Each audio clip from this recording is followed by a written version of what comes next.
Welcome, welcome everybody. All right, let's wait and see for the software to go live. But we are hoping that we are live on YouTube. Good old YouTube. If you are in the chat, let me know by saying hi. Just simply say hi. Oh, there we go. We have somebody in the chat. So it does seem like we might in fact be live on YouTube on the C Squared podcast. Welcome guys. C Squared channel, not the podcast, because we do a lot of other things already. But here we go guys, here we go. Hello, hello, welcome everybody. I do see that we have some people already logging in. That's good, that's a good sign, that's a good sign. Trying to see the chat, but top chat, let's see, live chat, boom, let's see if the live chat is there. Hello, hello, Prita Zino, Jaron Jensen, Channel, and a few others. Here we go. This is a very relaxed stream, laid back. I don't know for how long I will go, but the plan is to follow some of the Grand Chess Tour, day 2, in a more relaxed fashion. And we're obviously going to focus on Fabiano Caruana's games, one of the co-hosts. Well, I mean, look, if you are already on C Squared, you know who Fabi is. So I don't have to tell you again. You know exactly who Fabiano is. But yes, the situation is as follows. I'm trying to catch you guys up to date to what's happening in the GCT. 100% accuracy, yes. In fact, let's close the lines. We'll leave the eval bar there, and we'll close the lines just so that we try to do it without the engine. I'm doing it so much with the engine. We're going to try to do it without the engine.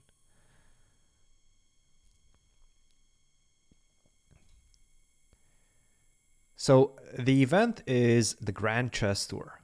This is the penultimate event of the GCT. It's called the St. Louis Rapid Blitz. It's a Rapid Blitz, as you might have guessed already by the name of it. It's a Rapid Blitz event held in St. Louis. I mean, look, everything is kind of self-explanatory in terms of the event's name. St. Louis Rapid Blitz. So it's a Rapid Blitz event held in St. Louis. No surprise there.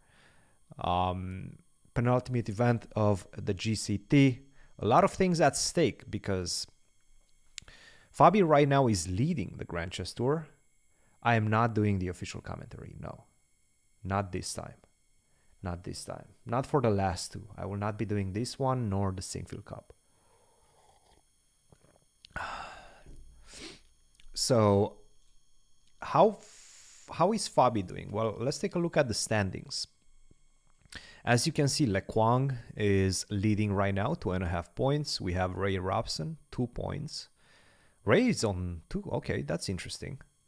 Ali Reza on 2 points. MVL on 1.5 points. Anish and Sam also on 1.5 points. Fabi is not doing so hot so far, especially not by... he's in 10th place, basically. He's in 10th place... I'm trying to remember how he landed there. Yes. So basically he scored a couple of draws.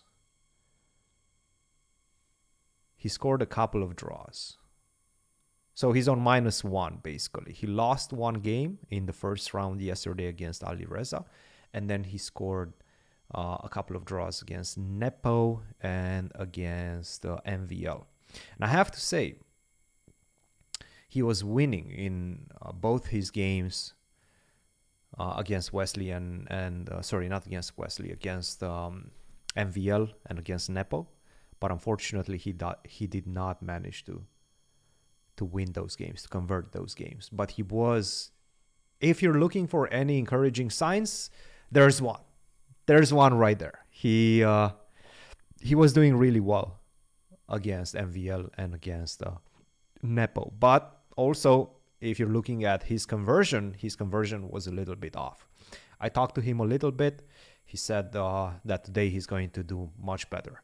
He guaranteed. He said, this is it. Today is definitely going to be much better. He was just completely out of it yesterday. I don't know why. He was slightly out of it.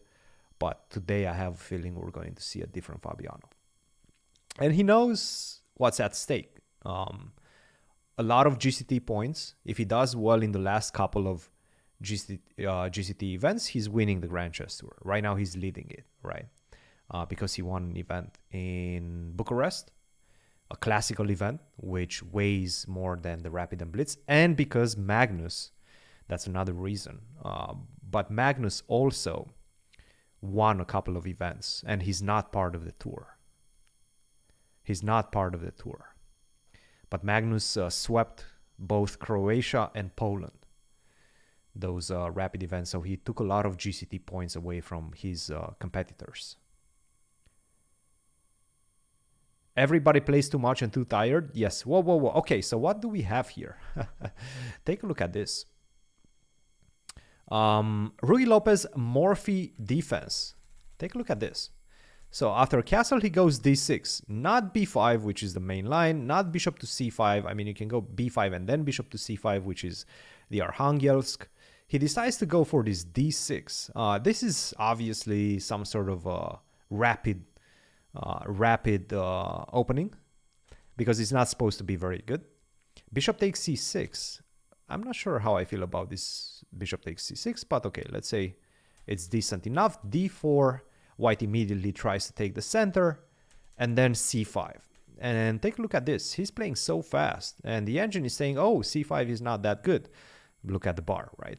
But knight c6, queen d7, still blitzing out his moves, and now queen to a4. And Wesley's thinking, okay, this is good. This is good. He's feeling rested. He's coming with good prep. This is some really good stuff. Really good prep. Good stuff by Fabi. So he has the couple of bishops. He has about 5 minutes more on the clock. Wesley's thinking. So I'm feeling pretty good about this one. Is he hiding some prep for the candidates? I mean, even if I knew that, I wouldn't tell you. Oh. Magnus just coming in and stealing points when he's not even competing. Well, he's competing. He's definitely competing. He definitely competed in those Rapid and Blitz events in Poland and Croatia. But he's not part of the tour. And not for the reason that he doesn't want to play the whole tour, but for the simple reason that he's just, his schedule didn't allow him to do so. He probably, decided to play other things before the GCT schedule came out. I'm actually kind of curious because the GCT schedule for 2024 already came out, and I'm curious to see whether Magnus is going to accept an invitation now that he's not part of the World Championship cycle. He doesn't have to worry about that. I'm sure he's looking to play more and more events. I know he's also looking to build up his new company, Fantasy Chess, and I'm sure, who knows, maybe we're going to see some more. I have a feeling he's going to play in the GCT. That's just wishful thinking from me, I guess, because obviously I want to see Magnus in the GCT. I'm ready for Fabi to go 6 out of 6 in these last 2 days. And just to clarify, these are the last 2 days of Rapid. This is the first part of the Rapid and Blitz event in St. Louis. The last two after, so there's 2 more days of Rapid, this one and tomorrow, and then after that 2 days of Blitz. But in the Rapid, the points are scored twice as much as in the Blitz. So 2 points for a victory, 1 point for a draw, and 0 points for a loss in the Rapid section. I thought he's like half retired. Who, Magnus? No, come on, don't be silly. Magnus is not retired. No way. Thanks, Harry. Any insights on the next guest for the podcast? Mm, we don't have right now. We haven't recorded anything in terms of the podcast for the upcoming week, but we do have a small series. Okay, I'll give you guys something since you are here, since you're showing commitment to the C Squared channel. I appreciate that. You tuning in when there's so many other options out there. You tuning in to follow Fabi's games. I'll give you a sneak peek into what we have. We have a mini series coming up. The first episode of that mini series is going to come up tomorrow, and then the second one is going to come up on the 20th. So it's going to be a 2-episode mini series. Maybe I'll tell you. Maybe you can try to guess. What do you think the mini series is about?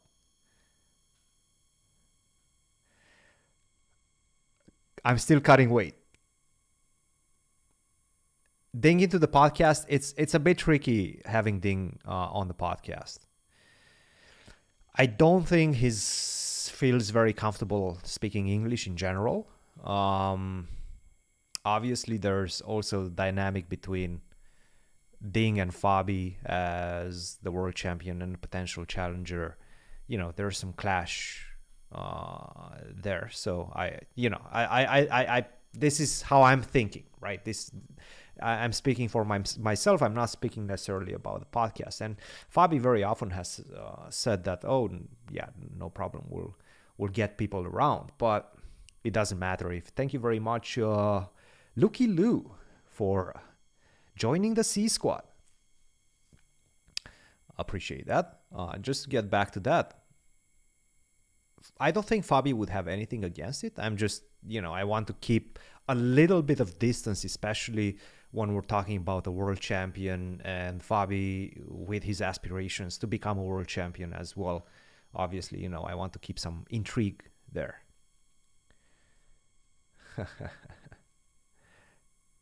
You and Fabi can just do the podcast in Mandarin. Yeah. No, it's not about Fabi's course. It is not about Fabi's course.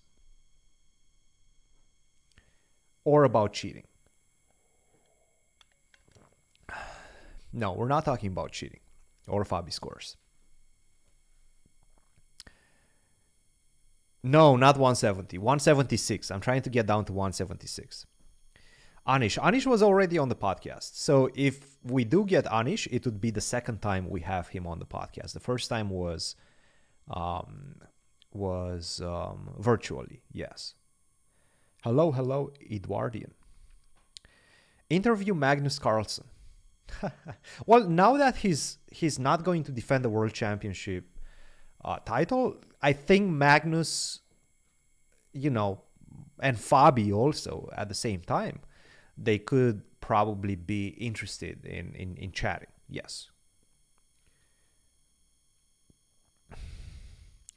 Christian, do you guys want me to film the jiu-jitsu competition and put it on the pod?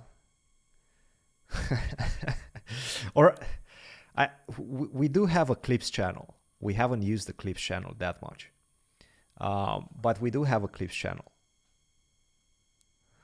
and maybe I'll put it on the clips channel.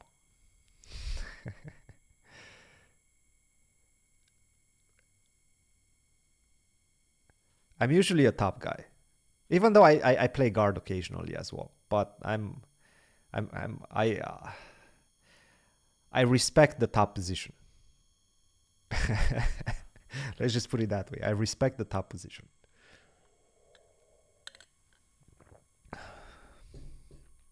Oh, I'm doing it because it's a fun thing to do for me. It's a fun way to test myself, and it's a good challenge. It's definitely a good challenge. And I added the weight aspect as well. I don't know why. Probably that was a decision, to be honest, that I'm not 100% sure was the correct one in retrospect. But at the same time, it will be fun.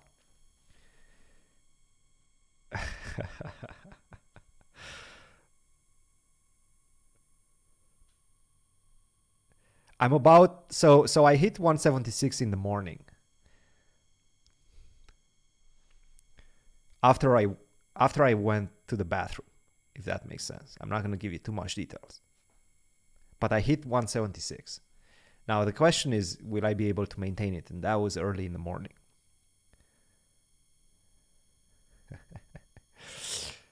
Do you guys have any plans to bring Gary into the podcast? An interesting idea. An interesting idea you have there.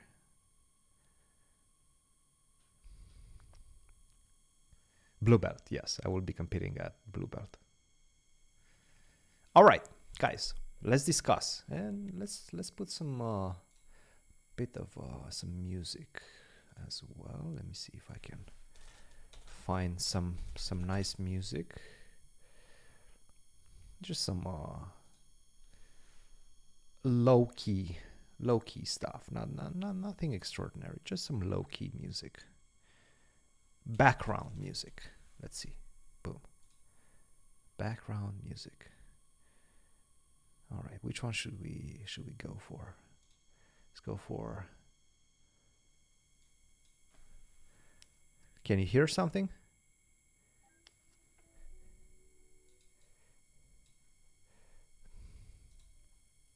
No, you cannot hear it yet, but you will hear it in just a second.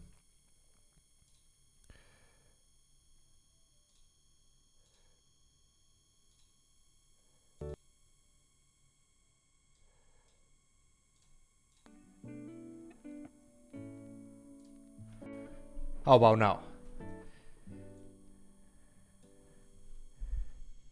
Yeah, it's very quiet. That's good. That's good, yes. That's good. We don't want, it's just background noise. Background noise.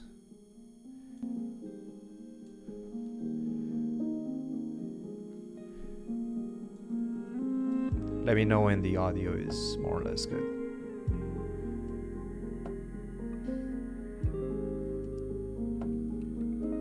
It shouldn't be gone. Let me know if it's still going. Nothing now, really. There's no way there's nothing. There should be something. Let's see if I can. I cannot play anything.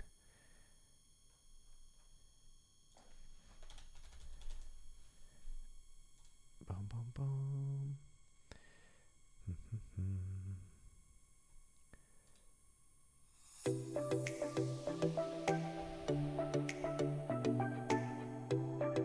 No, I don't like this.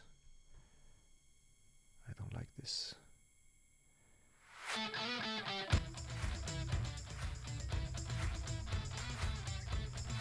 Energy music. All right, let's get some energy up in the chat. Let's get some energy up in the chat. All right, back to chess, guys. We're getting back to chess.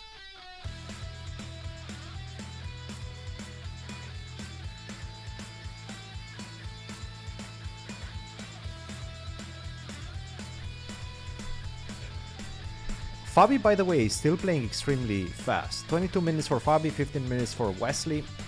Obviously, you're not going to take on d5. Okay, I'll show you what the idea was. Wesley's idea was that if you do take on d5, obviously you're just losing a piece, right?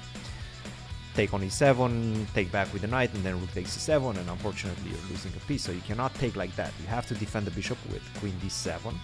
Now, the big battle in the position lies against the knight on b3. It's all about the knight on b3. c4, defending the pawn on d5. And I'm starting to like, look, I understand.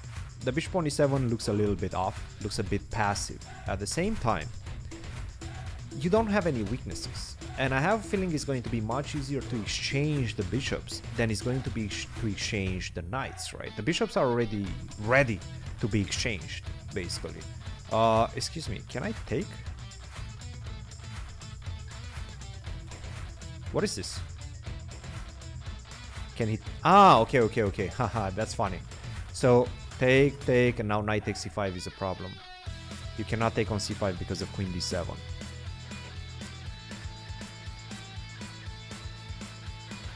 Okay, okay, that makes sense.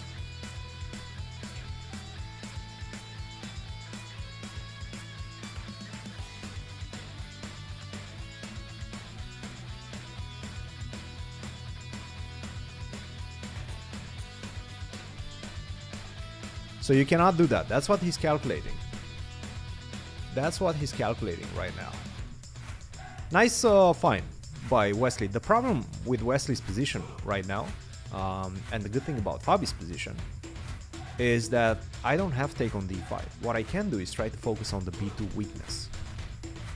So I can go something like rook to b8, put pressure on the b file, and then try to go dislodge the knight from b3 with a5 and a4. These are some of the ideas present in the position. Rook to e8, I like that. I like that. Did I watch the Hikaru video about the pod? Yes. Hikaru, I mean, I think there was not only one.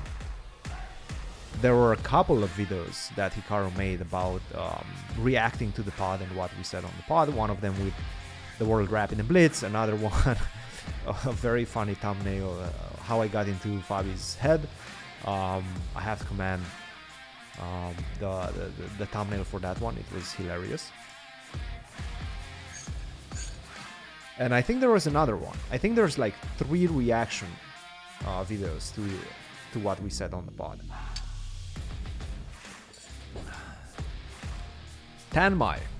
Would be good to get Vichy for Candace preview once all the 8 players are confirmed. Now that's an interesting idea. He always reacts. Well, it's good content. It's good content, so why not? He's a fan, yeah. Hikaru is a fan. We're fans of Hikaru also. You know, the love is mutual, sort of. A chess historian. We don't have that many, but we do have the captain of the American team, John Donaldson, who's also a chess historian. So, a5 push at the same time, also asking questions, what's your next move? And we were discussing this, it's all about exchanging the bishops. Once these bishops get traded off, then it's going to be the battle between the knights. I'm always looking at quality between pieces, right? When we're trying to assess a position. And if we leave the knights on the board, if we take these bishops off the board, it's obvious who has the better pieces. The knight on f6 and the knight on b3. I mean, the knight on b3 doesn't do anything. Knight on f6, sure, it doesn't do much for the moment, but it has potential. I can go to e4, I can even transfer it via g4 to e5. So I have ways to improve my position. At the same time, you really suffer because of this pressure on the b file. You will suffer for a very long time. That's the problem. Ali Reza and Anish on Ali Reza. It's very difficult to get Ali Reza. I would like to get Ali Reza, but I think it's very difficult to get Ali Reza. What would you say are Wesley's chances of getting the Candace rating spot? Not that bad, and we discussed this on the pod as well. We did talk about it. And Fabi was like, initially, before we kind of started digging deeper into the problem, he said that it's very unlikely Wesley is going to be able to catch up on the rating list. But if we look at it, there's only 9 rating points or so, 9 point something maybe, not even 10 points separating the two players, Wesley and Ali Reza, going into, and this is this is key, going into the Sinquefield Cup. And the Sinquefield Cup is 9 rounds against the top players in the world. That's going to start in less than a week, on the 21st. So 9 rounds, best players in the world. And Wesley usually scores +2. +2 is going to give him some rating. If Ali Reza has a bad event, that's already a switch. That's already the switch. That's the switch right there. Wait. Why is the bar going crazy? H3. Can I take? I guess this is... Ooh, wait. I'm smelling something fishy in the position. There's something fishy going on. What's the move? What's the fishy thing going on here? Okay, knight takes d5. Queen takes d5. Still not working because of knight c5. I'm trying to get to the f2 pawn, but I don't have the f5 square because of the queen, right? Obviously, I cannot take because the queen on d7 is hanging. So I cannot do anything close to that. So what can I do? Why is the bar going crazy? Is it just a5, a4 and you're not in time? I think it's a5, a4. I have a feeling it's a5, a4. And then you're just simply not in time. Because once you move the knight, then I have knight d5.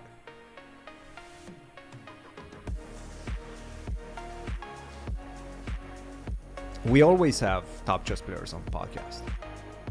Okay, but I'm trying to understand why is the bar going absolutely crazy after this move h3? I'm not starting the engine. Queen f5, yeah, that's an idea.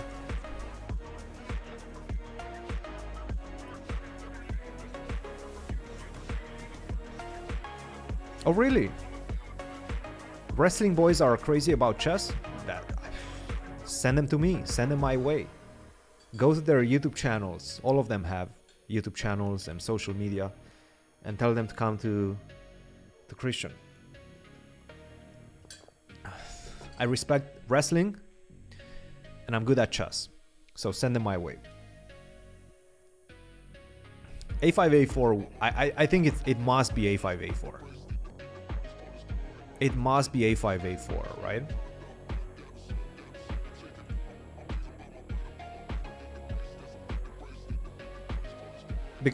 Nothing else makes sense. Nothing else actually makes sense in the position for why the bar prefers black so much. Queen a4? Ah, maybe that's... Oh, that's a good move. And then knight takes d5. I think this might be it. This might be it, actually. This is a tempo move. Okay, that makes sense. Queen a4 is a big one. Oh, that's a nice move. So you're attacking the pawn on c4, and now knight takes d5 comes next move. And you don't have, by removing the queen from d7, you don't have knight c5 later on anymore. Okay, you see how difficult chess is without the engines? We've been looking at this position, and we just found out. Well, chat is always undefeated. Chat is always 2800. But yeah, it's queen. And he played it. Nice. Wesley's in trouble. Wesley is in trouble. Wesley is in trouble. We don't do a lot of live, so we don't have a need for mods at the moment. We don't do streaming. We don't stream at all. But if we ever go into that, then obviously everybody's the applications are going to be open. The application process is going to be open at that point. But right now we don't actually have a need for mods for the simple fact that we don't have that many. But join the Discord. The only place where we have at least one mod. I don't even know how many mods we have on Discord, but at least one mod we have on Discord. It's fun. Discord is fun. Oh, what's up, Josiah? So this is, I mean, this is a very one-off. I was just at home and I had some free time right now. Free time, if you might think about it that way. And I decided to do some streaming, cover a few of Fabi's games. Also, I told him I'm covering his games on the channel, and he was like, okay, I'm gonna play better today. How do I find the Discord link? Let me see if I can put one right here. I think I will put one right here. Give me just 1 second.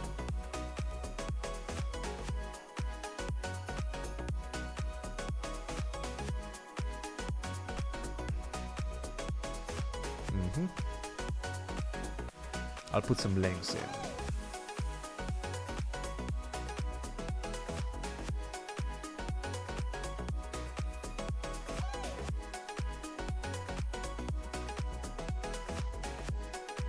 Let me see if I can do that.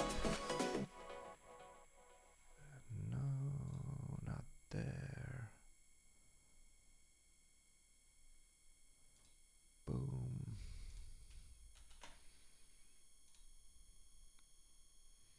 See, do you guys see it? No. Discord is weird. Yeah, Discord is a bit weird. A little bit weird. A little bit weird. Not that weird. A little bit weird. How?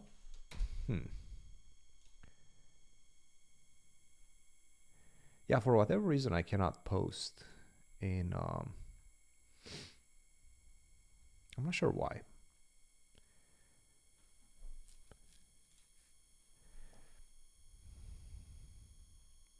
I'm not sure why. By the way, Queen to A4 really stopped Wesley in his tracks. He's trying to find... He didn't... Yeah, he missed this. He obviously missed this. But you can find the Discord in pretty much every single... I'm not sure if it's in the description of this one. I think it should be normally in the description of this stream. But if it's not, then you can find it on every single other episode that we posted. And it should be there. Let me see if it's in the description. It is not in the description. It is not in the description. I'm sorry. I'm sorry, guys. I'm sorry, guys. Let's see if I can. I'll find a way to do it. But, you know, I'm also very technologically impaired right now. Technologically impaired. How do I cover the chat? There we go. Edit.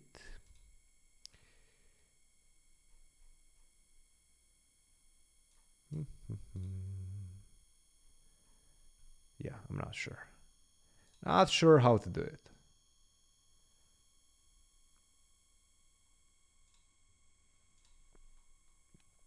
Anyway, guys, back to the chess. Back to the chess. This is the position. Ooh. Whoa, whoa, whoa, whoa, whoa. Wesley decides to go for it. But this is not enough. No, no, no. Okay, this is desperation mode for Wesley right now. He was like, okay, I'm getting destroyed. I'm losing the pawn on c4 or the pawn on d5. I'm dropping a pawn, and what I mean by that is that if you try to defend this pawn, let's say queen to d3, I just simply take on d5.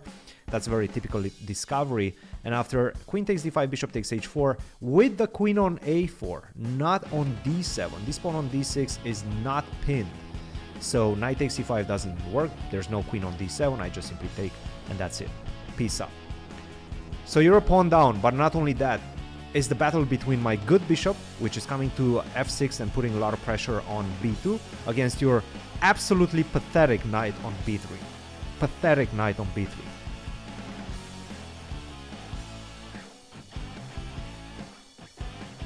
So yeah, that's the situation. So he goes for it. He's like, rook takes e7, I need to do something. I need to do something. Queen g4, king f8, queen f4. He's going for this couple of pawns. What? Now that's a funny looking move, I'm not gonna lie. I did not expect this. What in the world is rook a e8? I can take two pawns. I can take h6 with a check. I can take f6. And I'm trying to understand why he just went rook to e8. Obviously, the big threat right now in the position is if I take on c4, you give me perpetual. And you're dropping to your knees and you're like, oh, thank God, thank you, God, for allowing me to get the perpetual, to get this perpetual. You cannot hide. Check, check, check, check. Queen g5, queen h6 all the time, or queen g5, queen h5. And that's it. So you have to defend against that. Queen takes c4, not good. My guess is that he wants to give a check first, exchange the rooks first. That's going to create some breathing room for my king to hide on e7 or e8 if necessary. And now I take on c4. King h2, take on c4. I think this is what he wants. That's a check. That's a second check on d8 if you want to, but then I can just simply cover. Yes. Okay, I understand. So he wants to trade the rooks on e1 and then take on c4. The more I look at it, the more I like it. And I have to say, I mean, 6 minutes for Wesley against 18 minutes for Fabi and a winning position. This is really his to take and his to mess up in case he does. Hopefully he's not going to mess up. But the position is objectively winning right now. Rip the knee. I'm not allowed to do that. If I rip the knee, it's over. I get disqualified. No. I don't do that. I don't want to do that.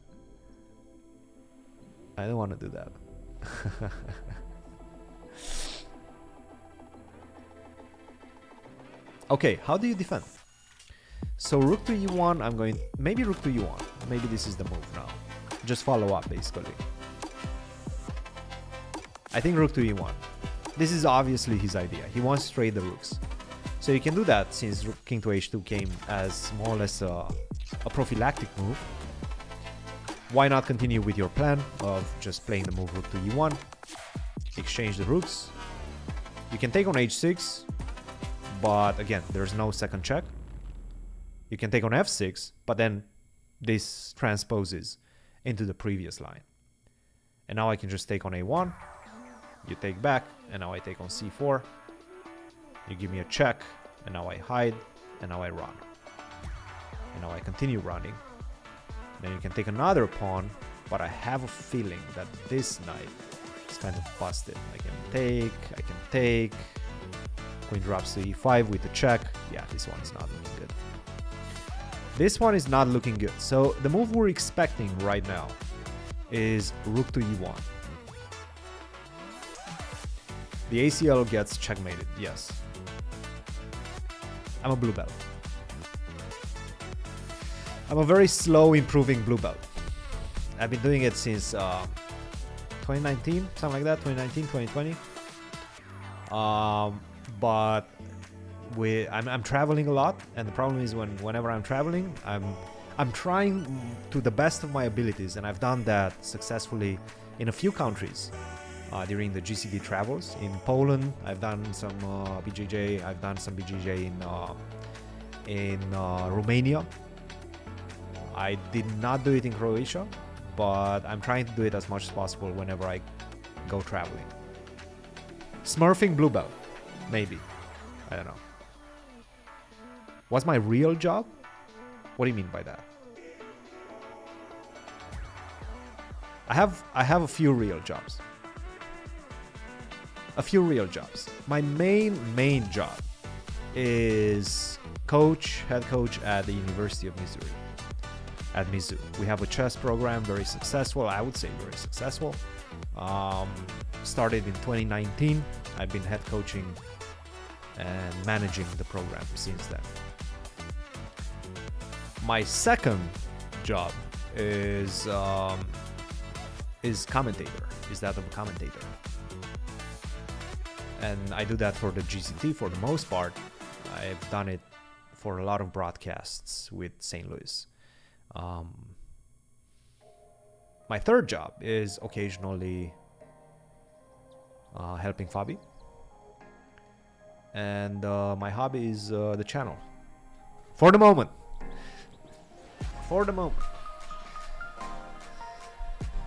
The hobby is a channel, but we hope to expand that. And you can help with that by liking and subscribing if you haven't done so already.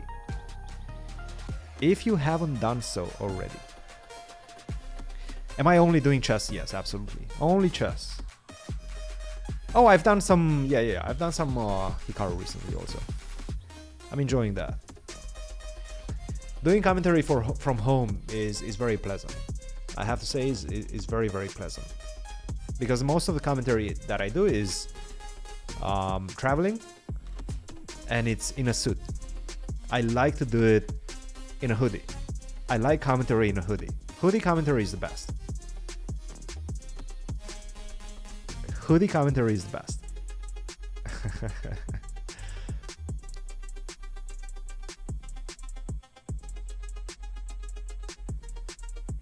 Will I do MMA? No.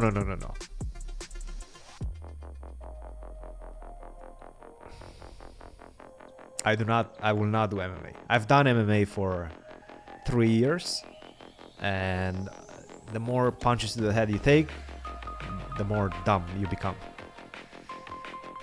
So I'm trying to limit that, as most of my earnings come from me talking or me using my brain.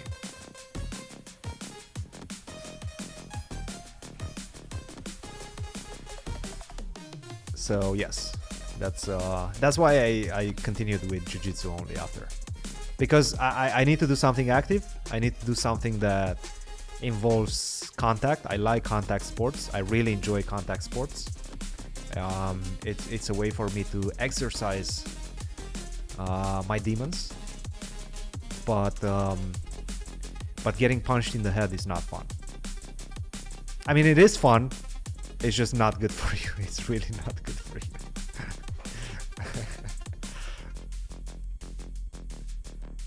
And jiu-jitsu, I mean, you can get severely injured in jiu-jitsu as well. Make no mistake about it. It's not really gentle. But, you know, at least you break stuff. You can still speak if you, well, knocking wood, that's not going to happen. But I wouldn't call it the gentle art. It's easier in that regard. You're not getting hit in the head. You don't have concussions, let's say. Let's just limit it to you don't get concussed as much, at least. Of course I did. I did watch it, yes. It was great main event. Okay, take, yes. Queen takes f6, or maybe queen to f4, try to defend the pawn on c4. My guess is queen to f4. The problem is that you're not only losing c4, you're also losing a2. So maybe not any of those, not queen f6, not queen to f4, but try to reroute the knight with knight to d2. The problem is knight d2, I go queen c2. I'm not even spending any time to take your pawn on a2. So for example, if you do this, I'm not going to do this, because now you take, you defend, and now you have some checks and the knight is coming. The main point being that you want to get the knight back into play. But after knight d2, what I do is probably just queen c2. And we do have a move. Queen to f6 is the move.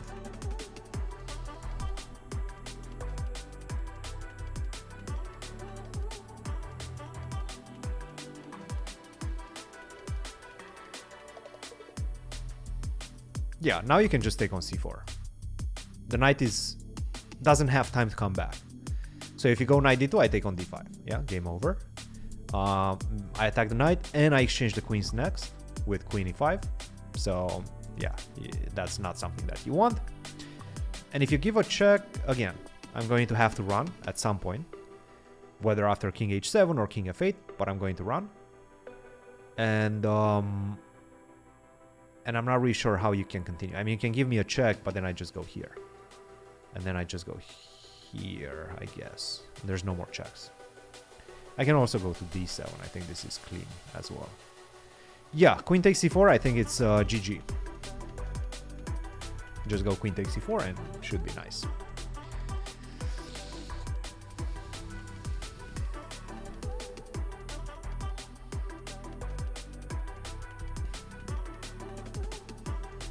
Do you feel Alireza or Maxim wouldn't feel comfortable in podcast in English? No, they would, of course. They speak very good English. Both of them speak very good English, and they speak it often enough to feel pretty comfortable. Knight a5. Okay, Wesley's hinting. So this was his idea. But now I can cover with my queen. So I can go... okay, the big question is, where do I go? Because I can go here as well. To be honest, maybe queen d4. It looks a bit risky because you get hit by the knight. But then if I manage to take on a f2 and not have to worry about the consequences, then I'm giving checkmate myself. By the way, queen to c1 as well, offering the queen trade. And controlling a lot of squares. In fact, queen c1 might be the best. Nope. You saw what the bar did. Okay, queen c1 would be a really bad one. I'm not really sure why. My guess is queen f6. Yeah, queen f6 and then queen h8, knight c6 is coming as well. Yeah. No, okay. So this is Wesley's hope. Queen c1 is Wesley's hope. I think queen d4 is winning. I want to say queen d4 is clean. I'm attacking. I'm offering the trade. I want to take on e5. I want to go queen e5 and exchange the queens.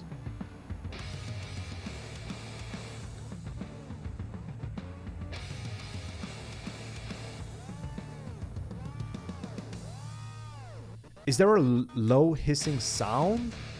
I'm not sure. There should be some music in the background. And I do think I have the heat running, but I hope not. Let me see. Did he play a move? He hasn't played a move yet. No, definitely not rook e5 here. Rook e5 would be a tremendous blunder. Check, and then the queen drops. But I think queen d4, just for the simple fact that I'm threatening so many things. And if you give me a check, I go rook to e8. I cover. There's no more checks. And then next I either take this pawn or this pawn. Oh, I'm going to look at some other games as well. I mean, this one is just very exciting and I have a feeling it's going to finish soon. So I might, yeah, I might jump around. I can always jump around. It's a very relaxed stream, so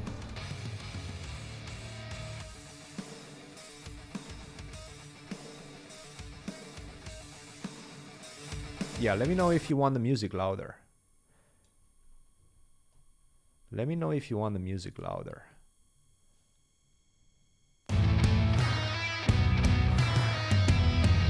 The queen is not yet on d4. This is the position that we have right now. Knight a5 was the last move, and Fabi is thinking. Queen d4, queen c1, queen takes... Don't play queen c1. Queen takes d5, obviously. You cannot... Queen d4 is the move. It's just attacking so many things, and it controls. And, guys, by the way, a rule of thumb. This is too loud. The music is a bit loud now. Okay, let me make it less loud. That's fine. I can always adjust. Is this fine now?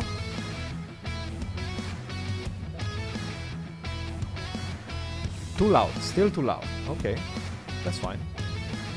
I'll drop it.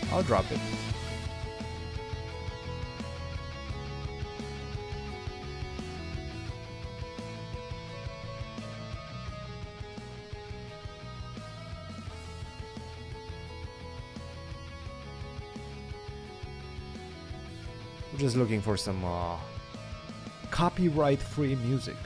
Now it's good. Okay, good. Even less than this.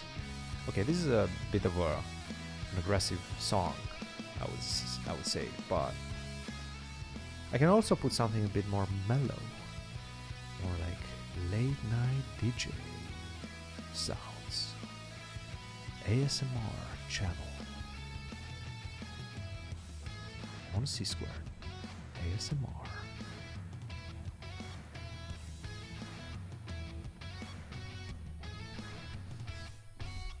It's just basically whatever comes randomly on YouTube. I don't control it. You cannot control everything in life, guys. Chat. You cannot control everything in life, chat.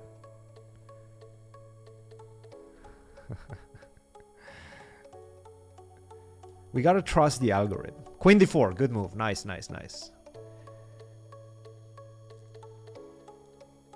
Queen d4, nice, beautiful. Queen d4, knight c6, and queen takes b2. Fabi's going shopping. He's going shopping for some pawns. You can give a check, but then I drop the rook. You take on c7, and then my guess is queen f6 comes. Defense. Oh, f4. Okay. What's happening now?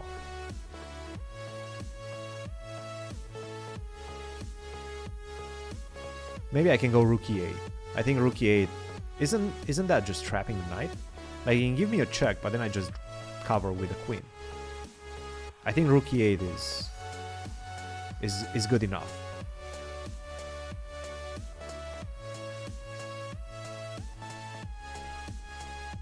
Yeah, I think queen rook e8 should be good enough. Queen g7, by the way, looks very... Ah, okay. How about this? Queen g7, forcing matters. You have to give a check. I mean, you don't have to, but you might as well. Then you have to take a pawn. Let's say you take the pawn. And now this position is the worst you can have in terms of placement of pieces for white, because there's no way to get back to your own pieces.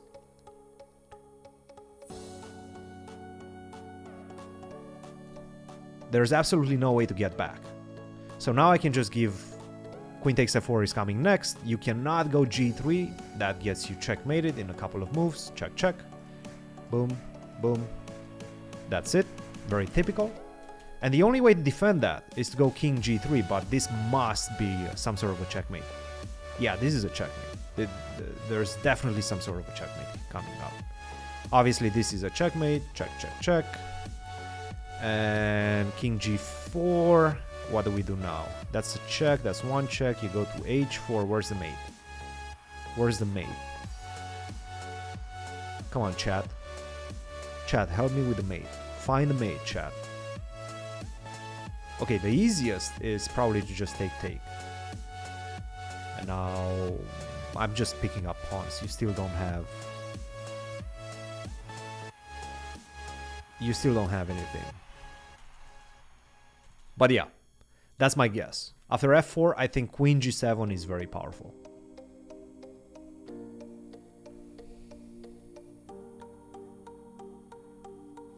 Did he play queen g7? He did play queen g7. Okay, good. Queen g7, queen h4. Wesley's not giving up. Yes, rook e2, forcing the check. Rook e8 and queen h4 back. Wesley wants to have nothing to do with the pawn on c7 because that would freeze his pieces. That would actually freeze his pieces.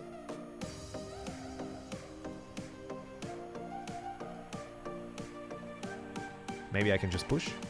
I understand he wants to go f5. Okay, so push. This is his hope. And in fact, you have to be quite careful because now you push a... Ooh, this is losing. Oh man, this is losing.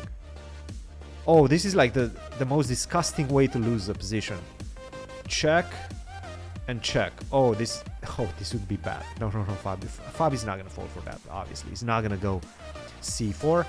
f6, very controlled move. The knight is still completely paralyzed. If you go f5 now I go queen g5. Is there a delay to the tournament? Yes. Yes, there's 15 minutes delay to the broadcast and to the moves.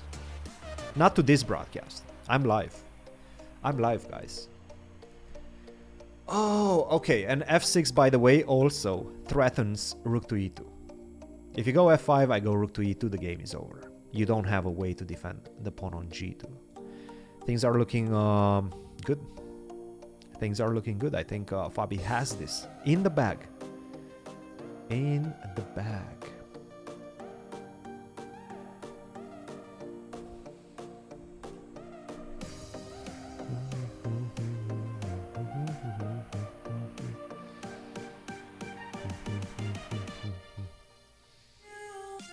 Xmas Techno for Fabi's win. Yes! That's right, baby. Queen h5. Protecting against rook to e2. Makes sense for Wesley. I guess rook e3, try to go queen g3 and rook e1 checkmate.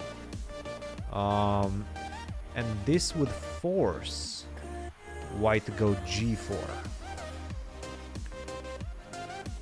And if I go g4, then how do we do it? Why is the engine screaming that? Maybe just... No. c4 actually is bad because the knight intervenes.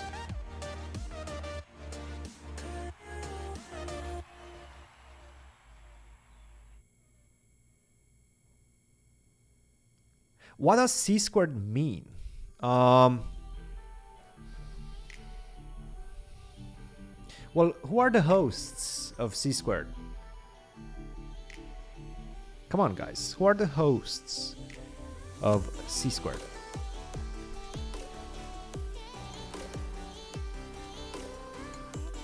It's very easy, now if you think about it.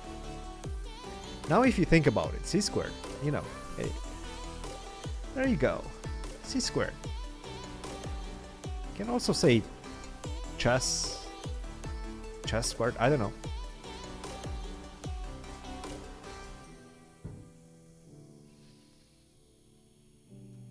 Can I get Vichy in your podcast?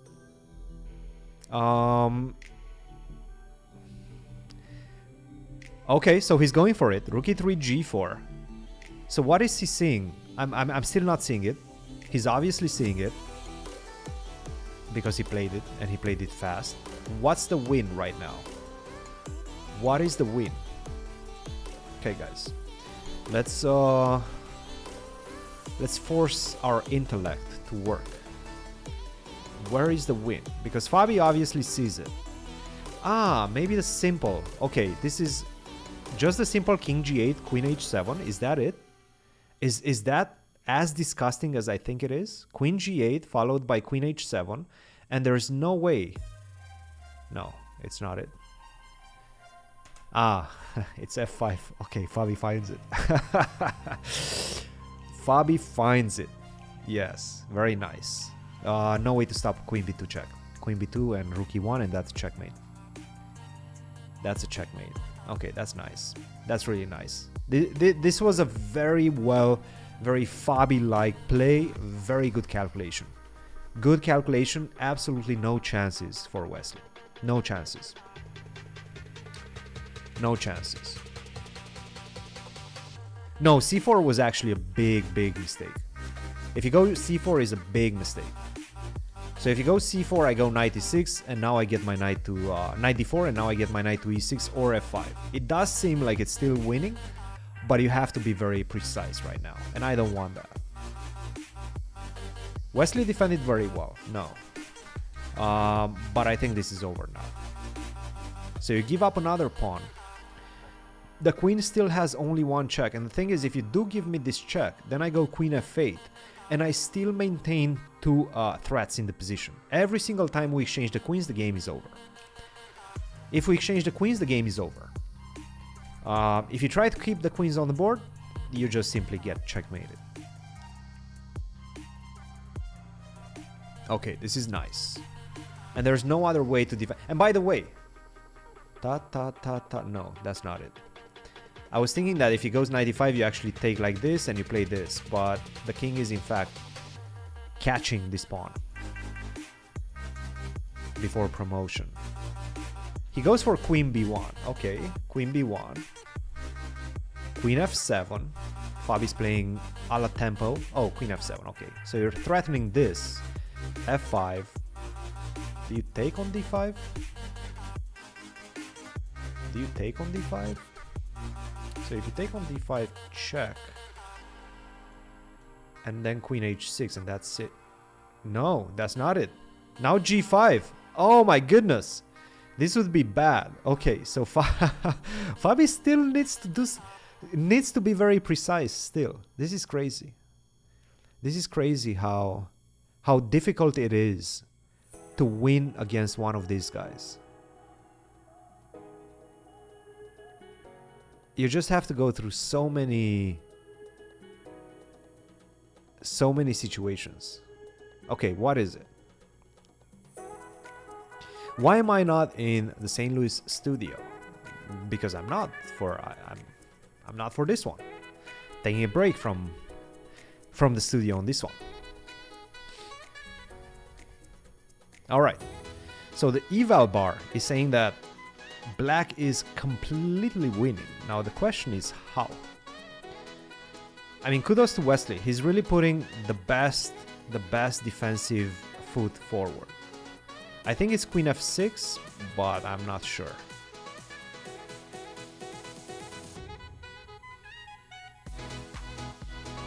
I have to say, kudos to... So he takes queen b8, king... No, but this is not it! Oh no, did he miss g4? No! Are you kidding me? Did he really miss this? Oh, I feel so bad. Shoot. Are you kidding me? You cannot go to f4 because of queen g4.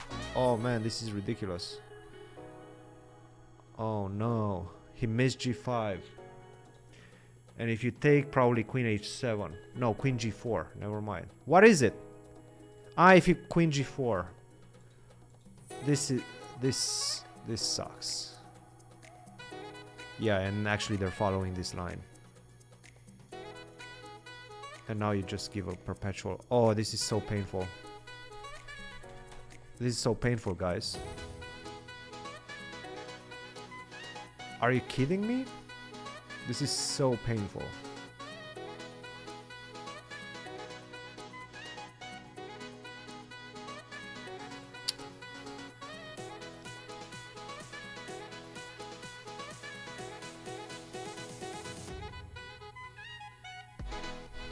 I mean, he's still a pawn up. Where's the perpetual? You go queen, king g5, yeah? Alright, we're still trying. We're still trying. He's still trying. I'm trying to find the perpetual for white. I still don't see it. I still don't completely see it. So maybe there's still some hope. If I manage to get this king over to this side, then I'm starting to get hope. Then I have clear chances. And maybe I do get my king on the other side. He goes h4. Okay. So, but h4 I think is a very good move. h4, h5, and you're actually using my king to give the perpetual. So if you go like this, and now you just go h6. And in fact, now you give up the pawn. And now I cannot escape your checks. You're always holding me like this. Oh, this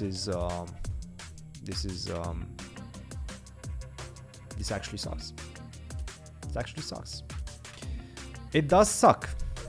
I'm not gonna lie. This was... He's not gonna be happy about this one. He is not going to be happy about this draw. This draw is going to be very painful. I'm not gonna lie. Because he had it. He had it in the bag.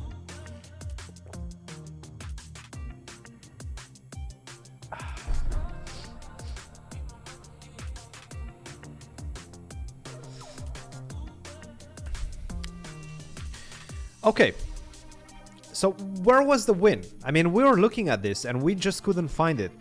It just goes to show how difficult it actually was. I guess this... okay, but come on, Fabi. You should have seen this. You should have seen this. Yeah, this was it.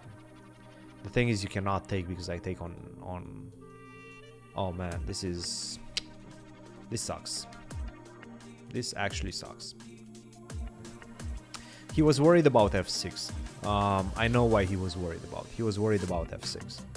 Now if you go here, I go knight e7. Which is still probably much better borderline winning for black, but it's...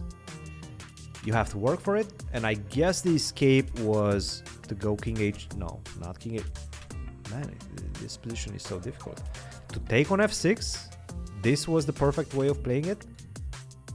And now there's no more checks. Yeah, you control everything. Wow. Wowzers.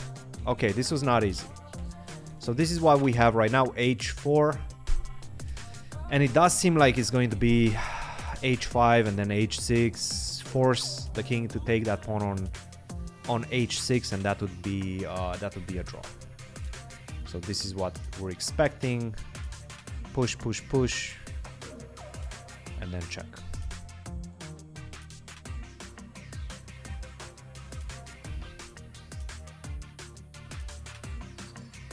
I was drinking tea. Actually, I still have a little bit. Yeah, queen e7. You cannot approach. You cannot go to f8 because I take. Okay. He found it. Wesley found the draw. And the game has finished. Do we have any other games? We still have one game. No. Do we have any other games in round 4? No. Round 4 has finished, and in fact, everything was a draw in round 4. Everything was a draw in round 4. Let's go through the games. Why not? Let's go through the games and then... I wish he was spilling tea. What is time control for this one? That's a good question. I think, excuse me. I think it's 25 plus 10. For the rapid section, I believe it's 25 plus 10 minutes. This game between Jeffrey and MVL looks like an easy draw. We have the QGA, Queen's Gambit accepted. The 5 massive exchanges. Yeah, this was a boring draw. All right, boring draw in this one. Lequang versus Sam Sevian. Let's see what this was. D4, okay. Ragozin. The Berlin of D4. Take, exchanges, massive exchanges. Queen to E6, okay, rook to E1. Queen to G6, setting up this attack via the G file. G3 defending, bishop to C5, bishop to D4. Did he have something like bishop D2 maybe? Bishop D2 is a good way to lose in the position after rook takes G3. That's nice. That's nice. That's how you get checkmated. Check with Queen G2 coming up. That's how you get checkmated. So don't go bishop to D2, bishop D4. Massive exchanges. And nothing happened. Okay. All right. So this one was a fairly easy draw as well. Jan versus Ali Reza. Ali Reza, not the Berlin player. Jan, the Scotch player. Jan, the Scotch. Okay. Okay, Jan is looking for a fight. He gets it.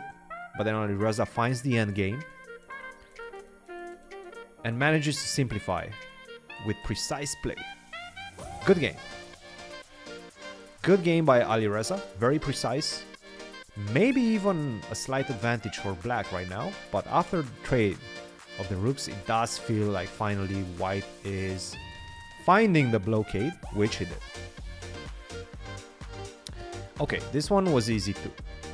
What about the last game of the round? Ray Robson versus Anish Giri.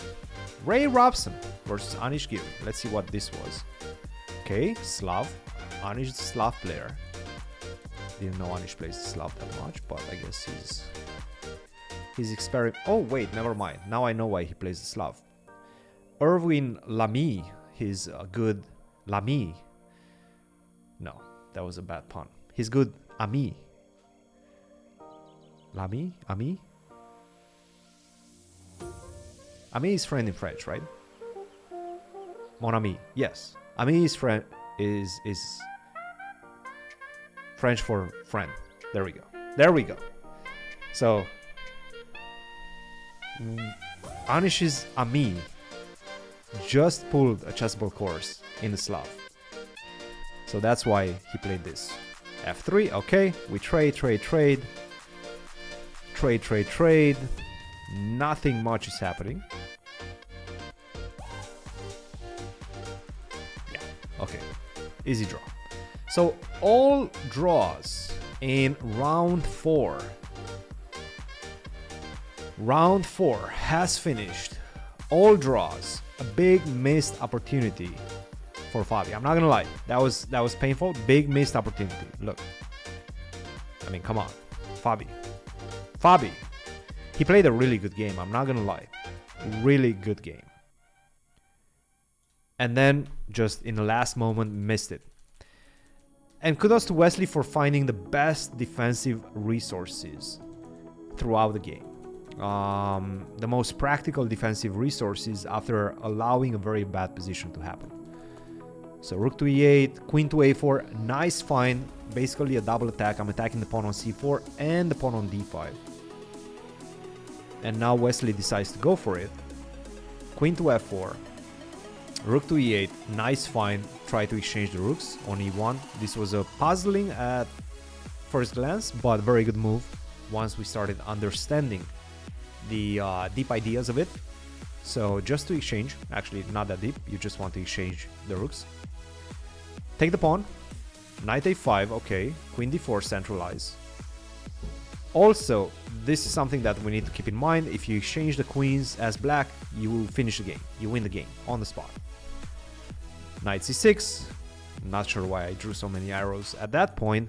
f4, queen g7. I like this move. I'm not really sure why the engine is saying it's not a good move. I'm pretty sure it's a good move. Rook e3, f5, great find. Queen to b1, still posing the most problems in the position, Wesley, that is in terms of defensive acumen. I have to say, very, very impressive. Queen f7, f5, queen d5, and the big miss. It's so sad. It's so sad. He messed up his win in one move. He messed up his win in one move, and I know he's going to be watching this game on his phone afterwards. He's going to see the winning move, which is not difficult, and I'm sure he calculated during the game, and he's not going to be happy about it. So unfortunate. Yeah, king g7 is the win. I would say easy win, but maybe not that easy. Maybe not that easy. I don't know. It's tricky. It's tricky. I guess it makes sense to go king h7. So his idea was, he calculated this and he obviously missed g5 and queen g7, and I guess he thought that he's going to go king to f4 and just run away with the king. He missed this queen to g4. He missed queen g4. So why he played this king h7 is that, okay, both lead to the same position, but at least one of them does not allow the move f6, which is king h7 does not allow the move f6. That was his train of thought. That is the way he was thinking about the position, and obviously it was the wrong way, because he should have played king g7, and queen c7 is met by queen f7, winning pretty much on the spot. Yeah, tough. Not gonna lie, tough. Really tough. Bad miss. He's not gonna be happy about it. He's not gonna be happy about it because there's a trend developing. There's a trend developing in this tournament in the first 4 rounds, and that is his conversion is not good. So he needs to address his conversion. And that's a very difficult thing to do, by the way. All right, round 5 is just about to start in a couple of minutes. I'm going to be taking a short break. Short break, guys. I'm going to leave you with chair stream and a bit more active or a bit more loud music. Chair stream for 2 minutes. I'll be right back.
All right, we're back, guys.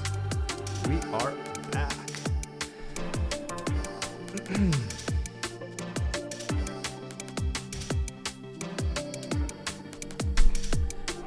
So, fun story. Games haven't started yet. At least it doesn't seem like they started. I thought they were supposed to start. Maybe they start at 45? That would be a bit late. I guess they start at 45. So we still have 10 minutes before the next game starts. So, fun story. There's this gentleman in the house right now. In my house. Working on my furnace. And apparently he's a fan of the podcast. Well, at least his buddy, who he plays chess with, is a fan of the podcast. And he saw the chessboards around the house. And then he realized it's my house, I guess. And then he called his buddy. And his buddy was listening to the podcast. He paused the podcast. And he told him that he's in my house. So that's that's funny.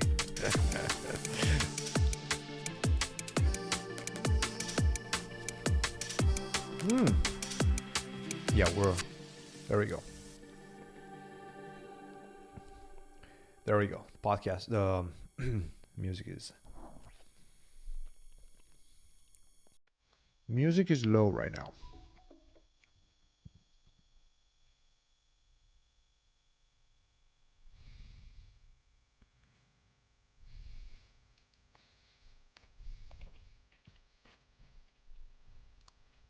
What up, Chess Saga? Hello.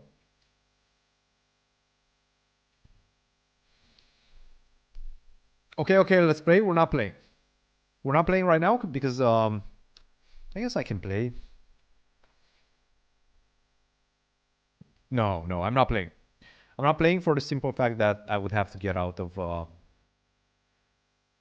the tournament zone, and I don't want to do that. We love the content, not the music.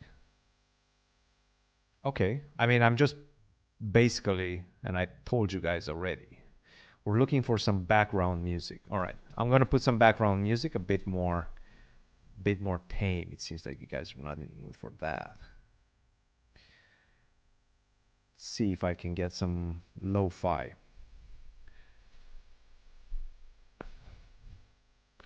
We'll play some lo-fi. There we go. Lo-fi music.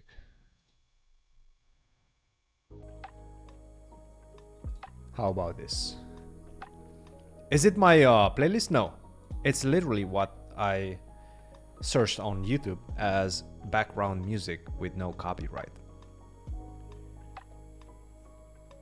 Do I follow the European Team Championship? Yes. I follow most tournaments. Let's see what's happening in that one actually.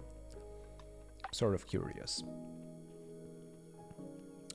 I think the games are over, by the way, in the European Championship. Yeah, most of the games are over. So Germany destroyed actually Armenia 3-1. Okay, 2 wins for Vincent Keimer and Blue Bomb. That's big. That's actually big. Azerbaijan beat Montenegro 3-1. Yes. Moldova actually... Whoa. Wait. Aryan survived that? Incredible. Okay, so Moldova held Norway to a draw.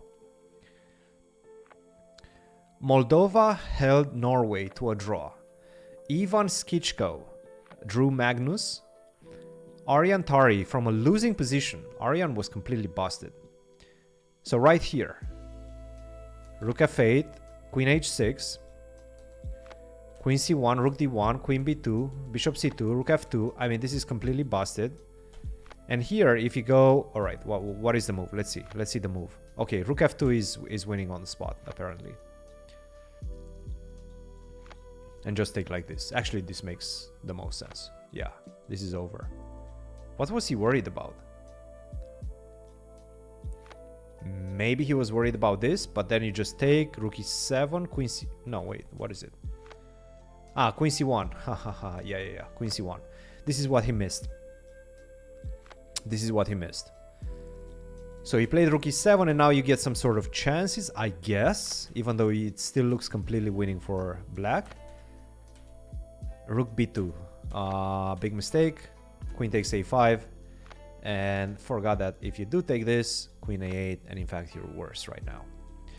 So that's a big result. Moldova drawing against Norway, that's a big result. Romania, my boys, disposed of Poland, very nice. 3-1, that's a big result for Romania. Richie report. And Bogdan Daniel Dak scored important victories. Funny story about the Dak game. Dak made his last move, which is a mistake, apparently a mistake, with 5 seconds on the clock, and then his opponent did not make his move in time. He flagged at move 37. After f3, the position is more or less equal, but his opponent flagged. Sad, but it happens. So Romania, key victory against Poland. Poland is a very good team. England won against Greece. Okay, Mickey Adams scored an important victory. The Netherlands won against Italy, 3-1. That's big. That's big.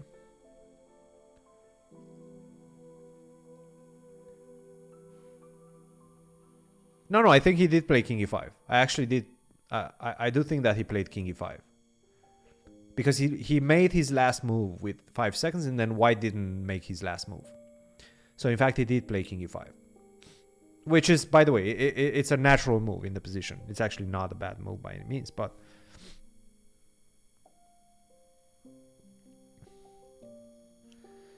And Hungary won because of Gledura.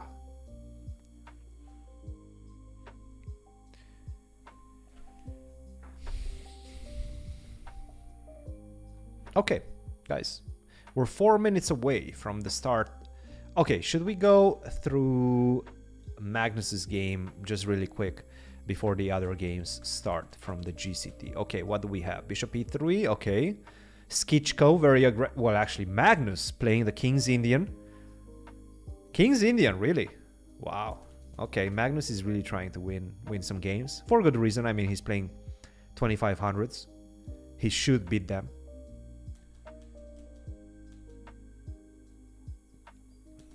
Knight d7, knight d2, okay, b3, rook b1, trying to go for b4, trying to kick the knights away.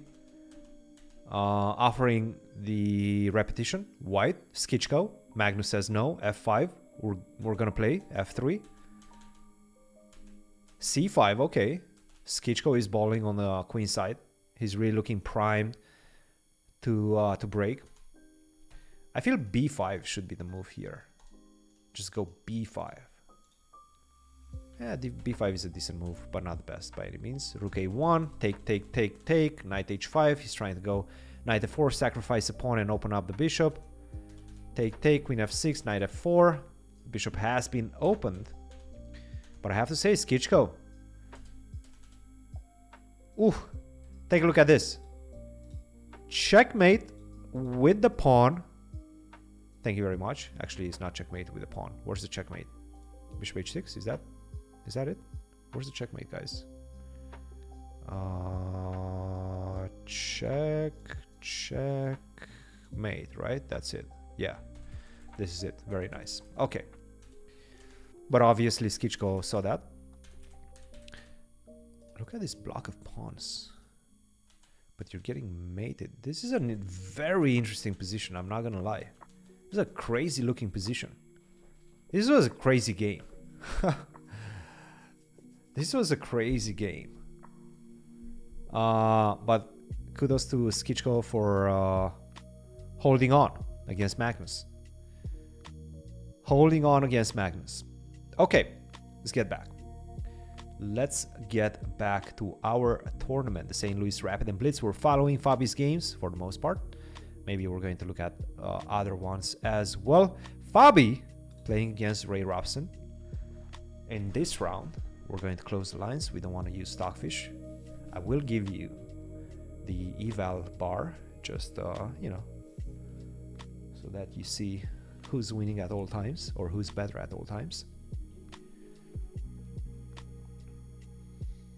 At max level, Stockfish is around 3530. Isn't Hikaru 3300 or something like that? On chess.com? Okay, it's not the same, but still.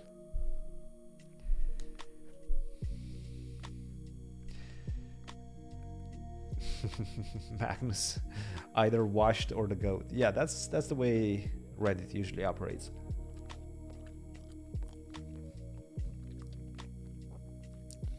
Last game of a player dictates the Reddit sentiment about that particular player. Either washed or in tip-top shape.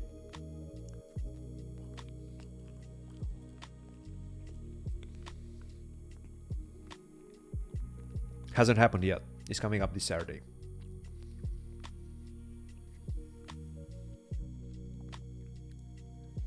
So still cutting right now.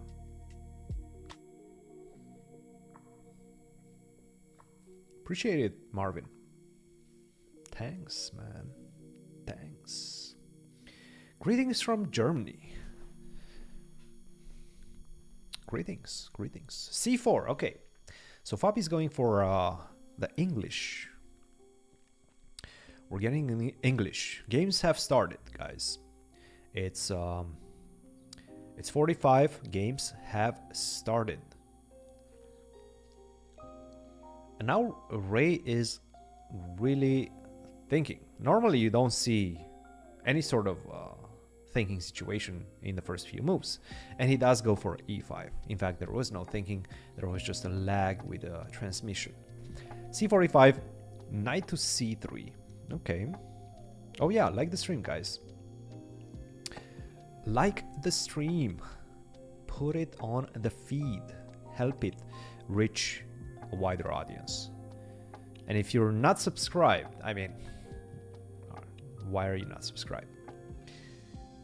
Why are you not subscribed? I'm talking to you. I'm talking to you. Whoever is not subscribed, I'm talking to you. Hit that sub button. You won't regret it. I guarantee you. You won't regret it. We have a lot of cool things coming up. And in fact, something very cool is coming tomorrow. We have a mini series that I think you guys will enjoy.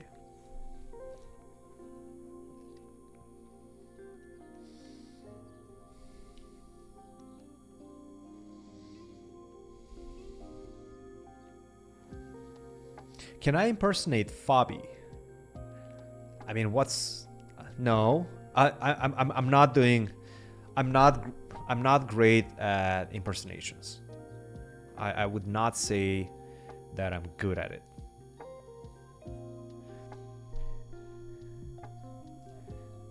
Also, Fabi, I think it's sort of difficult to impersonate.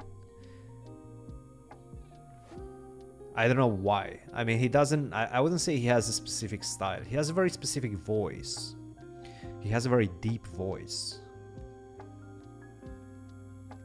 But I wouldn't say he has... He has just a very clean and very precise English.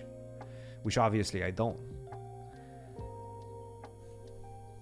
But if I was to describe Fabi's language, it would be very clean and very precise. He uses the words very precisely.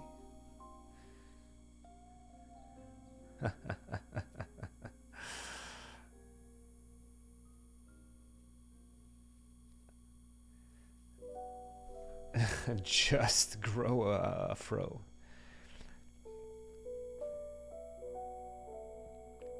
Yes, Dania is very good.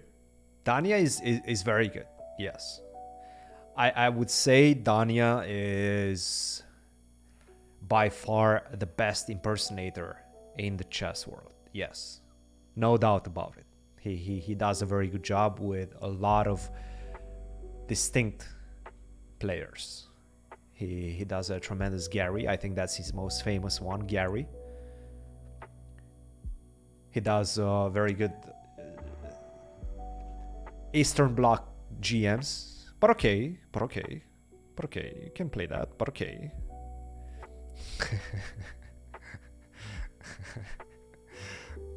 So yeah, Donnie is good. Good at impersonating. Aman started the trend, more or less. Aman definitely started the trend. I mean, they were kind of the first ones to, the OGs of streaming and the OGs of impersonating grandmasters.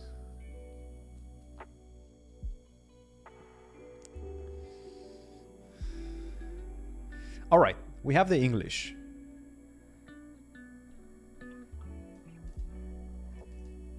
B takes c4 was the last move, and you might be wondering, why is black taking this knight on c3 unprovoked? Not waiting for a3, not waiting for white to lose a tempo by attacking that bishop on b4, but rather just going for it straight up. And then why is white not taking with the queen and keeping a very compact structure as is? Well, for various reasons. One of them being that d5, maybe not in this particular case, but even right now I think d5 is an option, and then once you exchange knight takes d5 comes with a tempo, then the queen doesn't really find a very good spot to hide. So that might be a bit problematic. e4 is an option as well in the position, followed by a d5 after that. And once again, point being that once we exchange on d5, knight is going to jump and attack the queen on c3, so the queen is not perfectly placed on c3. Instead of that, he takes with the b pawn, and now obviously you have much more control over the center, and saying that once you play d5 and we exchange like this, I'm going to have a very beautiful pawn structure. And in fact, yeah, don't do this, because bishop a3 is going to come. You're not going to castle, your king is not going to get safe, and you're in trouble. So black obviously goes castle, and then Fabi once again, he goes e4, stopping any sort of d5 ideas. We were discussing about this idea of d5 for black. Fabi says no, you cannot do that. After the move e4, there's no more d5. And now d6 and g3. Fabi is playing a la tempo. A la tempo. Blitzing out his moves so far, showing that he's all prep. All prep, baby.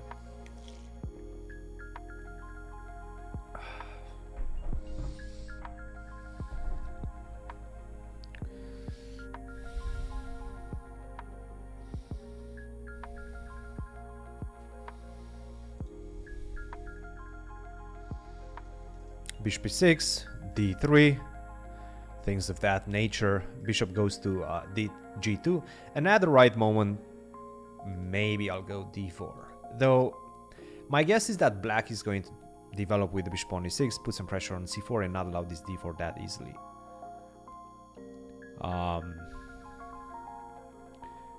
These are the typical ideas in the position. a6, try to go for b5, and a4 once again, blitz. I'm actually sort of curious. This position, yeah, this position has been played before, it seems like. Okay, so this position has been played before.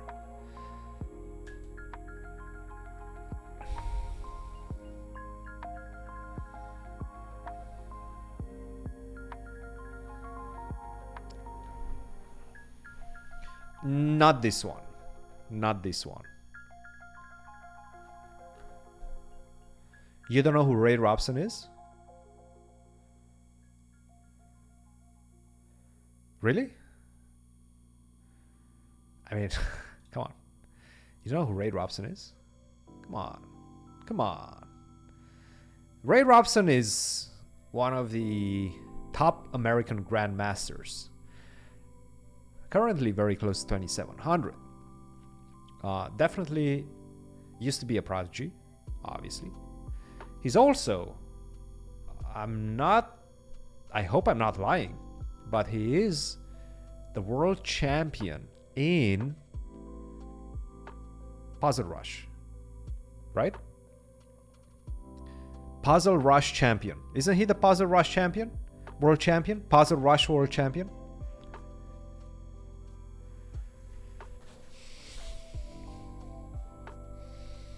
Yes, he is the Puzzle Rush world champion. I don't know if that's an official title. I don't know if chess.com has the right to award that as an official title. But he is the Puzzle Rush world champion.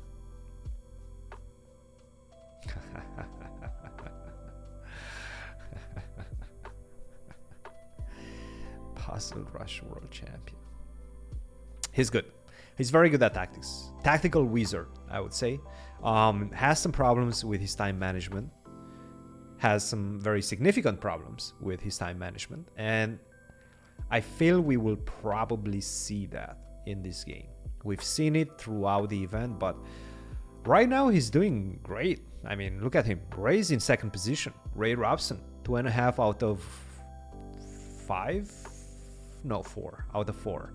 2.5 out of 4. That's a +1 score, while Le Quang is still on +2. And Fabi, unfortunately, still on -1. Though at the same time, there's not as much separation. Fabi needs a victory, though. What tournament is this? This is the St. Louis Rapid Blitz. It's right here. I'm going to highlight it for you right now. The St. Louis Rapid Blitz, part of the Grand Chess Tour. The Grand Chess Tour is a series of events played throughout the year with a prize fund of, I believe, $1.5 million. So a lot of money at stake. And this one is the penultimate event of that tour, the Grand Chess Tour. And the last one will be Sinquefield Cup.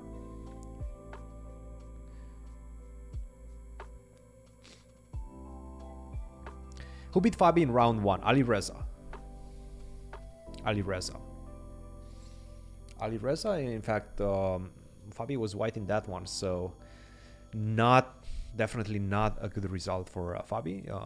He was not very happy with that game, but he said, look, I'm coming into today's rounds with a much different mindset. I want to win it all. And he had a great chance in the first round against Wesley. Great chance in the first round against Wesley. But unfortunately was unable to finish it off. Hikaru is not playing. No. Hikaru is not playing as many events.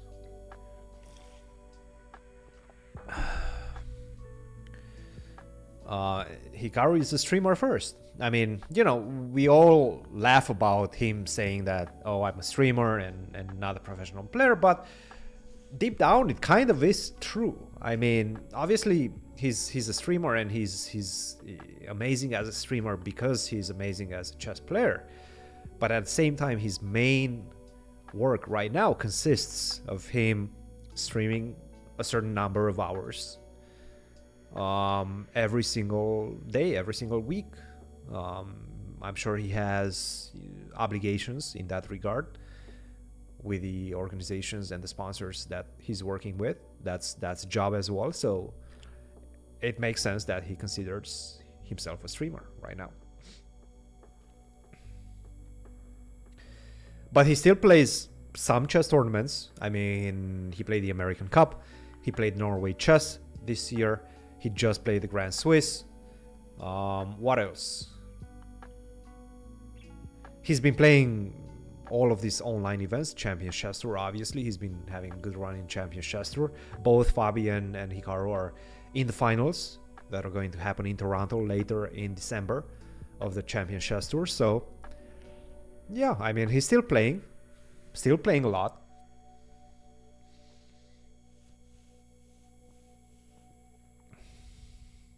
I'm a streamer is goofy. Well, look, obviously Hikaru is not.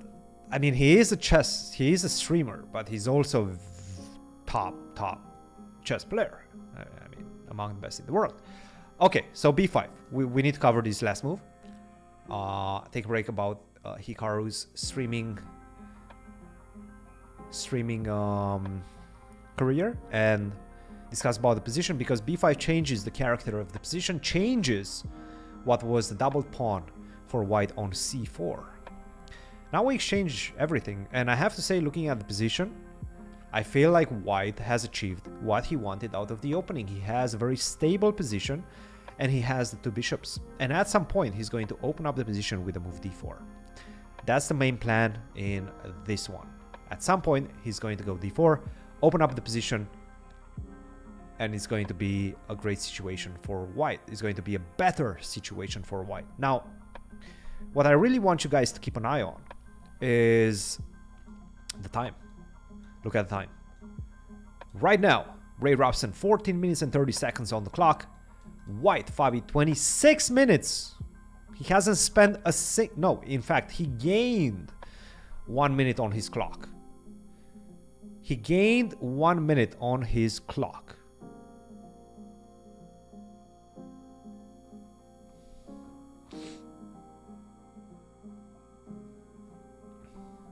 Is that the tournament where Magnus scored 9 wins in a day? Yes. The Grand Chess Tour, the one where I was doing commentary in Poland, that's when Magnus scored 9 victories in one day. It was absolutely ridiculous. Truly ridiculous. Forget about the fact that it was a Blitz tournament. It doesn't matter. The fact that he scored 9 wins in a row, no draws, yeah, obviously that was crazy. Yeah, that was crazy. But that was a part of the Grand Chess Tour. Grand Chess Tour Poland, that was Rapid and Blitz. Also Rapid and Blitz, this one. Will Dean come out of hiding to defend his title? That's a good question. I don't know. I think so, at some point. Thanks, Alex. Cheers. I think so.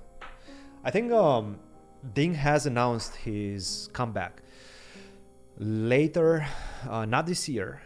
He's not going to be playing this year. He was supposed to be playing the Sinquefield Cup upcoming in St. Louis starting on 21st. He withdrew from that, and now he's playing Tata Steel in January. He never flags. No. Yeah, he never flags. Ray has an incredible skill of going down to his last few seconds, but never flagging.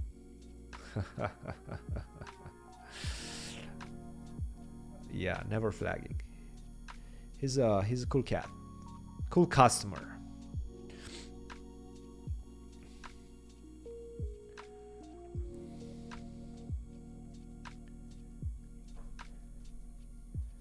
A 100 likes short of what? 100 likes short of what? What are we going for, chat? Join the Discord, by the way. Join the Discord. Join the Discord. Let me see if I can post it. I'll post the Discord in chat.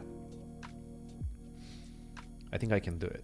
I think that my technological skill will be. Come on. Doesn't help that my phone is not working very well, but I'll post it for you guys.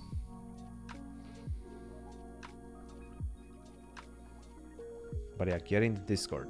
That's where we're actually hanging out quite often in Discord. I'm pretty active in Discord. Fabi sometimes joins as well.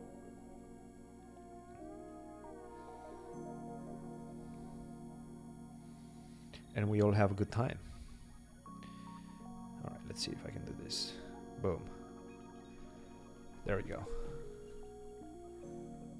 There we go. Do we have any mods in chat? Do we have any mods in chat?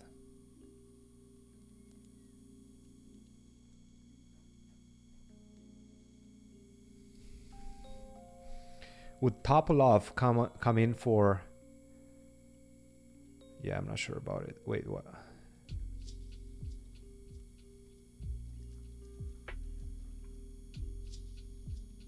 Fabi joins the Discord? Yes. He occasionally does. Much more rarely than I do, but he does. He definitely does. Let me see if I can post it. Post it and pin it. Got it. Boom. Let's see. Boom, boom.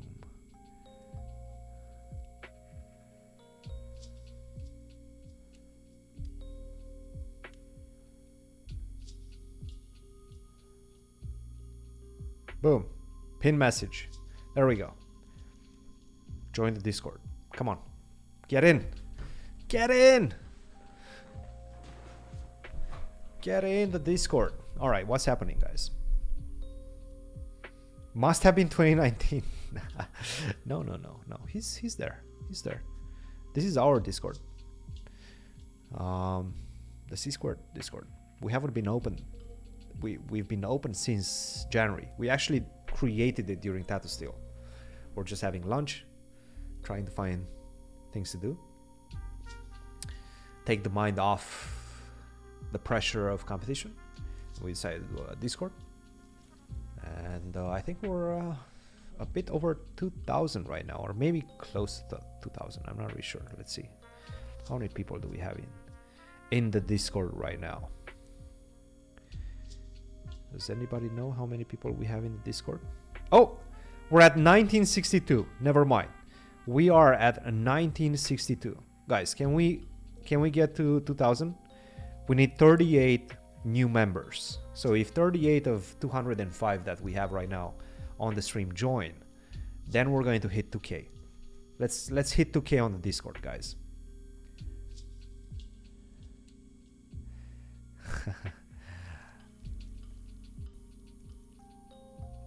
Is Fabi playing in Uzbekistan? I'm not sure. That's going to be his decision. At the moment, we already addressed it in the podcast. It's looking unlikely. It's looking unlikely. It's looking unlikely that he's going to play. But who knows? Maybe he's going to change his mind. Maybe he's going to change his mind. You'll be the 2000th member. Well, I don't know. I'll let you guys know when we're getting close to that. New people. Let's see. All right, we're getting some sign-ups. We're getting some sign-ups in the last few minutes. In the last 2 minutes, we've seen some people say hi. Keep going. Isn't like 3 flights? Yes. All right, Bishop G5. I like this move. All right, I'm gonna call out every single one of you joining right now. Daniel just joined. Smith just joined. Prav just joined. Hansgirl just joined. Eric 1011 just joined. 3H11 just joined. Snuckers. I don't know who Snuckers is, but he joined. Simple Simpson joined. Mattmate. Batty, Flopcake, Raplido, Michael Tall, Kramnik's student as well joined. Fast League, Dead Fracture. No, Dead Fracture is. Come on, keep pouring in and I'll call you out. Who's the tallest chess player you've ever met in person? That might be Indich. Have we made it 2000? Have you actually made it 2000? Let's see. No, not even close. 1974. Keep joining. We're not even close. 1974. That means we have 26 more until 2000. Kramnik's student is there. Yes. Kramnik's student has joined the server. That might be Hans. I'm not sure. Simon just joined the server. Welcome, Simon. Get in Discord. Say hi.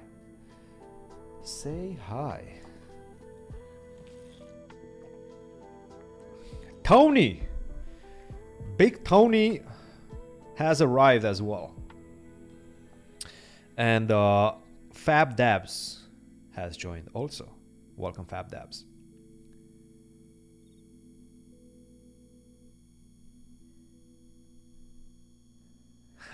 You'll be the 2000. All right.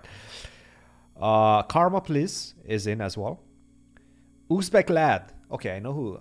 Uzbek Lad is in as well. Okay, that's good. That's good. Oh my goodness. Look. It tells me I have unusual. You cannot actually see it. But it tells me right now that Discord is announcing that we have unusual join activity. You guys broke Discord. Congratulations. You broke it.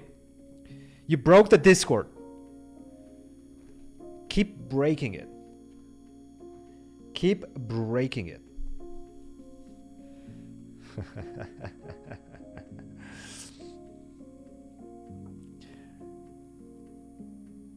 Why are you not in St. Louis? I'm not gonna be for the last. I'm not gonna be for the last couple of events, for this one and Singfield. My commentary days for this year in St. Louis have finished, so that was it. My last event was the US Championship. I'm sure I'll be around next year, but for the last two, I'll take a break. And whoever they have, I mean, right now they have Tanya, Yasser. Yasser is always going to be there. He's the main chief commentator in St. Louis, and Peter Zvidler. So I'm sure they're doing an amazing job. I did join the Discord. Who are you, JT? Caitlin hopped into the server. Hello, Caitlin. Hello, Caitlin.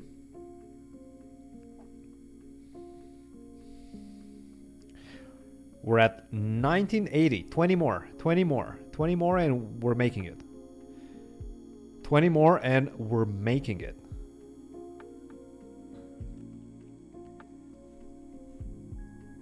Well, I can tell you that much. The Discord gets a lot of information. The Discord gets a lot of insider info into whatever happens behind the scenes with our channel, with the podcast, with the channel, with the business. So yes, I would say it's an asymmetrical join.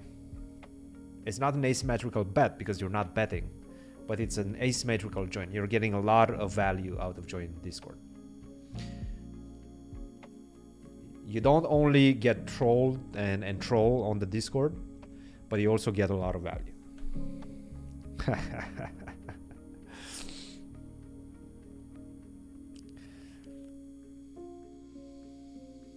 And there might be Discord tournaments for the server, yes, at some point. We haven't done that. I mean, at some point, I guess we're gonna do it, but...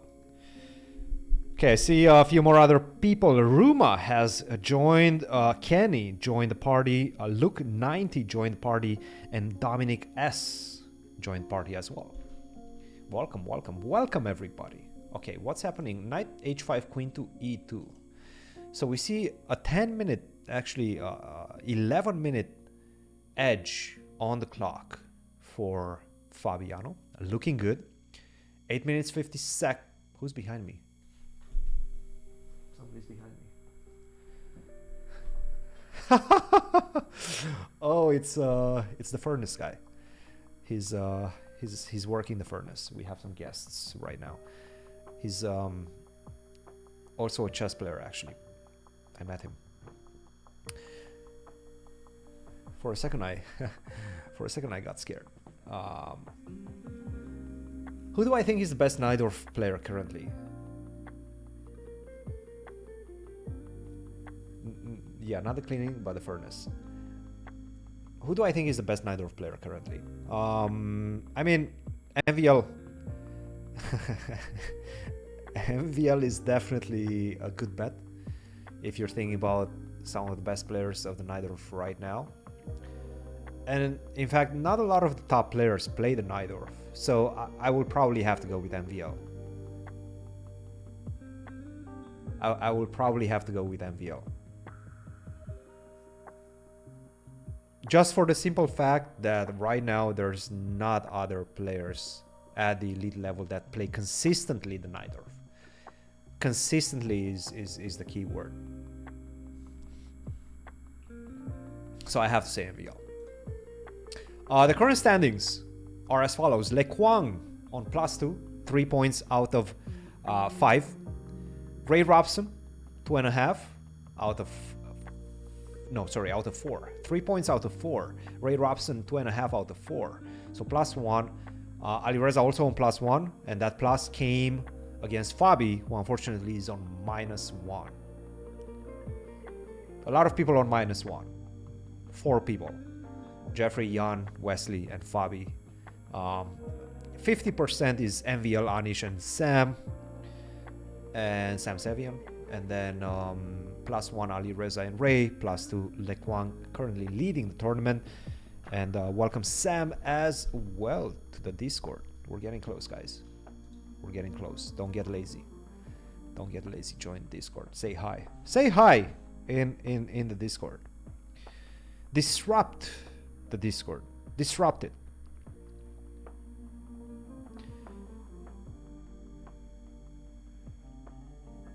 Disrupt it, baby.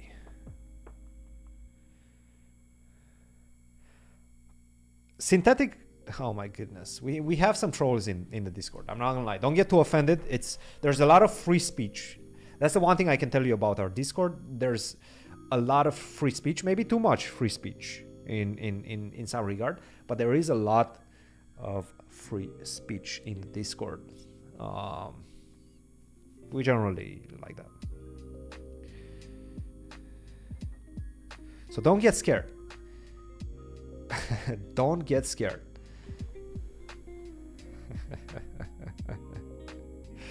Don't get scared, all right? Don't get scared. Who's ruining Christmas? Okay, so Queen E2.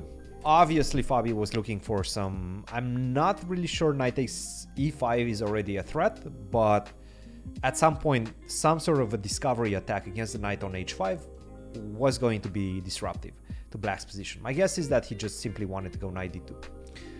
Knight D2 and maybe F4 after that. If you, let's say you make a random move, I go knight D2, you go G6, now I go F4, I'm starting to push my pawns, I'm starting to create some problems. So he was like, no, you're not moving. I'm addressing this situation on the D1 H5 diagonal ASAP with bishop G4. Why is Fabi up so much time? Because Ray is thinking a lot. That's it. That's it. That's it. Because he's thinking a lot. Yes. Noam Chomsky has landed in the server as well. We're getting closer and closer to 2K. We're making it to 2K, baby. 2K. Why 2K? I don't know what's going to happen at 2K. We don't have any raffles happening right now at 2K. But 2K is coming.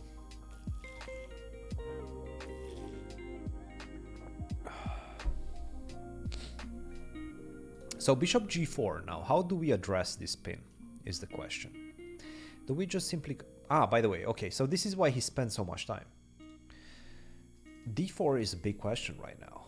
What do you do after D4? What do you do after D4? Yeah, that results in a permanent ban, obviously. Come on, don't be silly. Don't be silly. Don't spread misinformation. Do not spread misinformation on our Discord channel. Rook b3, queen c4, I think is a problem. I'm starting to like this position. I don't know. Just visually, it looks good. Visually, it looks good. I feel like I'm ahead. I feel like I'm ahead. Queen c4. I have pressure on c6. I have pressure in the center. I got rid of this pin, so I can go knight d2 at some point. So I'm liking this one. And the main point behind White's play is that at some point you want to go knight d2 and free up this pawn to go f4. You want to go f4.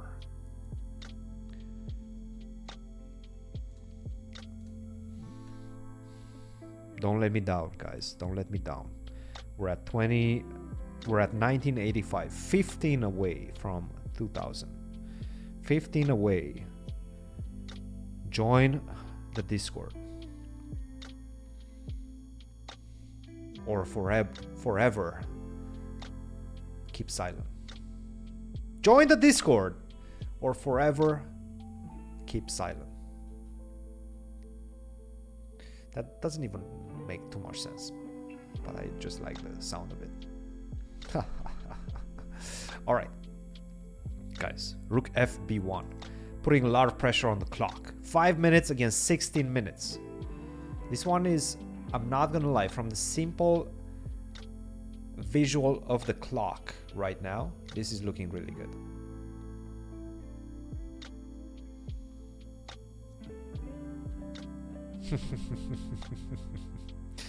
Sign up now or forever hold your peace. Peace? No, that's not how it... No. Okay, rook takes b1, rook takes b1, h6, bishop b3. Why bishop b3? By the way, and we've been discussing this.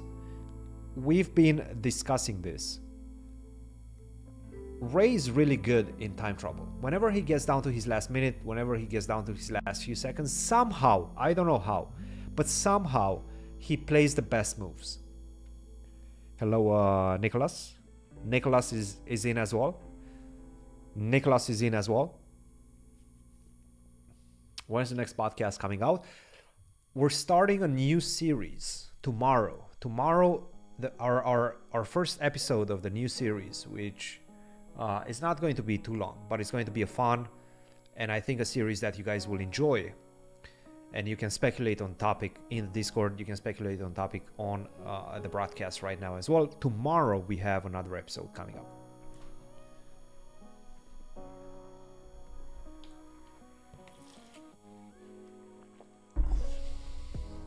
So yeah, we have some fun stuff. We have some fun stuff, and we want to do certain different things. We want to cover chess in a different way. We have some ideas in mind. We'll see how they play out. We'll see if they stick. We'll see if you guys like it. But we have some ideas in mind.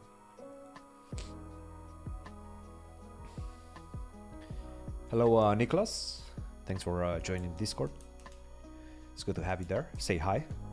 Say hi in Discord.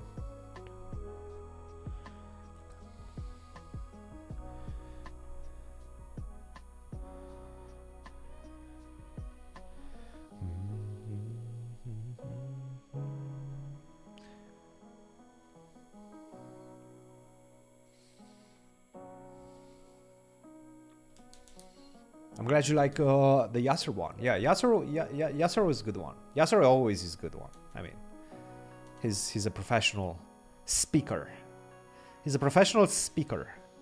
He's just very good at speaking. So it shows. Queen f1. Okay, Queen f1 is a funny looking move. d5 and h3. Look, Fabi is obviously playing on his opponent's clock. The problem is, and the problem that I'm seeing right now is, can you take d4, bishop d2, and then knight d4? This is what I don't like. That's something that I would not have. Yeah, I don't know. I don't like this position that much. Take, and then just go d4. This is what worries me. I think Fabi wants to do this and then hide his bishop. Something like this. And maybe it's the right way to do it. Because now it's going to be 2 bishops against 2 knights. JTT has showed up. Aaron Eager has showed up as well. In the Discord. I'm calling out everybody that joins Discord up to 2,000. So the next... Not that many members. 12 members are going to get called out.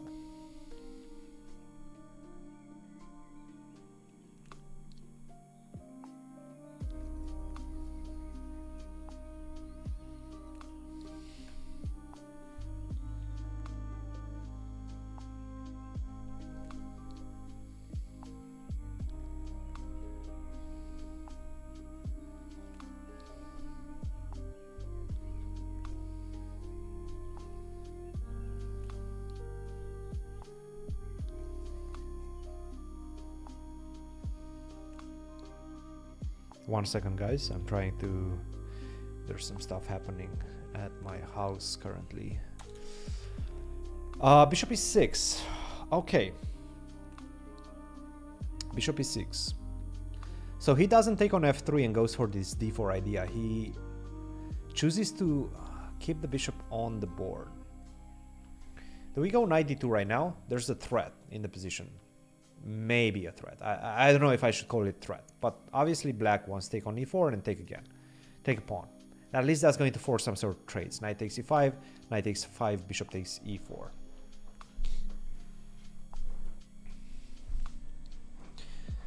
Fabi's reaction to new movie trailers. You have to be very careful with that because that's copyrighted. That's copyrighted stuff. Okay, bishop to e6. Are the Uzbek players underrated? No, I wouldn't say so. I wouldn't say so.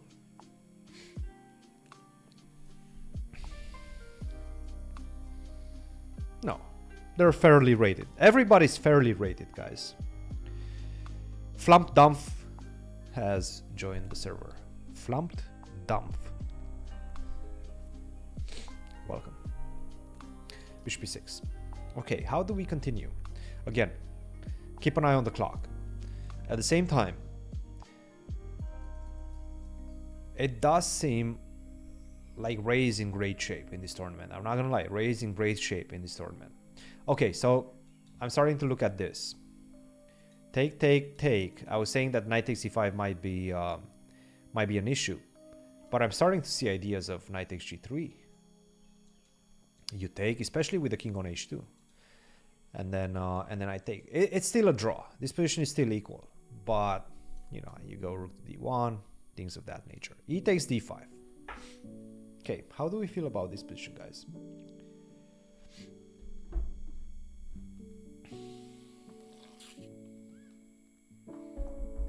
Very nice looking position for who is the question.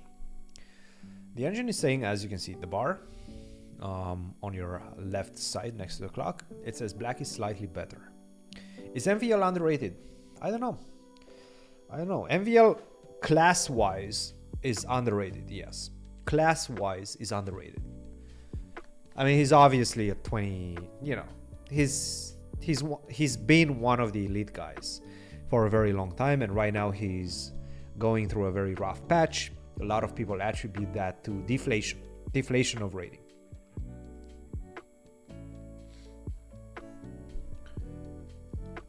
But yes, I would say perhaps he's slightly underrated. At the same time, again, there's so many good competitors right now, and MVL maybe, you know, he's slowing down a little bit. It's not easy to stay at the top. It's easier to get to the top than to stay at the top. Consistency to stay for a prolonged period of time at the elite, around the elite level of chess, is very key, very, very key, and very difficult.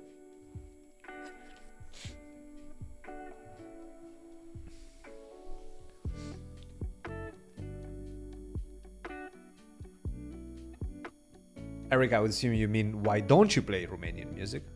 We're not playing anything copyrighted right now.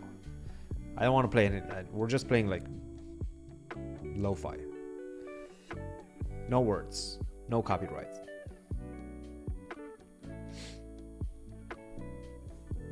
All right, rook to d8.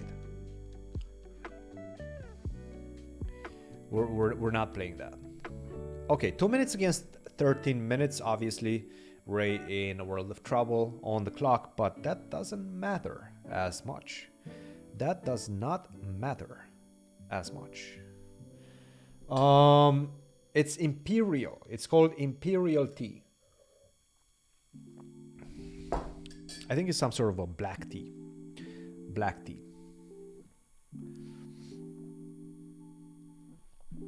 Is there a spectator area for the candidates? I'm sure there will be. Yes, there will definitely be a spectators area. Well, we're coming to Toronto, actually. We're coming to Toronto for the Champions Chess Tour. So we'll be in Canada for Champions Chess Tour. maybe we'll do like a meet and greet at some point if people are interested. If I don't know how many people from Canada watch our podcast or are in Discord or or would be interested to meet us, but yes, we'll be in Toronto in December. 97, okay.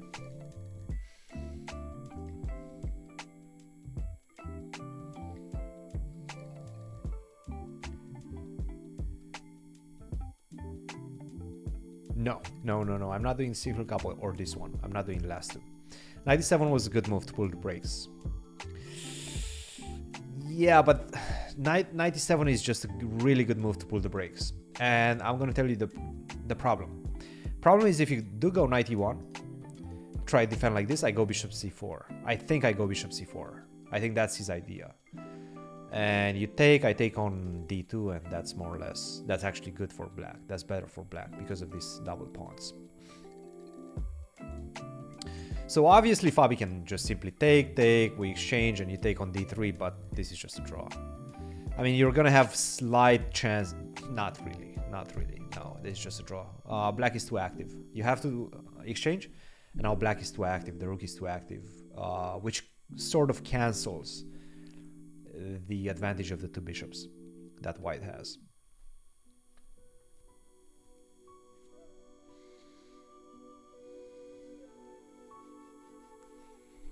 He played 91. Really? I mean, why did he play this move? I mean, I know why he played this move. He played this move because his opponent has 1 minute. He played bishop d5. Okay, so not bishop c4. Bishop d5. By the way, welcome the chess lobster. The chess lobster is in the Discord.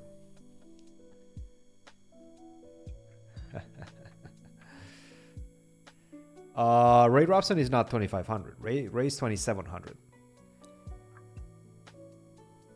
Ray's 2700.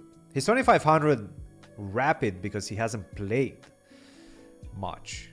That's my guess. That's why 95. I don't know. I'm not liking this position.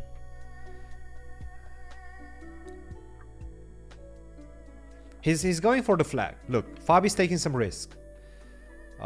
Is knight d4 a move? No, knight d4 I take. 1 minute. 1 minute for Ray. Ray's getting really low on time.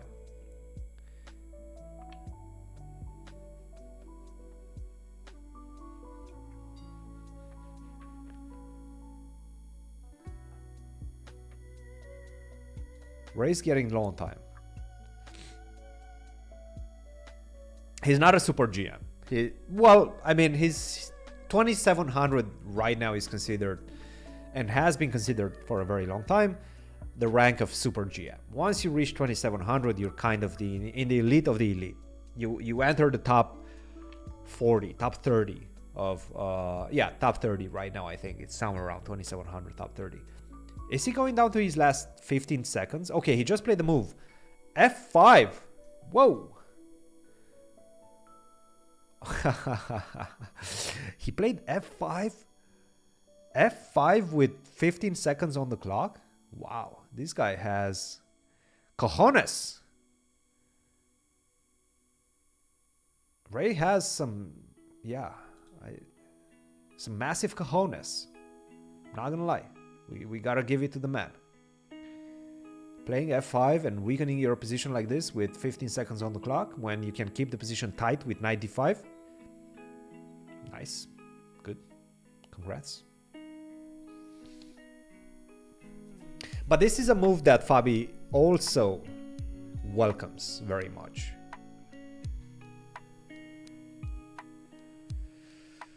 I wouldn't say it's likely that top GMs make draw against 2500s, no. Yeah, f5, I don't know. This move would, I mean, look, Ray is an aggressive player in general. So he enjoys playing this type of aggressive moves. Yeah.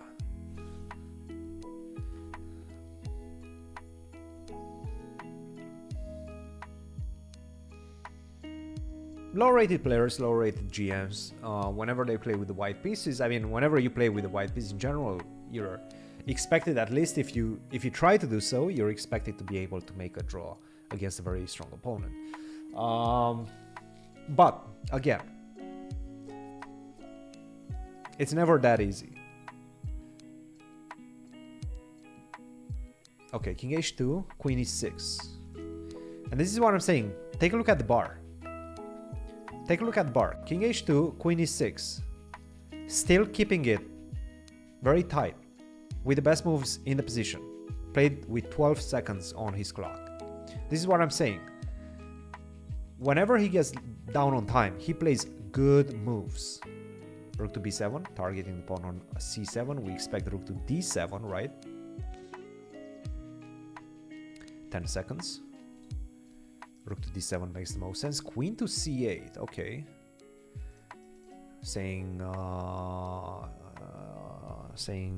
Telling shoo to the rook. Shoo away from there. Shoo away from there.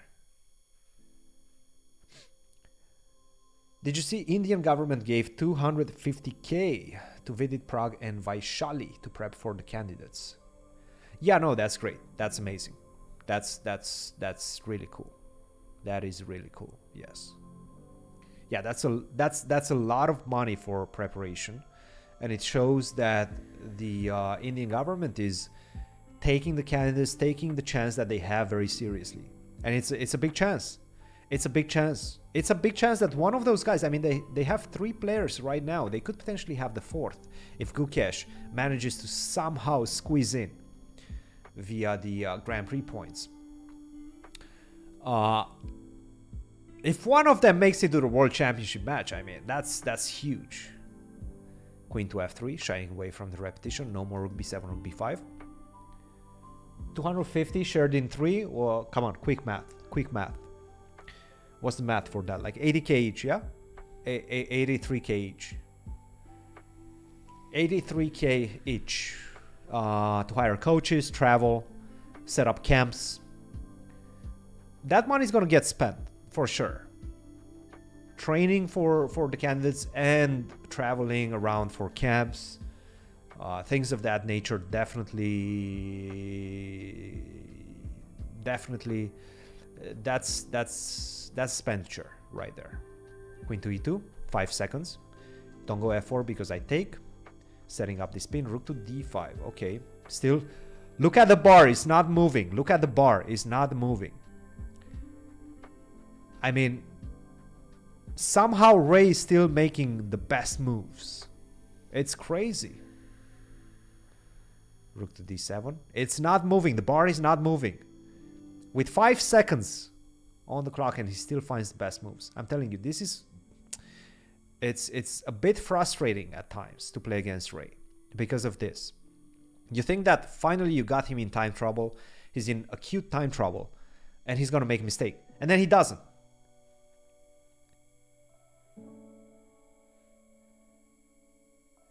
Ramesh is all in. Well, Ramesh is gonna be with Prague. I would assume. That's my guess. He usually is with Prague. He was with Prague in Tat Steel last time. So generally he stays with Prague. And obviously he's not... None of these players are going to share coaches because they're going to compete against each other. So they're not going to share coaches. So Ramesh is most likely going to go with Prague. Queen d5. Do we go c4? What's the move? What's the move here? c4, knight d4 is an option as well. c4, knight d4. Take, and probably something bad happens with this knight. Obviously knight d4 is the big threat. That's discovery attack.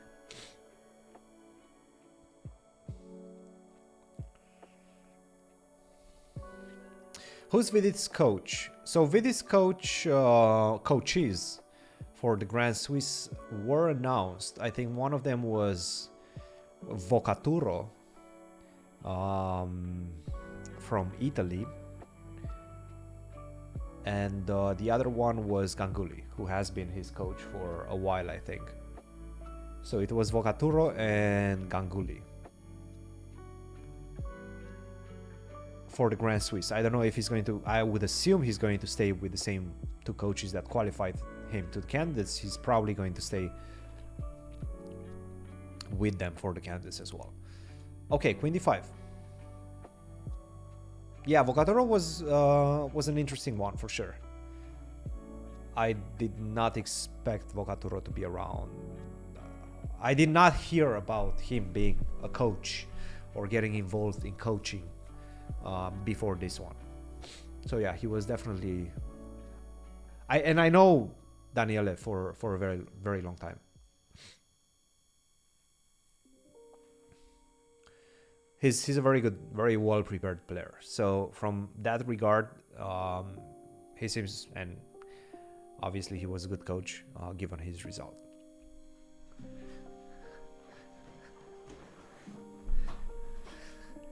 When's the next Manscaped? I hope you guys like that.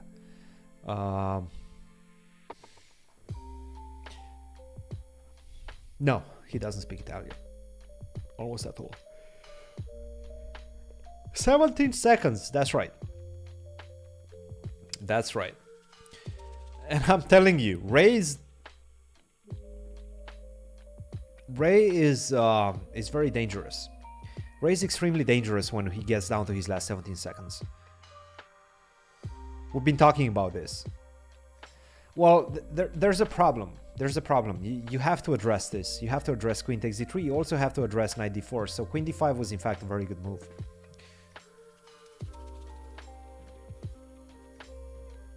I'm trying to understand what the next move to keep chances for white is. To not allow simplification. I think it's c4. I think you have to go for c4. No, he went for d4? What? Okay, that's a crazy move, but I mean, good move against a player that plays with a few seconds on his clock. Okay, d4, it's giving him a... Whoa. Knight d4. Can I take and then take on e5? Now we're seeing some complications arise. And the bar is still saying zeros. Knight g5. Okay. Okay, was this something that... No, but now you take Queen h5, King g8, Rook b8, Rook d8. King g6? Played with 2 seconds? Are you kidding? What is happening? What in the world is Queen g6? Okay, this guy is insane. Queen takes b7, Knight e6 is my guess, or Queen takes c5. Whoa! The bar goes wild. The bar goes wild. Rook b5, Rook takes c5. Fabi's getting some chances. Fabi's gamble paid off. Fabi's gamble paid off. Rook takes c5 now. Rook takes c5, Rook e6. Rook takes c5, Rook e6. Fabi's gamble paid off. Now he's on top. Now Fabi against 6 seconds. Finally, he's on top. He's not missing this one. He's not. Knight c6, Rook e6. Picks up the knight. That's game over. King h7. Good move. Good defensive move. But it is now Fabi who's enjoying a nice advantage. Maybe Rook e6 right now.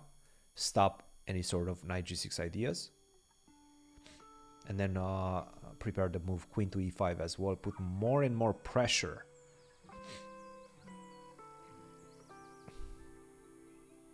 I don't know. What is he gonna do? I understand. The bar is liking us. The bar is liking white. Plus 1.38. But is this that easy? Is this that easy? Queen to f3. Okay, not allowing Knight g6 because you lose the pawn on f5.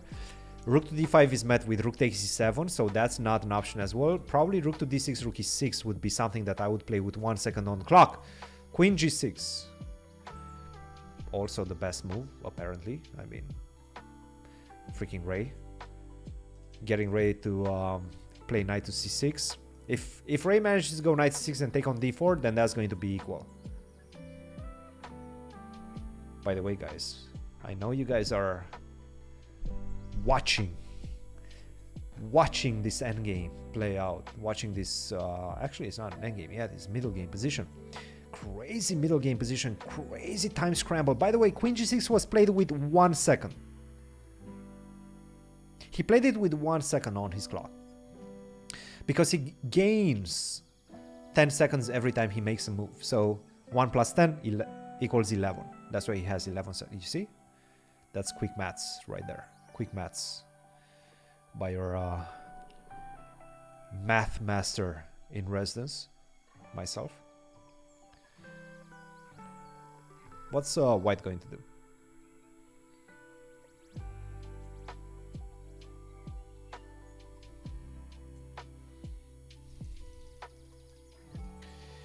Ray already made a slight blunder. I'm not sure if I will call it a blunder, but Ray already made some inaccuracies which allowed white to build up an advantage. By the way, can I go bishop c5? Or do you put the knight? Wherever you put the knight, I take on f5. Is this the move? Okay, so bishop c5. What do you play? If you go knight d5, I take. So I guess you want to play g4, but then I go queen f4.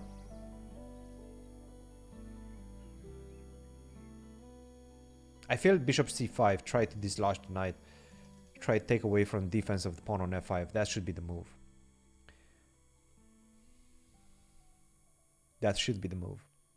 Yeah, bishop c5, g4, queen f4. Okay, so I know my boy. I know my boy. I predicted his moves. Queen h5 looks maybe the only move that keeps black in the game. Or queen h6. No, queen h6 I just take and then take on e7. What did he do? Oh my goodness, for a second I thought... Did you guys see that? Did you guys see that? Bishop d4, don't give up the pawn on c3. Bishop, and you can take this pawn at any time. Or c4. This is what he's thinking. For a second, the computer said queen takes g4 was the move.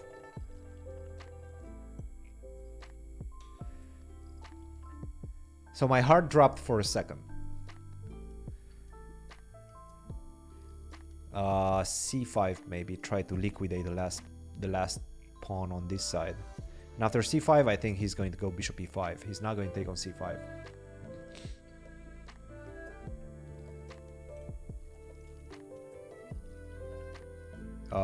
What's happening with the clock, guys?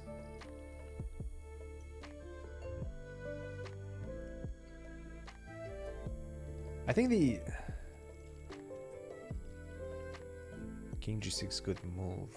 Okay, I guess rook f8 followed by f4. Yeah, rook f8. Let's go rook f8. g4 is tempting as well, but I don't think you want to weaken the third rank like that, because at some point you're going to take on h3. Like next move you're going to take on h3. Rook f8, rook e7, f4, something like this is what I'm seeing.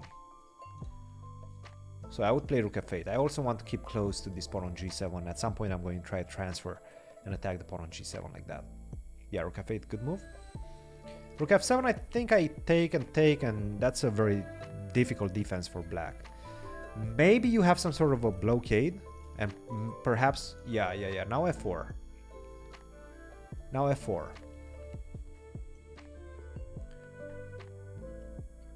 Bishop d6 actually is also sort of... Wait, is bishop d6 the move? No, I feel like I want to go f4, right? Yeah, he played f4. f4 is the move. f4 is the move. Good move. Yeah, this is starting to look good, guys. This is actually starting to look good, because after the thing is, after rook f7 I don't have to trade the rooks. I can go rook to c8 because the pawn on f2 is not attacked anymore. So he goes knight f6, but now I can just pick up the pawn. King takes h3. King takes h3, just pick up the pawn. Do it. You don't have to wait, you can just do it.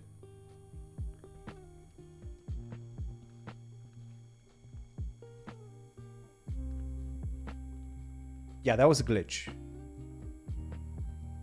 Did he take on f6? No, Fabi, what are you doing, man? What in the world are you doing?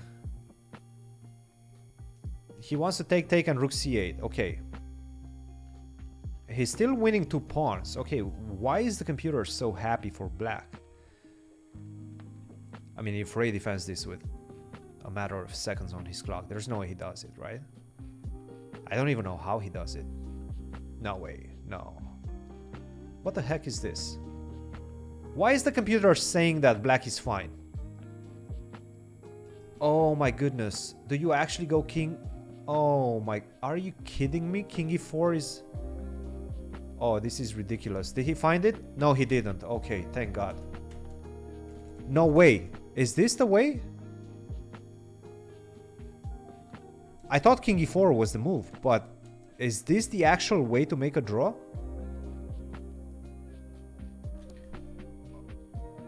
Oh, this is sick. If you take, I go king g4. This is so sick.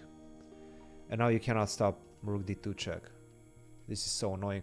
But you still have to prove it. Okay, check, and then I go king e3. No, no, no. This is still... Okay, I understand. You want to go rook d3. He wants to go rook d3. This might actually be a draw. Ah, sick. Sick. Sick to my stomach. Sick to my stomach.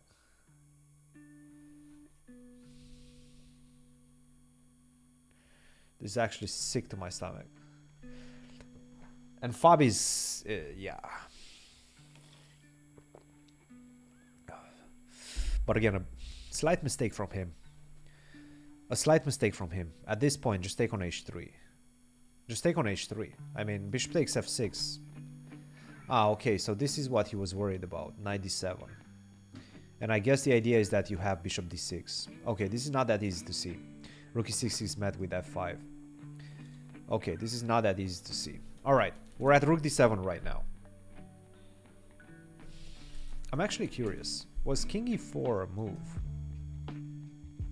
King e4 was a move, but it wasn't that good. Like, it was giving white some sort of chances. And somehow rook h7 followed by rook d7 doesn't. I mean, this is ridiculous.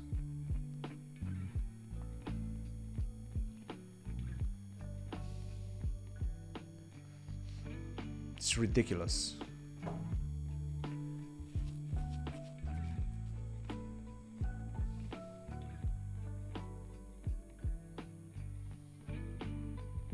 Yeah, rook d3 now. It's the big problem. He finds it. I mean, he finds everything. It's impressive. What else to say? I mean, he just finds the best moves in a very difficult position.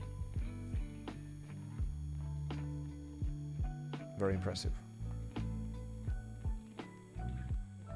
Yeah, he found like every single defensive move with like 4 seconds on his clock. Every single defense move with 4 seconds on the clock. It just goes to show how good these guys are. Well, he has 2 extra pawns, but you cannot. You're gonna lose 2 of them. You're losing g3 and f4. Welcome, DJ Cat and Saj on and I'm sure I didn't pronounce that correctly, but welcome to our Discord. Join the Discord, guys. Join the Discord. I'm going to call the names of the people joining in today's stream. F5. Okay. Still some decisions. Still some decisions. You probably have to give a check and then take with the king. You still have some decisions to make. This is still not that easy. This is still not that easy. There's still some chances for Fabi. The problem is Fabi is also playing on 40 seconds right now. There's still some chances for Fabi.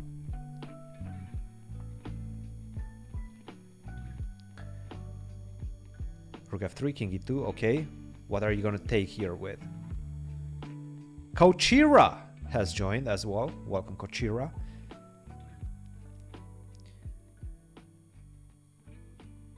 I mean, these clocks being stuck are a bit, they're triggering my anxiety. These clocks are triggering my anxiety. The fact that he's finding every single best move with like 2 seconds on the clock is absolutely ridiculous. I think king f4 is the move. This is what I would play, king f4. He plays king g4. Okay, now he's trying to go with c5. He's trying to push the pawn.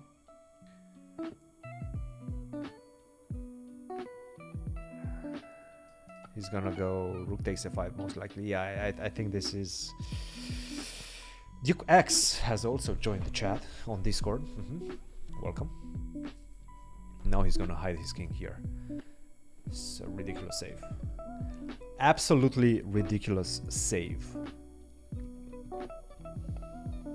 The link is indeed pinned. It's pinned to the chat. We pin it to win it.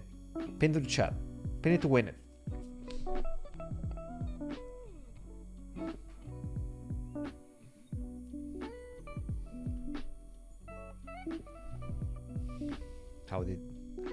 How did he see this? c7, rook c5, draw. Crazy defense. Crazy defense. Sometimes, you know what the problem is? That sometimes these misses are even more triggering than losing. Like sometimes these misses are even more triggering than losing. And king d7. Like absolutely clinical precision by Ray. The rook is defended. You have to go for this, and that's a draw. Yeah, sometimes these things are even more triggering than just than losing. Like actually making draws in two winning positions, it's more triggering. Terrible. All right, last game. Anish seems to be winning. Anish is winning against the leader, Le Quang. So that's actually good news for Fabi, because Le Quang was creating a lot of separation. So if Anish manages to win this one, and by the way, this is still not over. This is still definitely not over. And in fact, I have a feeling if... Oh my goodness. This is a draw. Are you kidding me? This is actually a draw. This is a draw by table base. So table base tells me that this position is a draw. There's going to be enough checks, a perpetual coming up. But at the same time, no, you cannot go there. I cannot go to h4 because of queen h1. No, Le Quang is not winning. Oh. No, this seems to be some sort of a draw, but...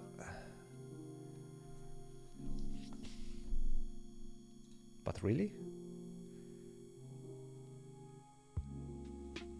No, but I'm gonna go king g3. I'm gonna hide at some point, or king h3. At some point, I'm gonna hide with g4, right? How in the world is this a draw? Oh, king g5. Whoa. Where are you going, Anish? Just go back. Just go back. Don't go too crazy. Just go back. There's a very high chance that Anish is going to win this one. Forget about the fact that table base says this is a draw. Forget about the fact that table base says that this is a draw. This should be a win coming up. I would say 70% chances that Anish is going to convert this one. Is going to win this one. You have... Where is he going? What's happening here? Okay.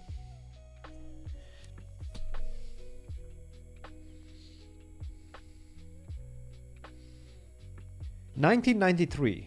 We have 7 more people joining the Discord until we hit 2,000. 2,000 people on Discord. That's a big community right there.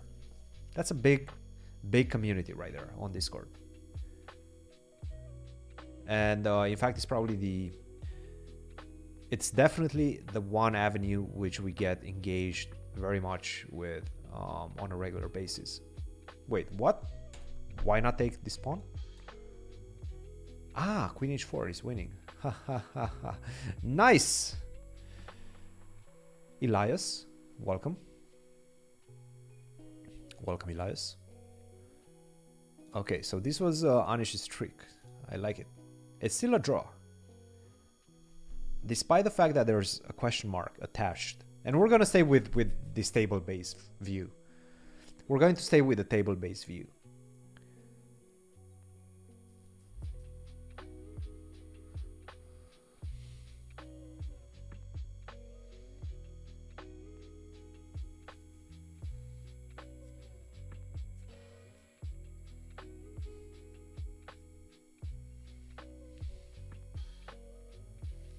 You're still waiting for the 2000 member. You might lose your chance, Nidorf. You might lose your chance. If somebody makes 5 accounts right now, all you need is 5 more accounts and you lost that chance to be the 2000 member of our Discord. Excuse me. They're checking for a repetition right now. Okay, okay. So somebody.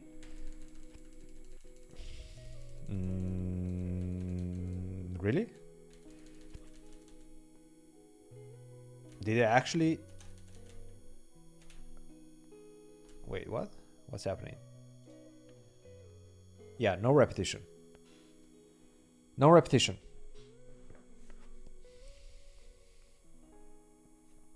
Suleiman just slid into the server. Welcome, Suleiman. Welcome, welcome, Suleiman.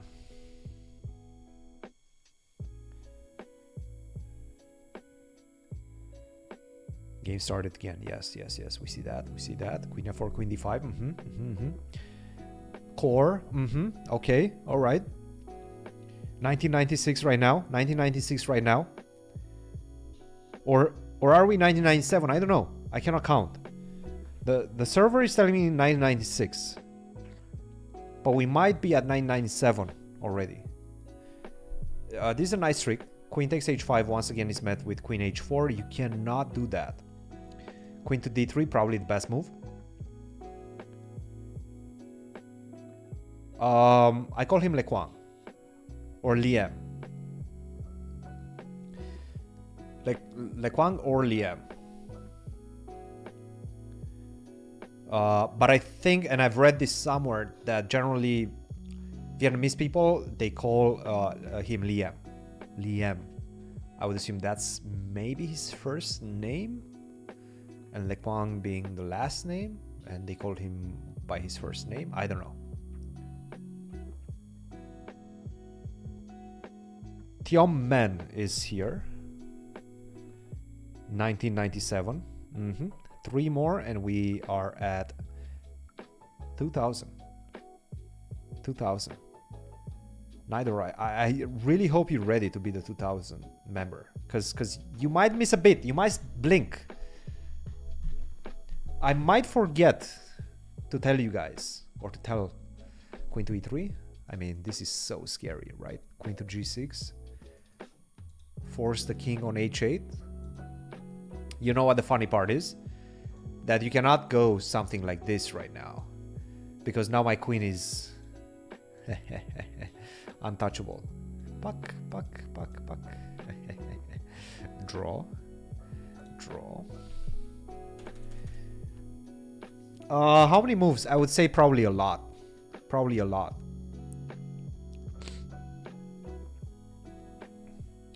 $50 moves, probably a lot, because it resets every time you make a pawn push. So the last pawn push was h5 at move 47, and we're at move 74 right now. So every time you push a pawn, the 50 move rule resets.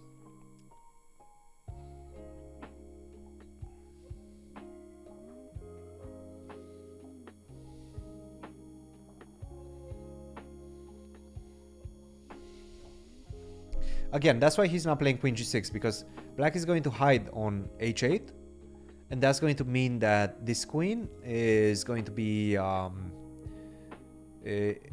can be sacrificed to force the stalemate. King h7 is what we have. At some point, white has to push his pawn. Such a funny position that this is not that easy to win. That's crazy. That's crazy that this is, I mean, in fact, it's a draw.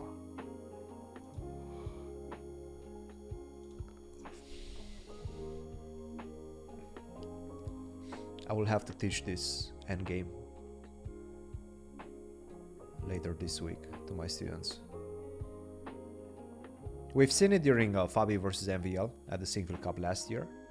So right now, if you give me one more move, I go Queen H3. You give me one more move, I go Queen H3. So yeah, don't keep this queen on G6. Do not keep this queen on G6.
What now, guys?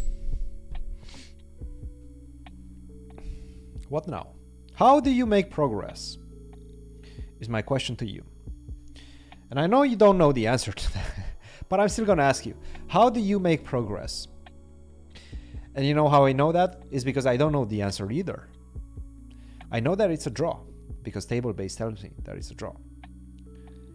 I'm an unplaying character, an NPC at this point, because I know what it is, but only because the engine tells me so. I feel like all chess players are NPCs. We just follow whatever the engine tells us. Close to it, at least.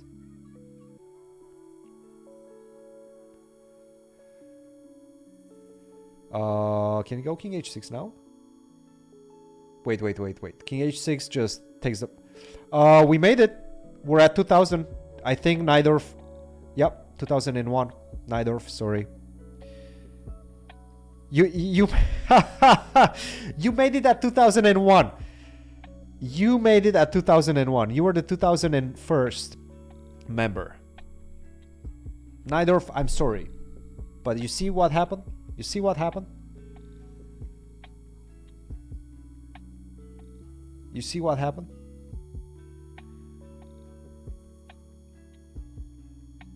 Yeah, this is a draw. Incredible defense by Lequang. Very frustrating. Very frustrating. So welcome Havard 1003. Welcome Dark Magician. Welcome William and Najdorf and Stephen Lee as well. Welcome, guys. Welcome to the Discord. If you haven't, and if you don't know what I'm talking about people that just joined the Discord. After you join, you should say hi. And just browse through the channels. We have a lot of discussion everywhere. We have podcast discussion. We have the general discussion. We have memes. In fact, memes is a very powerful channel because very often we post memes that we receive on the memes and pics channel. We receive those memes there and we post them on Twitter, and sometimes they do really well. We've had some people posting some really cool memes that we shared. Chess discussion, tournament discussion. We have a bunch of stuff, guys. We have a bunch of stuff. We have merch. We have a merch channel. The merch is coming. The merch is coming. I think our launch date is, we're trying to make it by the 20th. We hope that the merch is going to be launched sometimes between now and the 20th of November. so that everybody will have time to order before those before Christmas, basically, or before the holidays. If you want to give a cool gift to somebody that loves chess, loves the pod, or you love the pod, and you want to represent, then that merch is definitely going to make it in time for Christmas and in time for the holiday season.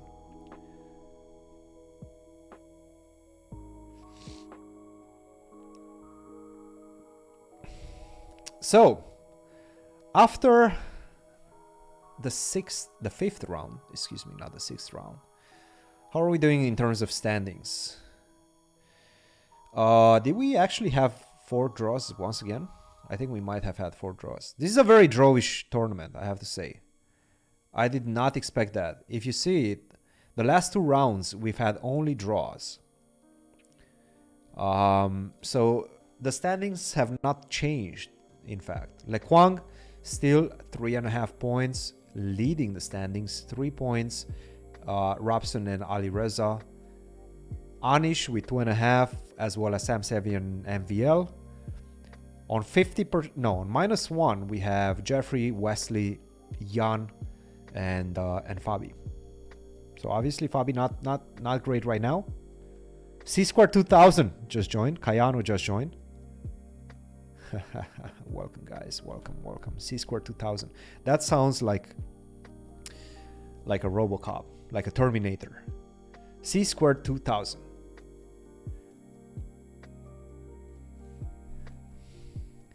It sounds like a Terminator. All right. And speaking of the Terminator, and since you guys have been very generous with your Discord subs, I'm gonna put a sneak peek right now of what the series is going to be about on the Discord. What the series? There's gonna be the series that's dropping tomorrow. Episode 1 is dropping tomorrow on the channel.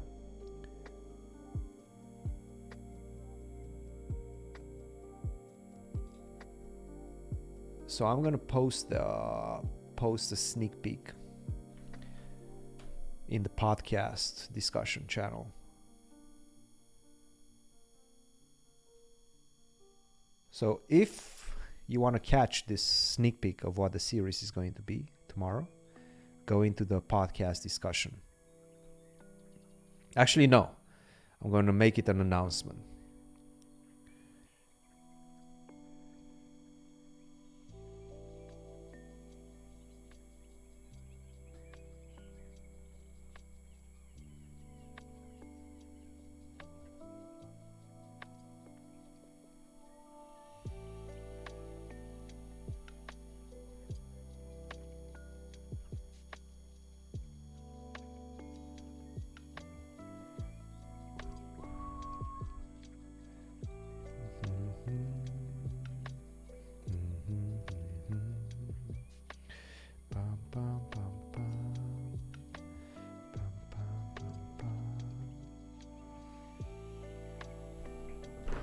It's on Discord.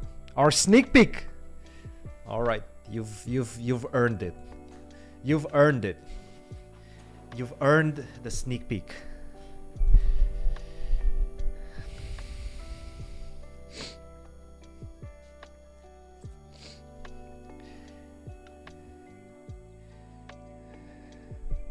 You've earned it. See you, JT.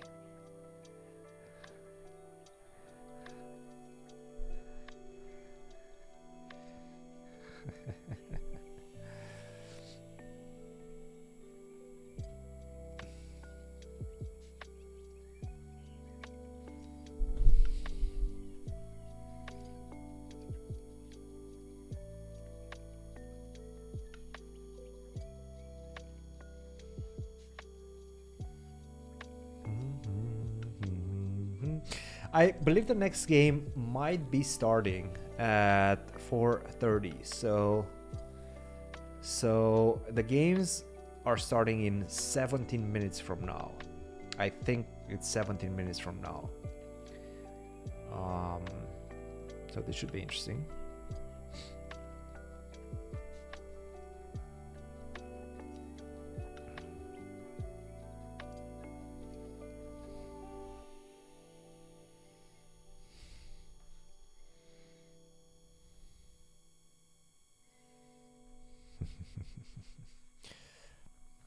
I'll give you guys a sneak peek too. Give you guys a small sneak peek. See if I can do it. Boom.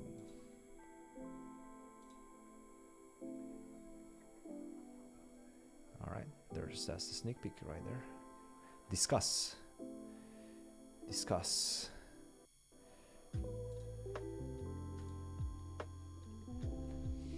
That's the sneak peek right there.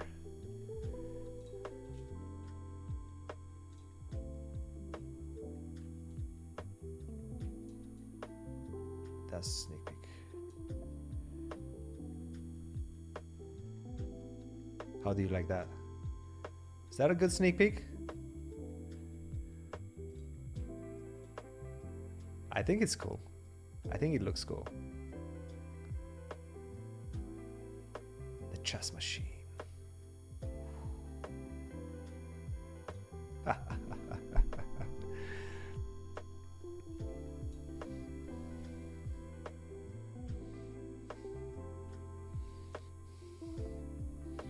It's gonna be a cool series, guys. I think you like it. You like it.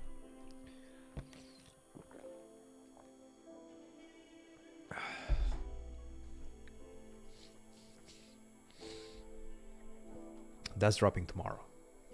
That's the thumbnail for tomorrow. That's a good thumbnail. I'm not gonna lie.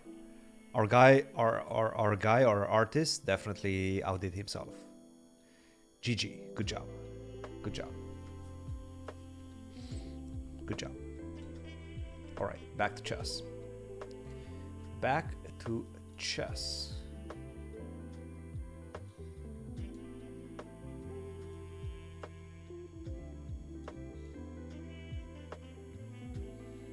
Let me readjust the frame.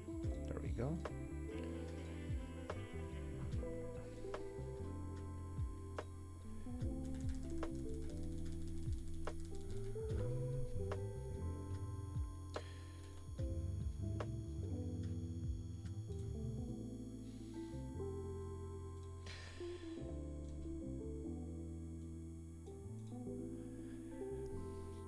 All right.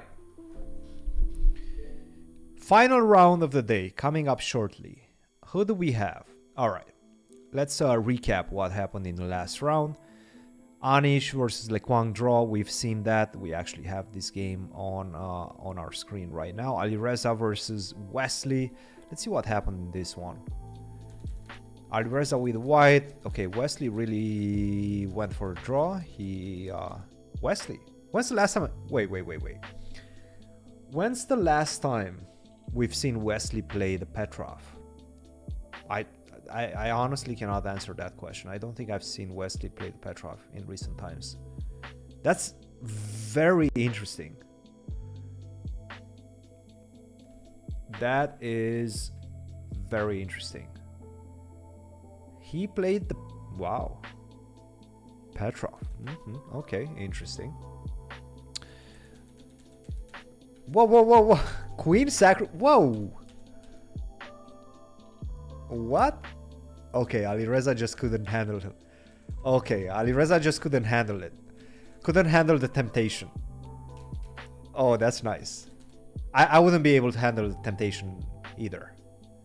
I would not be able to handle the temptation of taking on f5. Okay, that's a nice queen sack by Alireza.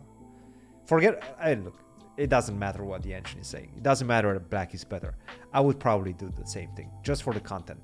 Just for the content of it. You cannot go to h8 because I take, and that's a double attack, and I get my queen back with dividends, with interest.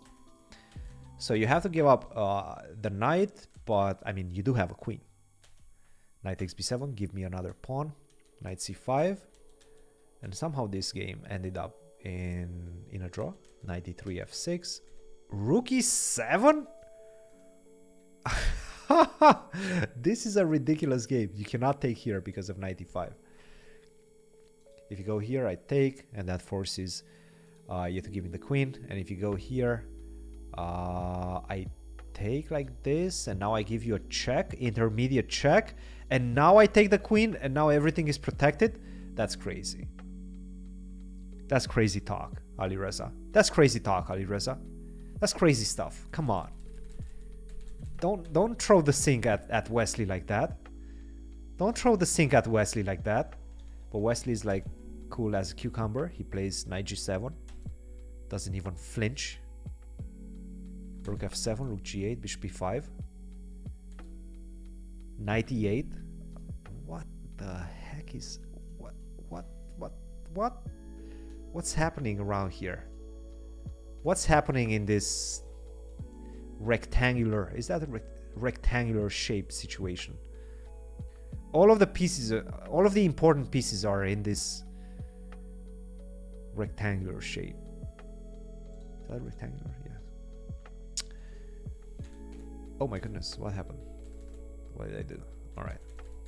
So we left it somewhere here. Knight f4, knight h5. Probably Alireza is winning. Rook f8, rook f5. Rook takes c8.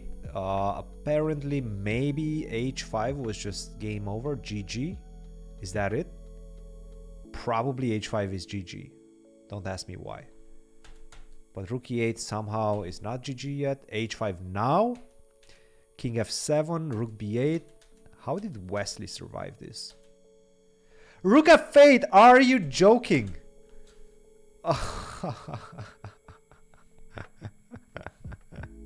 Don't take... Oh, this is crazy.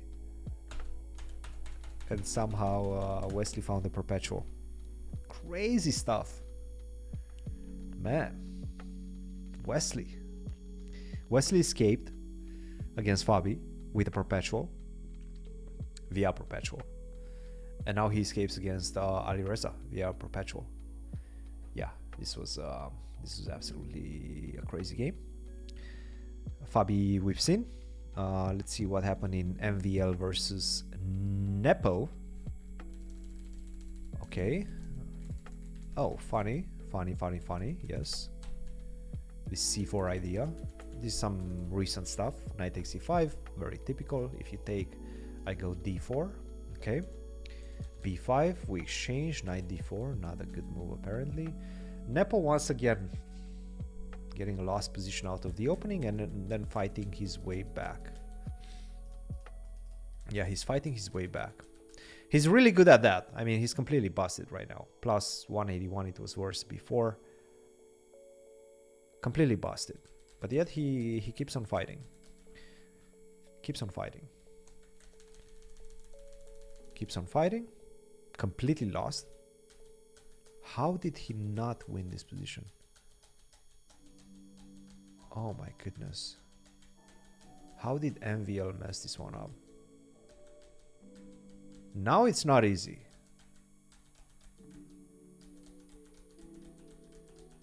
That's crazy. Wait, was he still winning?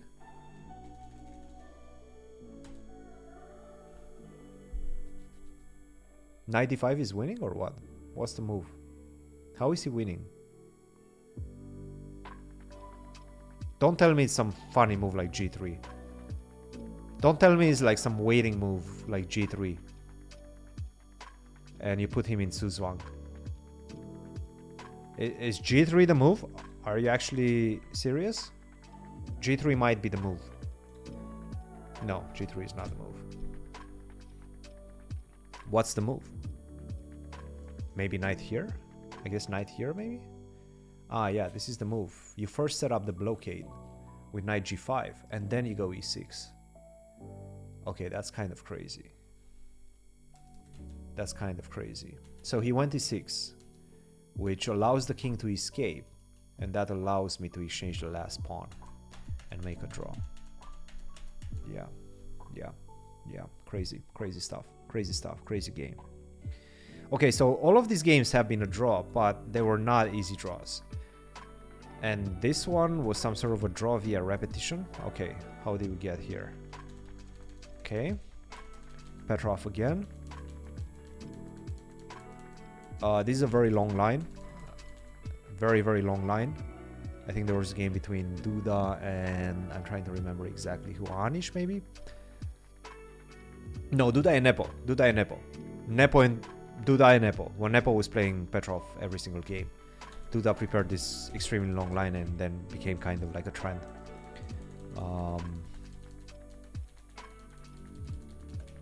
And they made a draw via repetition. What's up, Ultra Instinct Shaggy? All right, let's see, guys.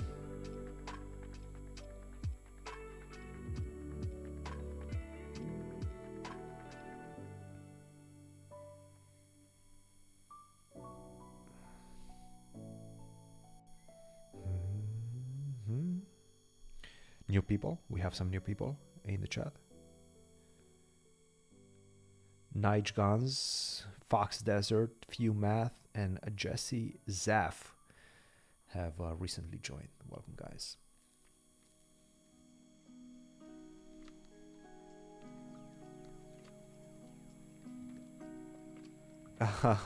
Yeah.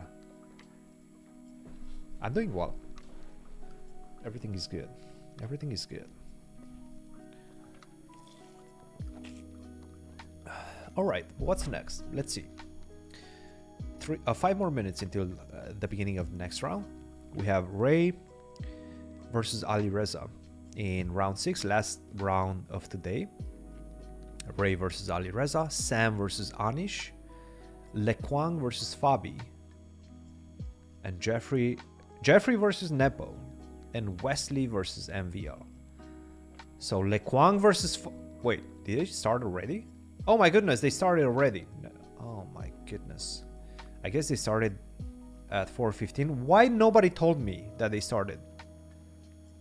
You guys are in the chat. Come on. You guys should have told me.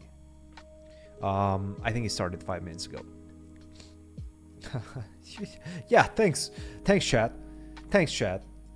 Yeah, you tell me now. Thanks. I appreciate it. Oh my goodness. All right, let's get Fabi's POV. So yes, the games have started already. Fabi's playing the leader of the tournament, Lekwang Lian, and we have this A6 thing that Fabi has been playing recently.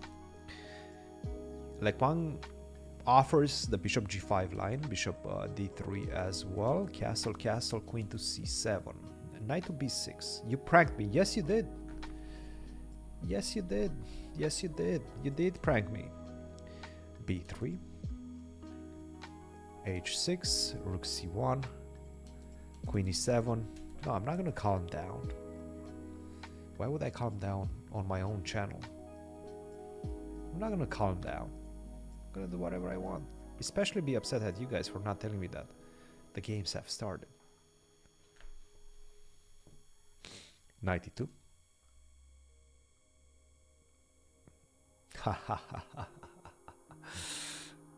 Is this the Slav? No, it's not the Slav. This is QGD. The QGD with A6. I don't even know how this opening is actually called. The 3 knights variation. 3 knights variation. Never heard the name before, but yes, this is called the QGD 3 knights variation. It's considered to be a dubious line.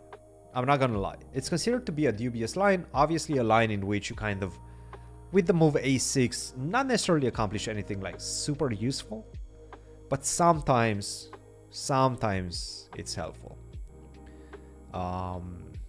92.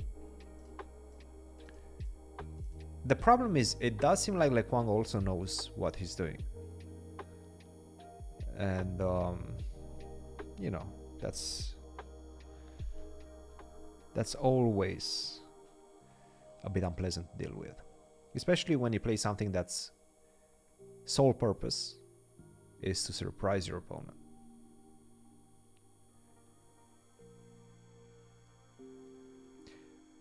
What's the story behind the name of the channel?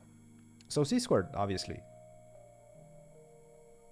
is because of our names. The hostess, hosts names. Caruana, Kirilla. And the story behind it is, the funny part, we were going to be a bit more edgy with our name at the beginning. We had a different name in mind. But then we had a dinner. I think it was a dinner at one of the restaurants in St. Louis after one of the games. I don't remember exactly the tournament. It wasn't Seinfeld Cup. I think it was maybe the US Championship. I don't remember exactly.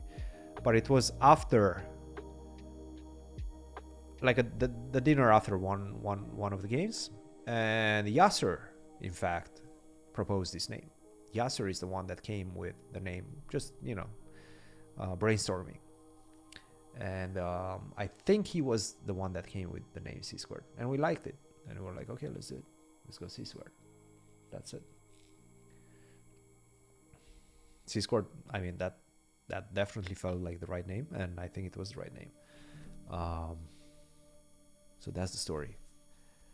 Not a super engaging story, but that's the story of the name.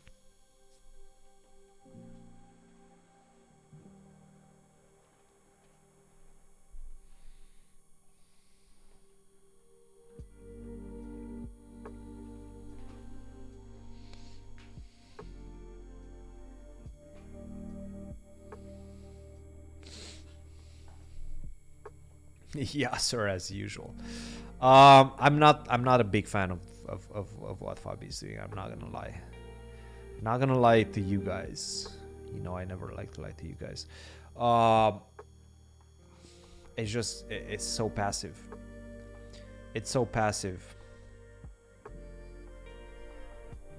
Not a big fan. Not a big fan at all.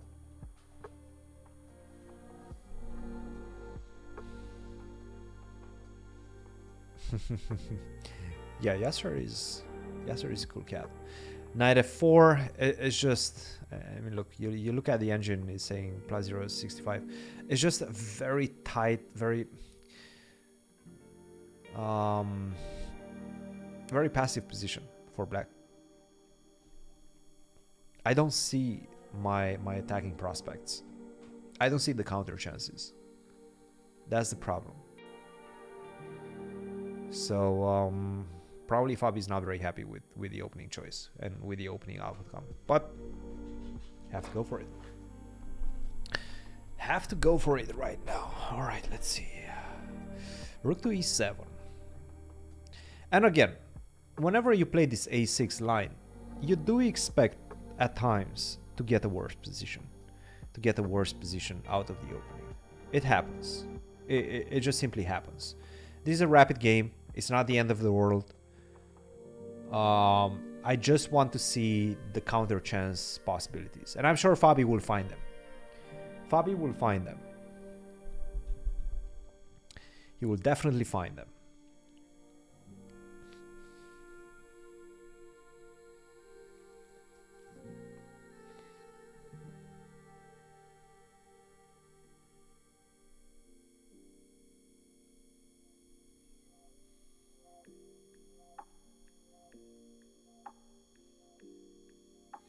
Take on e4, okay.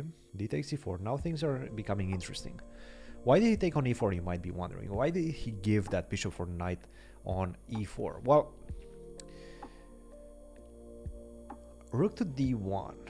He's maybe looking at ideas of knight to c4, knight to c4, knight to b6. Once again, still, the currency of the position is that you are passive. That's what I'm playing against. That's what we're trading in this position. Quality of pieces. That's the currency of this position. And the quality of white pieces is a bit higher. There's no structural weaknesses, at least no apparent ones. It's all about how imposing are the pieces. And the knight on d5 is the imposing piece in the position. It's really annoying to try to get rid of that. Because whenever you go f6, knight g6 comes, and then you have some problems on the left side flank, on the king side.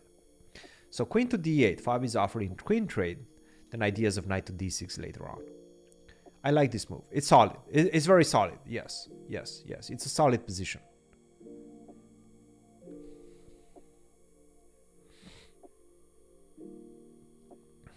It's a solid position.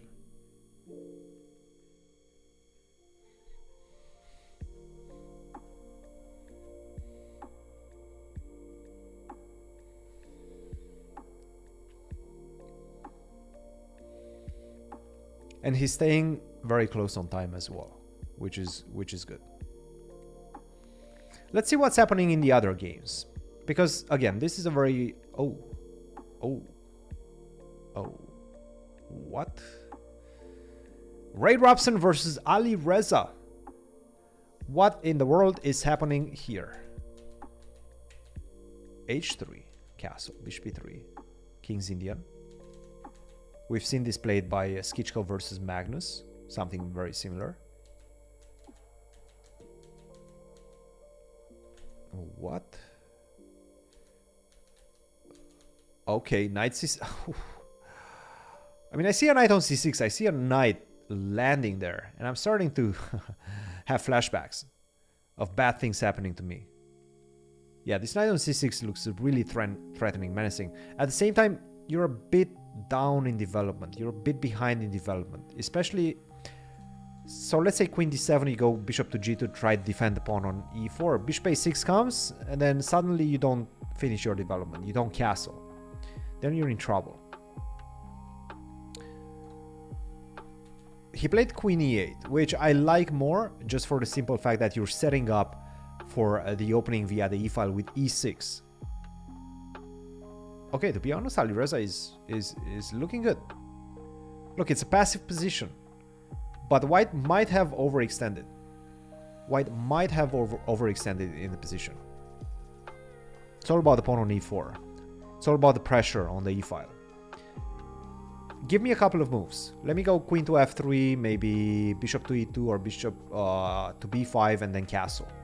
If I manage to do those moves, then white is winning. And I think queen f3 must be the move, right? It just feels like it defends everything. And the engine is laughing and saying that, yeah, no, absolutely not. After queen f3, probably e6 and you're already worse. Maybe not e6.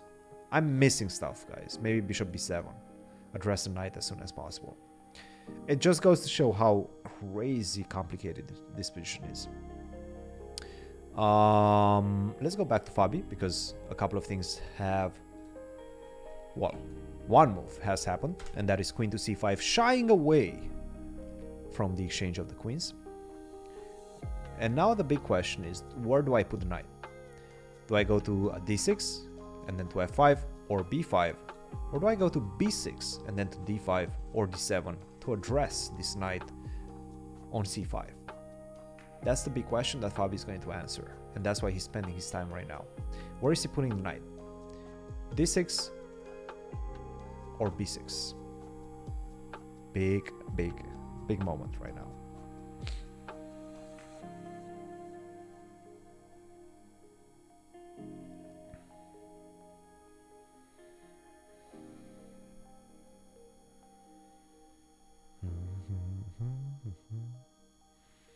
Oh, we got some Discord boosts.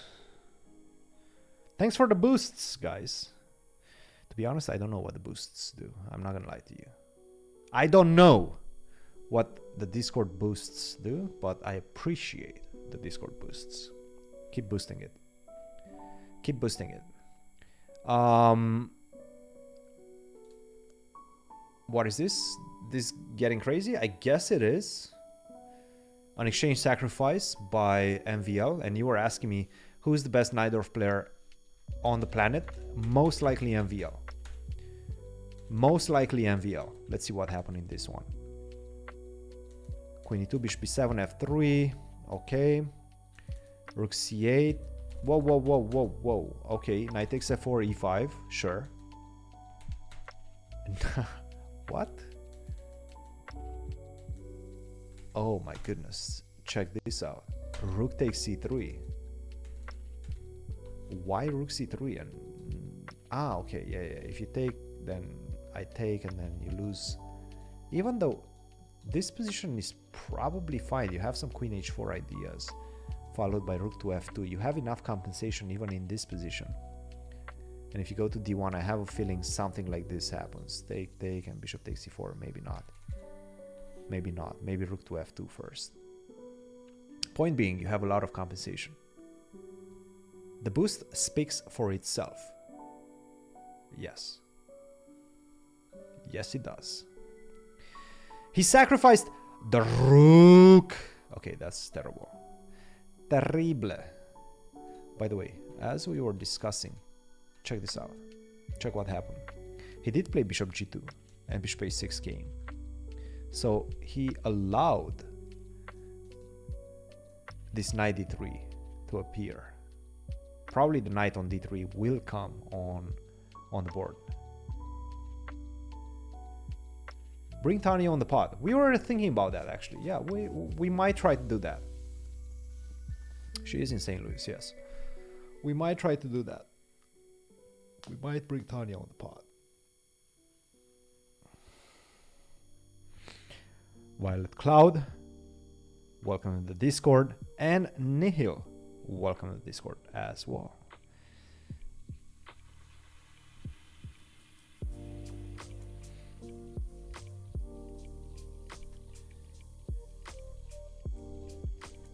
Yeah, this position is indeed a headache.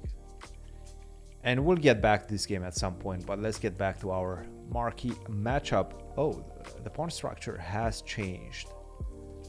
So check this out. He went for bishop d5, which allowed knight takes d5 and rook to c2. Oh man, this I don't like. This I really don't like. Keep saying that, but I really don't like it. Yeah, the engine is not happy either. It's just a very passive position. I think what he wants is knight b6 and knight d7, right? Okay, maybe this is the way to go. You take, I take. You take, I take, you take, I take. And this should be a draw, right? But is it a draw? Is the question. No, but this should be a draw, right? Ah, you give a check and then...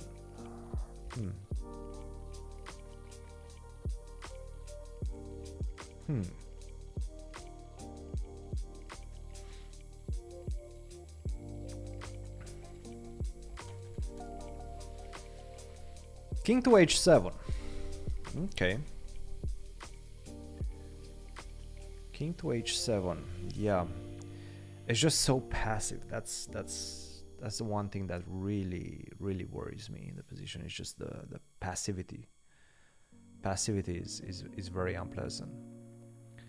And I know the way Fabi operates. He always tries to win. He always tries to find winning chances. And it's going to be so difficult to find winning chances in this one. Like, the goal in this position is to actually survive.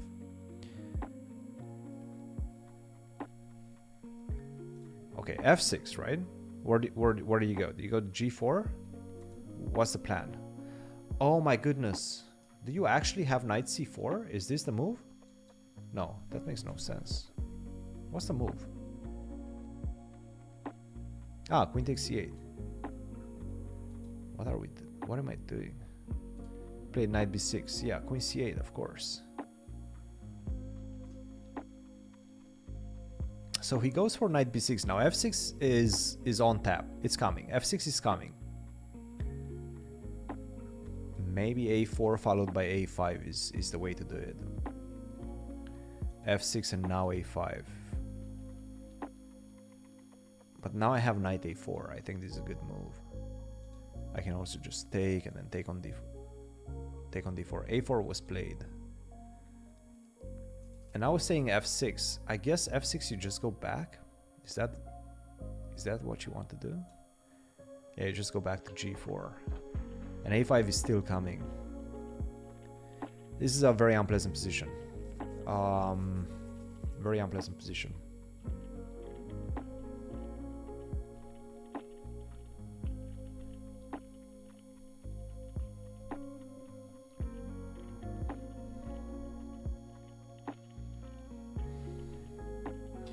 Katana Chess. Who is Katana Chess? But welcome. Welcome all the new people on the Discord.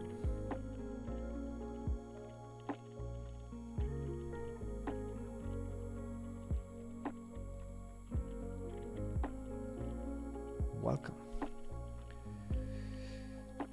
Yeah, I think he wants to go. The question is, and the problem might be, that if you try to block, if you try to trap this knight on e5, white is going to go a5.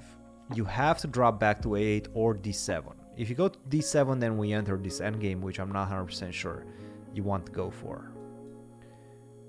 And I don't even know exactly why, but I guess this position is just a bit unpleasant. Though maybe this is the way to do it. Just go h5. Maybe this is the way to do it. Go h5. Try to go f6. Try to trap that knight. I'm wondering after knight a8, what do you do? It's a very funny looking move. But f6 is coming. Like, how do you get this knight out, right? How do you get this knight out?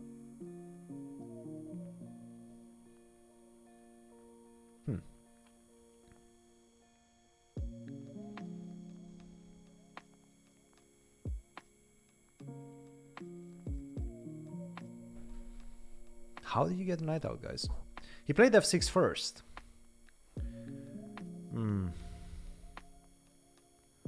Okay. Played f6 first. And now probably knight g4. Yeah, knight g4 might be a bit unpleasant. I don't like this. I wanted to see h5 on the board. I think h5 was better. Knight a8? Ah, he's trying to go like this. Knight c7, knight e6. How do you stop knight c7 if you're white?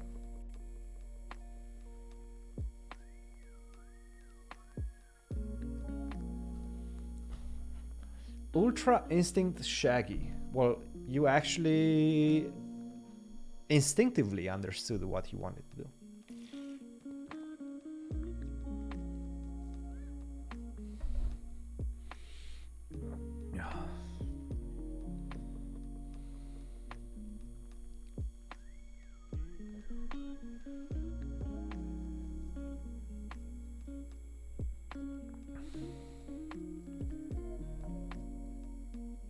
Yep. Knight a8. Knight a8. Kind of a crazy position, I'm not gonna lie. Crazy position. A bit too passive for my taste. It's a good move because knight 7 is met with queen takes b7. Look, if I manage to get the knight to e6, I'm doing great. I'm actually really doing really well. But how do you get your knight to e6 right now? If you go knight 7, I take.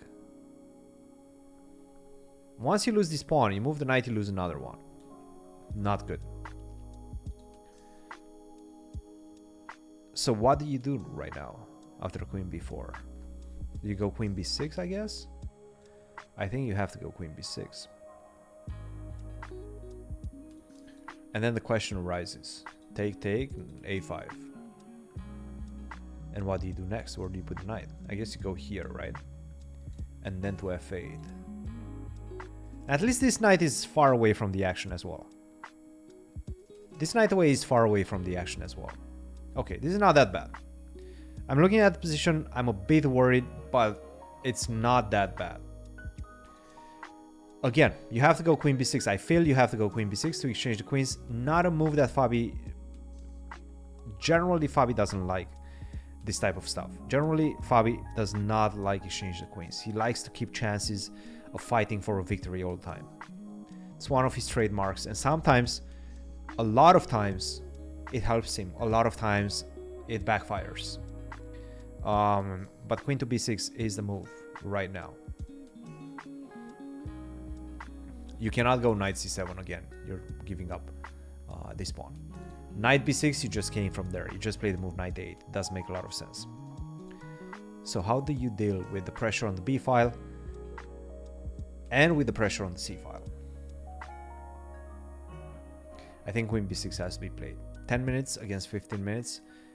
Another thing that worries me a little bit is that there's not that much time. He doesn't have that much time left. He's falling behind on the clock. And Fabi plays very well when he's up on the clock. And he really dislikes not being up on the clock, being down on the clock. Everybody does. Everybody does.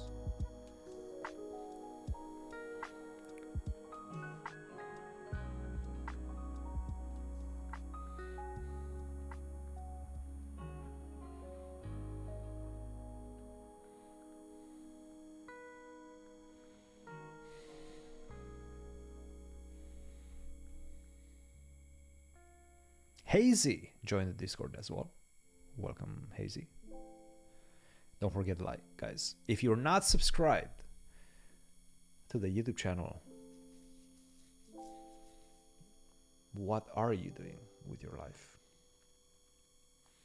Oh, okay, all right.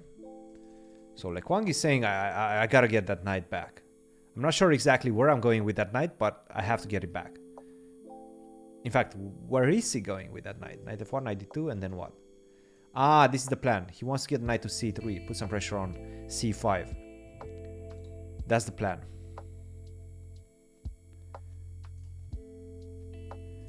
Queen e7, and now you take, and my knight escapes. Yes, black is just waiting. Black is just waiting. I don't think you want to play f4. No, no. f3 or f4, I don't think you want to... If you open the e file, that helps black. That actually helps black. What you want to do is play on the c file as white. So, queen to e7, good move by Fabi. Right now, clearly setting up the transfer of the knight to e6.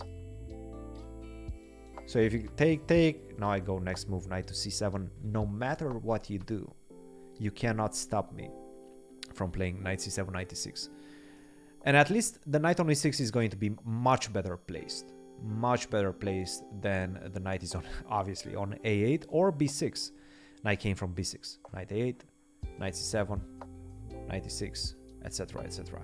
So Lekwang is like, okay, you want to get knight out? I'm not going to let you with queen a5, which is a good move. And probably what Fabi will do is maybe go queen d8 back. Is that what he wants? Look, this is the battle. Get this knight out. How do you do it? Is the battle. Maybe queen d6, rook c7. I sort of like this idea. Queen d6. Rook e7 next. Let's say you go. Ah, he wants to go to g3. That's the idea for white. He wants to go to g3 and then f5. And if you can provoke more weaknesses with g6, then this is very good. I'm not saying it's winning or anything, but it's very good for white. Provoking more weaknesses alongside the 7th rank, it's a bit unpleasant. Okay, let's see what he played. Queen a3. Whoa. Why is this a bad move? Why is the engine not liking this move? Okay, a bad move, I would say it's a bit of an exaggeration. I'm gonna call this a bit of an exaggeration. Okay, the engine is exaggerating, guys. A wild engine.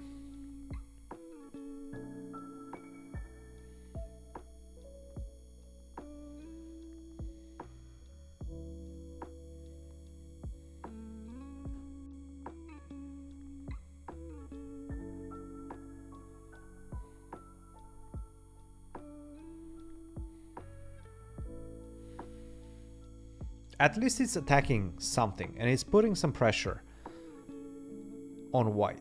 It's putting some immediate pressure on white. I'm not sure about knight f1. Can I just take this? Yeah, I just take this, and then you go here. I can go queen b6. My knight still promotes, still supports this. No, You cannot give me the pawn. You're not supposed to give me the pawn. B4 is an option, yes.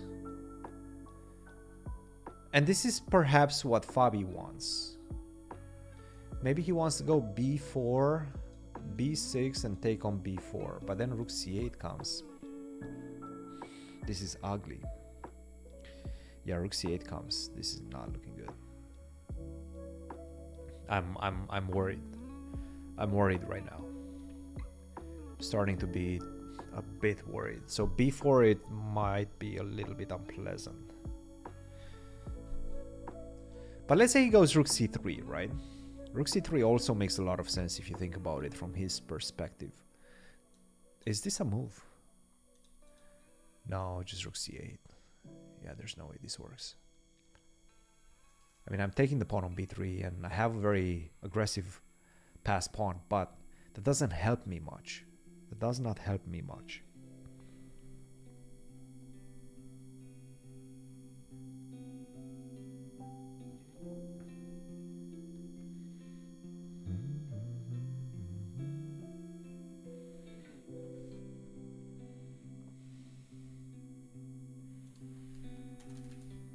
Rook C8, okay. Okay. This is either very strong, either a step in the wrong direction. There's no in between. It's a very concrete move. Very critical. So which one is it? We're hoping that it's just a step in the wrong direction, obviously.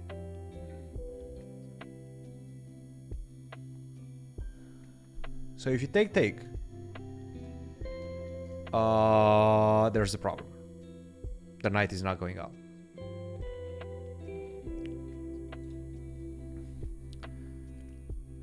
So what do we do? The funny part is that you don't actually have a huge threat in the position. Rook takes c8 is not a threat because I can just simply take on c1. So I can play a funny move like h5, right? And I'm still not losing on the spot because my knight gets out after that. But I won't do that. I will definitely not do that. Okay, what's the engine saying? 0.73. So the engine still thinks that white is slightly better in the position.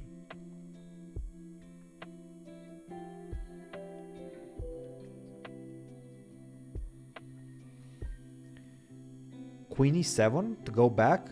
No. No, I don't think so.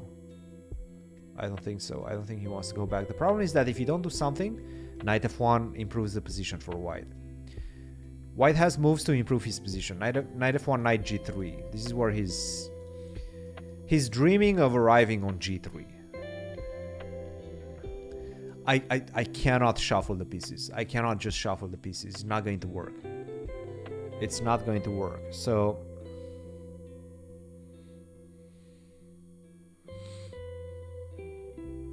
what do we do, guys? How do we get away from this unpleasant conundrum?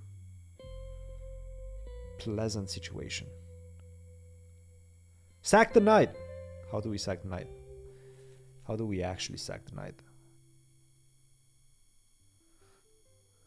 Ah, maybe rook e6. What about this move? The engine is like, nope. Engine is like, hell no. But why? I mean, you cannot take on a8 because I just take on c1. So why is it so bad? I guess just knight f1? Yeah, just knight f1. It's ridiculous. Knight f1 and the sad part is that I don't have a way to get out. I really don't have a way to get out.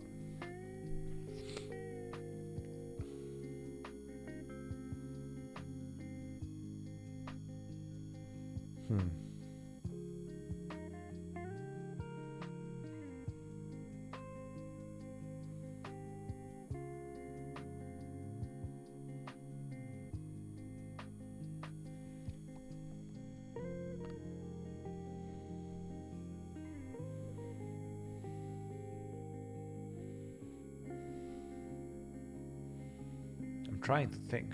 I'm trying to find a way.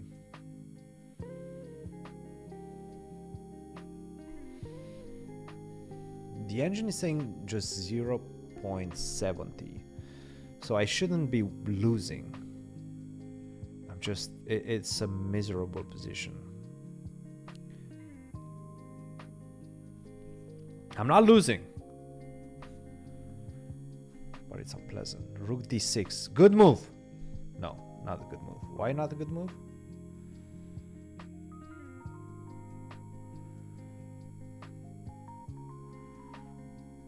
Why not a good move? I guess rook f... I mean, knight f1 has to be played.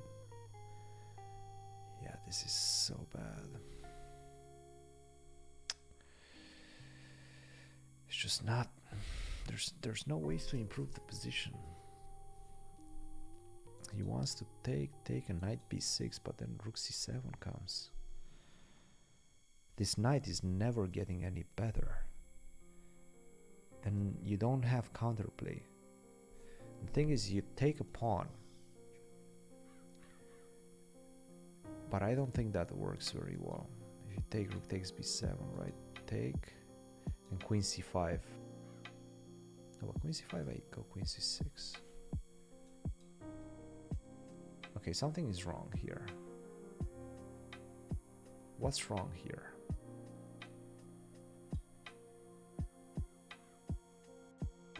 Ah, this is the win. Oh my goodness. This is the win. Oh, this is so nasty. This whole line is so nasty. I'm just starting to realize why this position is completely lost.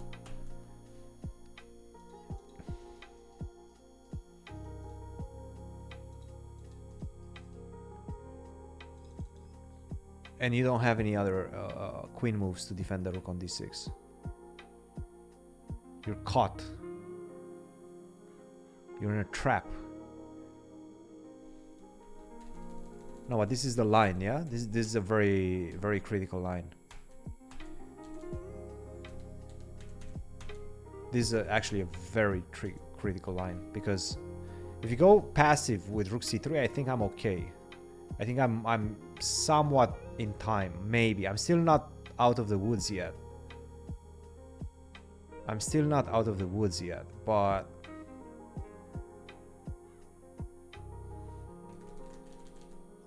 so this rook c7, I mean, this is instinctive, right? Rook c7, and then you realize that you lose a pawn on b3.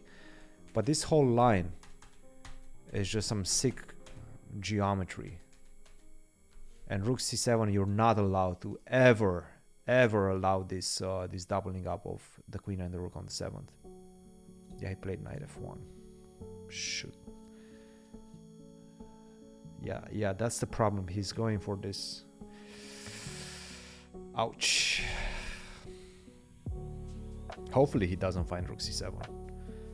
If the guy finds rook c7, I mean, it's a ridiculous line. Absolutely ridiculous line. If he finds rook c7, is very close to GG. Hopefully he goes rook c3. Okay, rook c3. Okay, good. He went rook c3. Whew. I mean, again, still not out of the woods, but rook c7 was nasty. Rook c7 was, in fact, very nasty.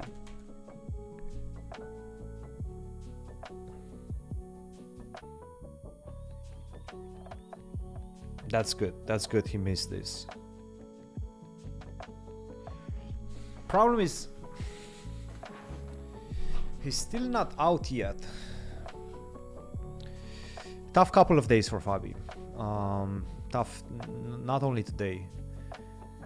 It wasn't good. And you know what the problem is? Right now you don't have a second defender of the 7th rank. So what White is going to do is going to go knight g3 and almost force a response, a defensive response with g6 to defend against knight f5, and that's going to weaken the 7th rank. Decisively weaken the 7th rank. So he went queen b2. Okay. Still, this rook c7, this nasty rook c7 is still on tap. But again, if he didn't see it the first time, maybe he's not going to see it. Maybe he's still not going to see it. Maybe he's not even thinking about it. He played queen b4. Okay. Okay, that's great. That's great. Wait. Wait a minute. No, this doesn't work. For a second I got... Ah, but what about this? What about this move? Oh, shoot. Oh, shoot. And you know what? Okay, okay, okay. So you cannot take because I take. And if you do this, I'm too... Okay, this is a draw, yeah? This is going to be a draw, perpetual. There's no way to stop c1, so you have to take the perpetual. Knight c4, he finds it! And the thing is, you cannot go knight g3. You cannot just chill and go knight g3. Okay, this is a good save. Oh, this was a naughty position. This was a really naughty position. You don't have time to go knight g3. I go a5 and then you lose your own rook. So yeah, good stuff. Good stuff. He saved it. He saved it. Yes. Excellent. Good save. Good save. This was a very difficult game. Holy smokes. Very passive. That's the problem. Very passive game. So knight c4 is good.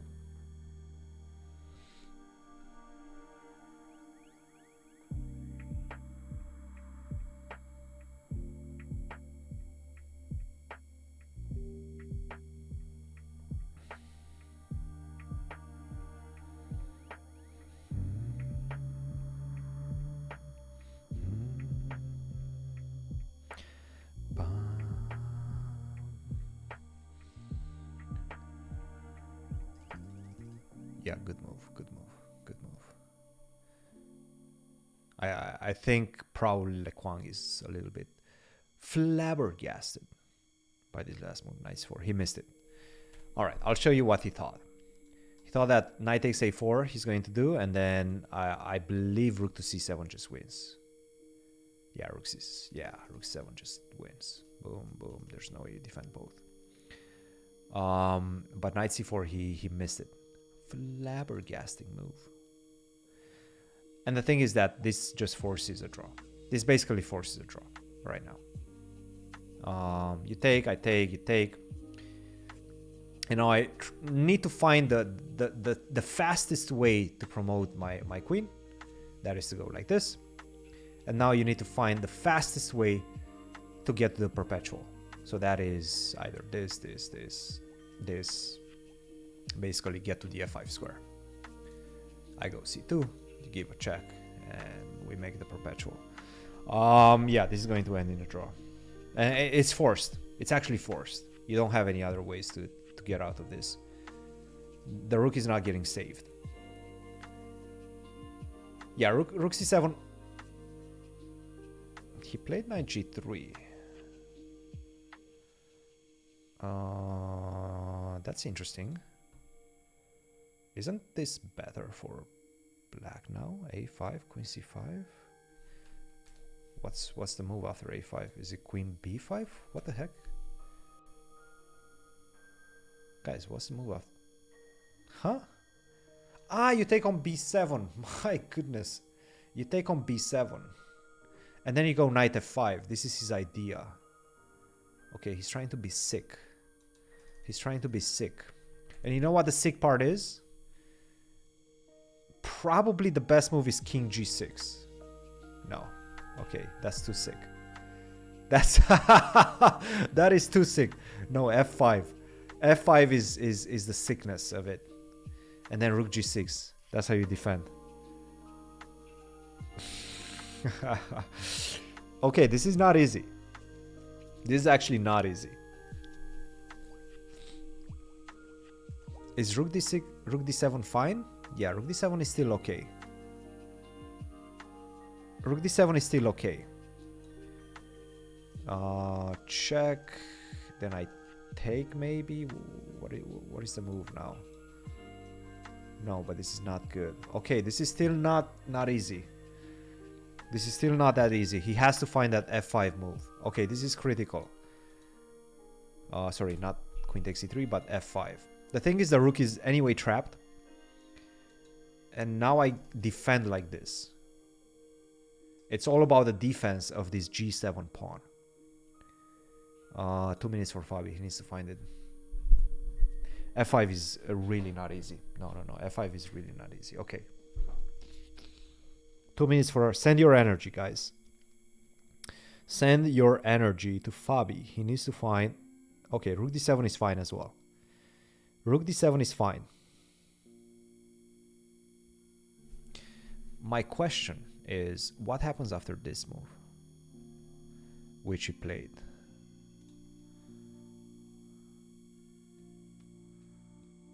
What actually happens? Is it a5? No, it's not a5. Is it just take on e3? No, that cannot be it because you take on f6. What's the move, guys? Is it some crazy move like b5? Is that what it is? No, that cannot be it. That also cannot be it. Problem is you're tempted to go queen b1 check, and this is not good. The human temptation is to go queen b1. How do we escape the human temptation? Maybe knight d2? Is knight d2 the move? And just play like this? Work this pin? And queen e1 check as well? Fabi down to his last minute. This is not good news. Okay. How do we defend, guys? No, queen b1 is not good, actually. Rook c7. Best move. Best move! Excellent find. Excellent find. Absolutely brilliant find. Good move.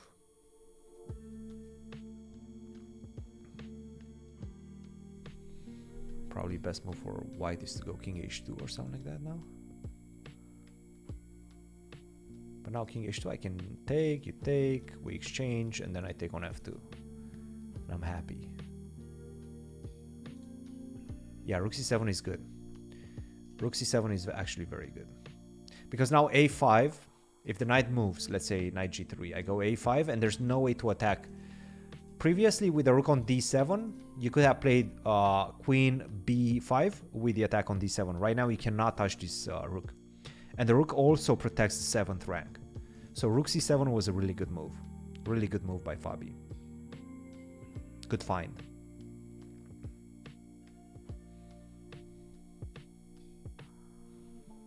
Good find.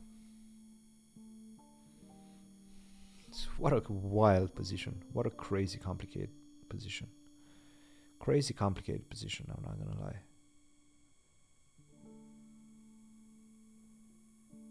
Knight c5? What's the move?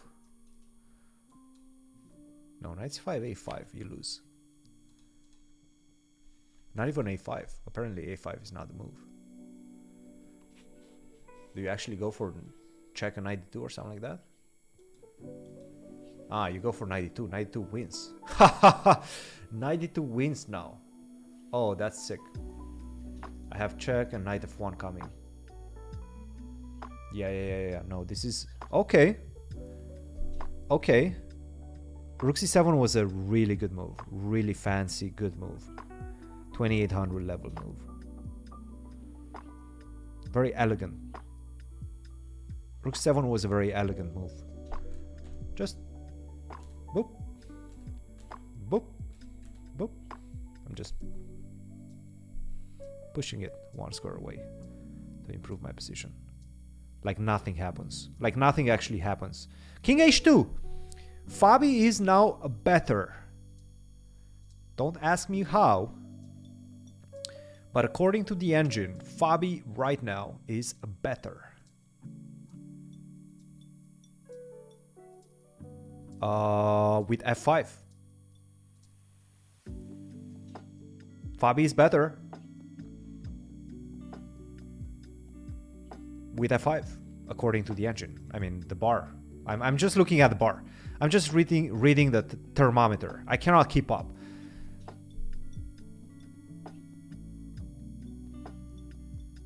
F5, baby. F5 on the board. F5 and A5.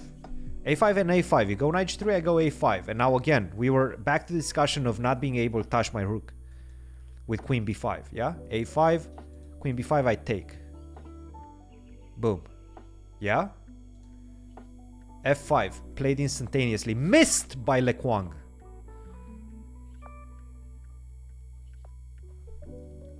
That's good. Good news. Now he's starting to feel it. Yeah. He's starting to feel it. But it's all about calculation. All right.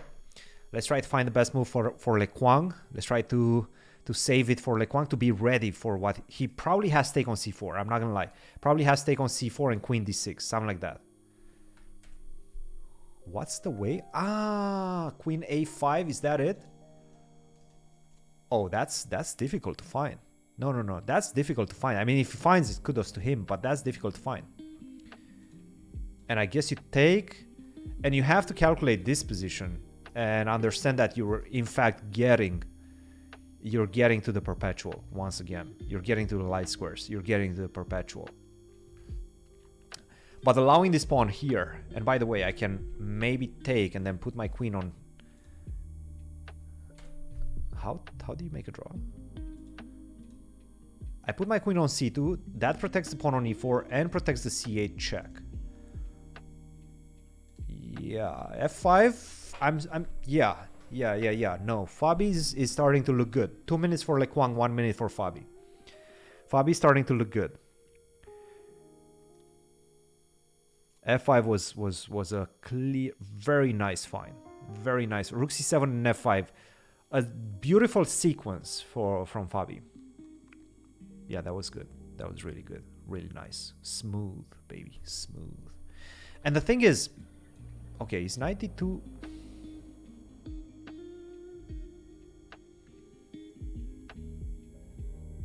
So if I take, you take. That's the problem. What do you do after this move? If you take, you take. So what's the move after 92? A5? But A5, I was worried about knight C4. Ah, you just take and take. Ooh. Ooh. Ping pong.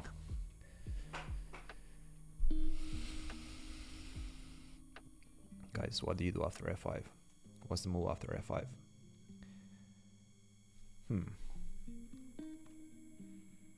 It's really that rook C4, queen A5. If he doesn't find rook C4, queen A5. No, not A5. No, that's a silly move. A5, I'm just gonna take. Knight G. Oh, knight G3, F5. Okay. What is it? No, okay, this is winning. This is winning now. This should be easy win now. Easy win for Fabi now. Easy win for Fabi now.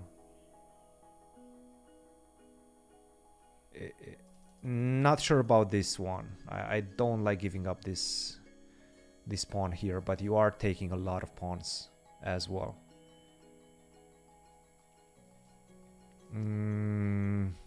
So rook takes b7. Why is the computer so aggressively saying that? I mean, I love it, but why is it so aggressively saying that black is winning? Why is this so easy? Ah, check this out. Take. And now I go h5. And now I go h4 and I mate you. And there's no way to...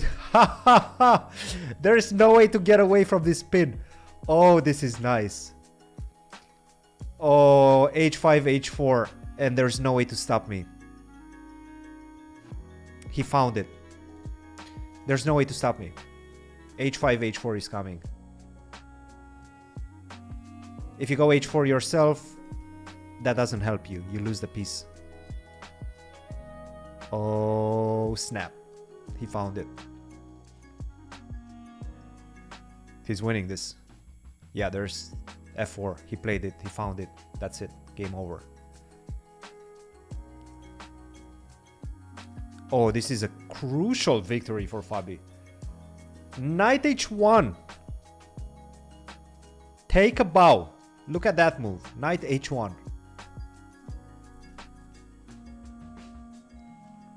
F3.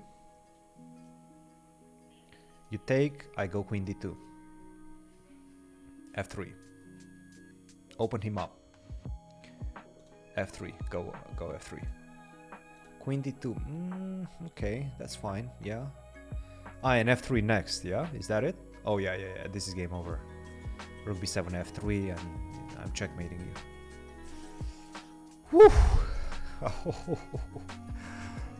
Whew. That rook c7. That rook c7 was sick. That rook c7 was sick. Absolute sick madness. Rook c7 f5. Yeah, the game is over. Fabi wins. Rook c7.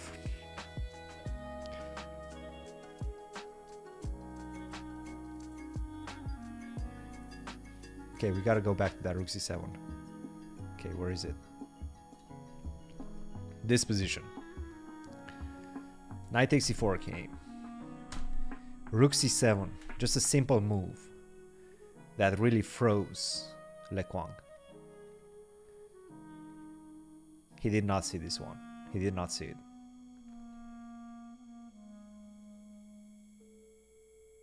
Rook c7, and now there's no way to untangle yourself. I have a big threat, queen to b1, so you don't have time to go something like queen f3 and say that if you take, I take on c4 like this because of queen to b1. I think. Queen to b1, king to... No, that's actually not it. So what's the move? Okay, queen f8 would have kept the position equal, it seems like. Alright, now we can cheat. Now you go knight d2. Okay, this is absolutely disgusting. You take, and now I give you checks, and then we do a perpetual, yeah? I have this perpetual idea. There's no way to stop me from perpetual. But I have to go for this knight d2. Instead, Le Quang goes for king h2, trying to get away from queen b1, trying to improve the position, but he misses f5, and Fabi finds f5 on the spot. And after this, the only way out was rook takes c4, or at least try to get out, was rook c4 and queen a5. And then try to address this position, try to assess it, understand that after queen c2 somehow... okay. Oh, this... Oh, okay, this is absolutely this... No, but this is... So you have to find d6. This is such a weird position, yeah?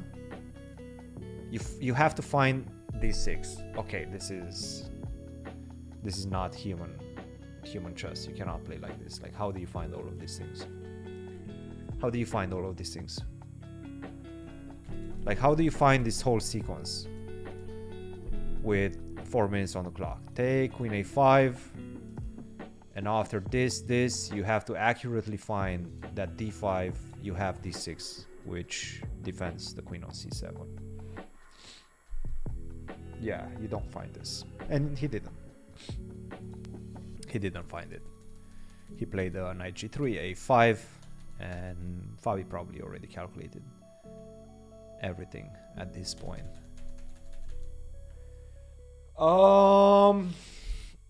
Yeah, that's great. Great finish for Fabi. Great finish for Fabi. This was not easy. This was not easy. Not an easy game. That's the end of today's rapid portion. Yes. That's the end of today's rapid portion. That's not the end of the rapid as a whole, but today's rounds have finished. Tomorrow we have 3 more rounds of rapid, and that's going to end the rapid portion.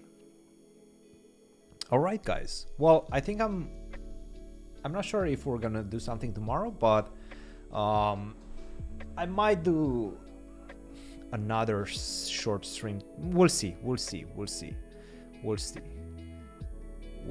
But this was a crucial victory. +1. was a key victory, because right now he's in 4th position, only 1 point behind Ray, who, by the way, Ray won. So Ray beat Ali Reza. Huge game. Ray beat Ali Reza. And then Sam, Sevion, and Anish are still playing, but Sam is winning. Okay, so Sam Sevion is going to win against Anish. That puts Sam at 3.5.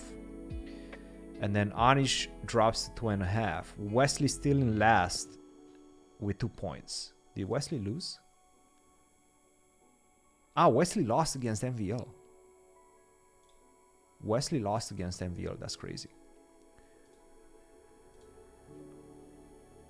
Yeah, okay, so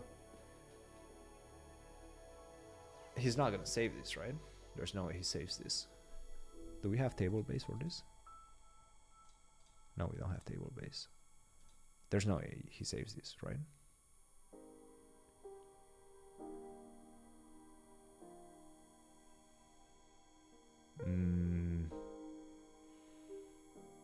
No, this must be losing somehow. I think if you exchange these 2 pawns, it might be a draw. If you exchange these 2 pawns, the g5 and the f3 pawn, it might actually be a draw. So now I'm starting to be a little bit worried. Not super worried, but slightly worried that this might actually be a draw. Did Anish find another way to make a draw? This might actually be a draw. Which is kind of sick for Sam. Okay, I need to find a way to get my king to... Okay, that's a good start. That's a good start. He has to go to g6. He cannot stay passive on the 8th rank. Has to go to g6. Yes, he does so. Now the question is if I manage to get the king to e7. I need to get rid of this barrier. You see this barrier that this bishop creates. So now you have to go bishop c4. Yes, bishop c4. You have to maintain this barrier. You can never allow my king to escape. And the question is, king d6, king e7 is going to be met by king f6. If you manage to... Okay, now king d6. No, he goes for rook d6. Okay, now he needs to maintain the barrier. Just go... Can't even try to do something like this. Even though that... Like bishop e2, just to threaten this pawn first, and then go back. And then go back fast. Yeah, bishop e2 is fine as well, I think. It's a bit risky, just to get off this diagonal. You have to stay with the bishop on this diagonal. But I think it can be played.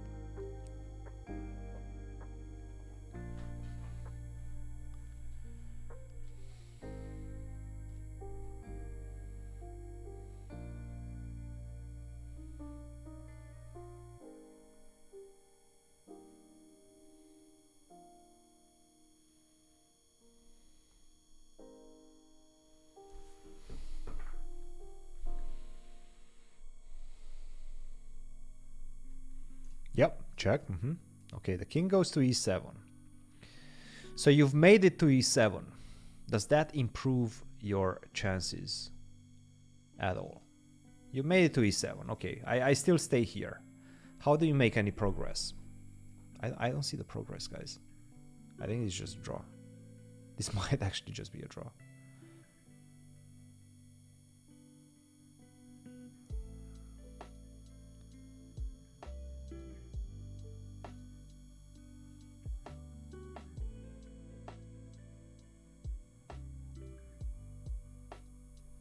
Okay, it doesn't really matter. Bishop a2. Just stay on this. Stay on this diagonal. This is the diagonal of the bishop. Just stay on this diagonal. That's all you have to do.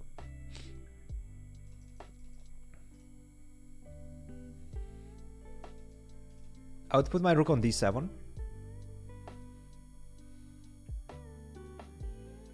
No, bishop... bishop d5, king d6. Be careful. Yeah, put the rook on d7 or give a check. Give a check. Go king e8. King e8 is important right now. Try to go for king e8. That's your last chance. Try for something. King e8 and try to go from behind. King e8, king f8. That's the key. But king e8, the problem is then I go to g8. Yeah, this is a draw. I'm gonna call it now. This is a draw.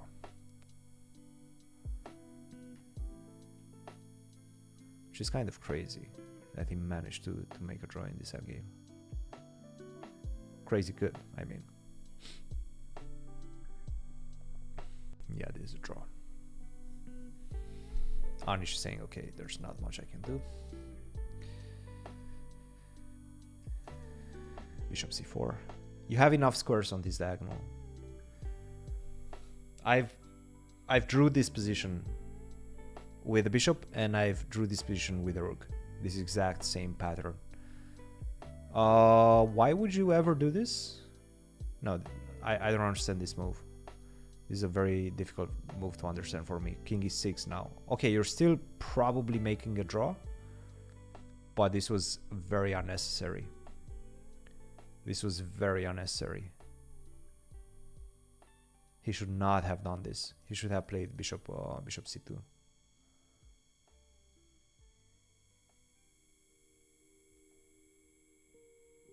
It's still a draw, most likely. He did not have to do it though. Yeah, bishop b1.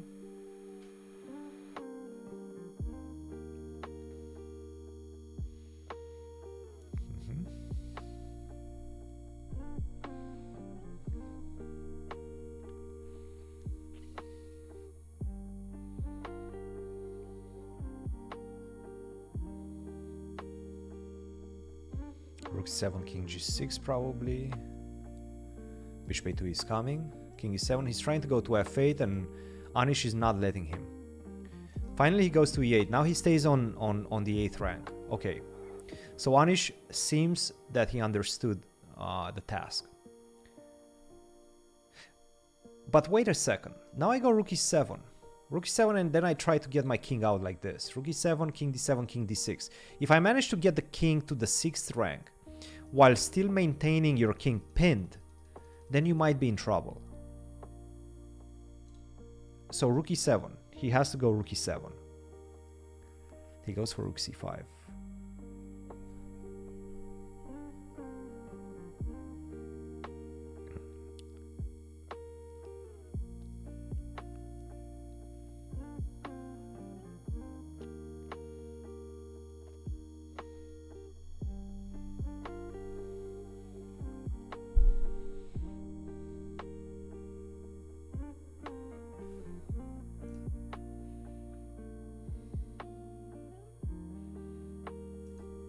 King g6. I mean, you don't actually have to go king g6. Bishop b1 is also a draw.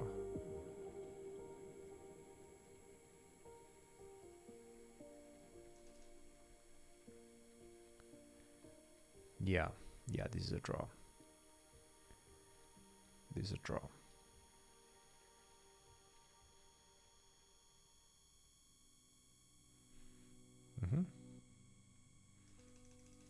Bishop a2. Why is he staying on this diagonal? I'm not saying it's a bad thing, but why is he staying on that diagonal? I'm actually sort of curious why he prefers this diagonal than the a2 g8 diagonal, which I thought is the more technical way to make a draw. Like right now you don't have any squares anymore, right?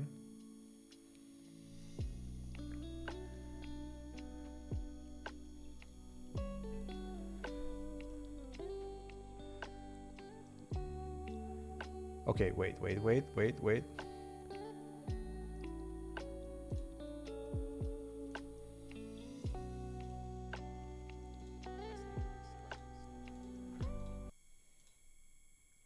Let's see if we can find, I think there's... I could be losing on the spot with this move.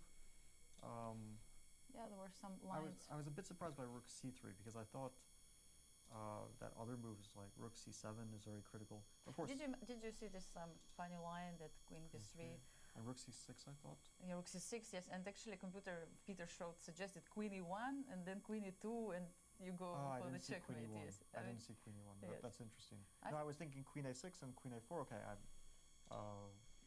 wasn't We have sure if Fabi. surviving or not, but Fabi's there. losing on the spot. But I was very happy Fabi's when in I the got chat. this. Can you take on b2, I h7? thought, anyway, he can play rook c7. Ah, I no. was Take on surprised by this, h7, very take. surprised because, well, first the point I was quite happy about was that there's this little tactic, We're listening to Oh, Fabi right that's now. and I win in exchange. Wow. So he played queen b4, okay, knight c4. I thought it's a I think draw he just actually. missed it. This knight c4. Yeah, I wasn't sure, but I thought, okay, we're going to make a draw. He'll do this, I'll do Yeah. this. This is the on the official Yeah, St. yeah, Louis perpetual check or broadcast. something like that. And I thought if he wants to play on, okay, he can play a5, but it's Wait, extremely what? risky to play a5 because then he's really stuck. So he played this. and I Sam thought, won? I'm getting No, checkmate. Anish won? No way. e6, queen e7, a5, queen b7. No, no, no, Rook no. d7 They made a draw, right? needed to play, but it looked quite solid at least. And I was happy that, for example, if a5 here, where he They made a plays draw, right? the queen side, that I think they probably made a have, draw. They probably put the kings. Well, no, sorry, knight e4. I think this is critical. And There's rook no c7, way. I was very happy with this move because if a5, then I have this knight d2. Yeah. They probably made a draw. And the queen Wow. check. Bishop and I don't g8 think and I probably draw, just but okay, accepted the draw. Anyway, I was quite happy with it this moment. And I thought, okay, maybe There's I'm no scoring, way he but I got didn't really flagged. see No, it they scoring. probably set up the It kings wrong. surprised me with king h2 because I had seen that this f5 is suddenly I'm playing for a win. Like wherever his knight moves, I have a5, and he can't get to my king anymore because the rook on c7 is performing a really nice job. So I thought it's still a complete mess. Of Yeah, course, I have so 50 seconds. I don't know. Rook c4. Is it working here? No, nothing like that. Yes. Yeah, there's like this queen a5. I mean, to be honest, I didn't really. I think I saw this possibility, but I wasn't Yeah, sure there's no way. because, like, let's say in this position, No way he won. I have a draw, in my Yeah. hand. Like I can play c3, cb3, and it's All right, draw. guys. And Maybe so it was his last chance to make a draw. Or something. yeah, probably. If you want to watch it does feel the like end of the he might interview, be losing go this to the position official there St. Louis for channel. the moment and Check it out very there. open. It's right there. But he went straight for a line, which I. But had while I think that's it for me tonight. thinking about it, It was but more. I very quickly maybe It was supposed to be a realized relaxed stream. I wasn't planning on looked staying like the whole that's what he time, was doing. but we made it all the way to the end. It was just, I mean, I was going to watch the games anyway. Very exciting games. So yeah, go check out the last few minutes and the interview with Fabi on St. Louis Chess Club's channel, and don't forget, like, subscribe. We have merch coming up next week. We have a mini series coming up. Episode 1 drops tomorrow. Very excited about that. I think you guys are gonna like it. Like, subscribe. You know the drill. Support the channel, and I might be doing this tomorrow as well. If not, keep your eyes open for the episode dropping tomorrow. See you guys. Cheers.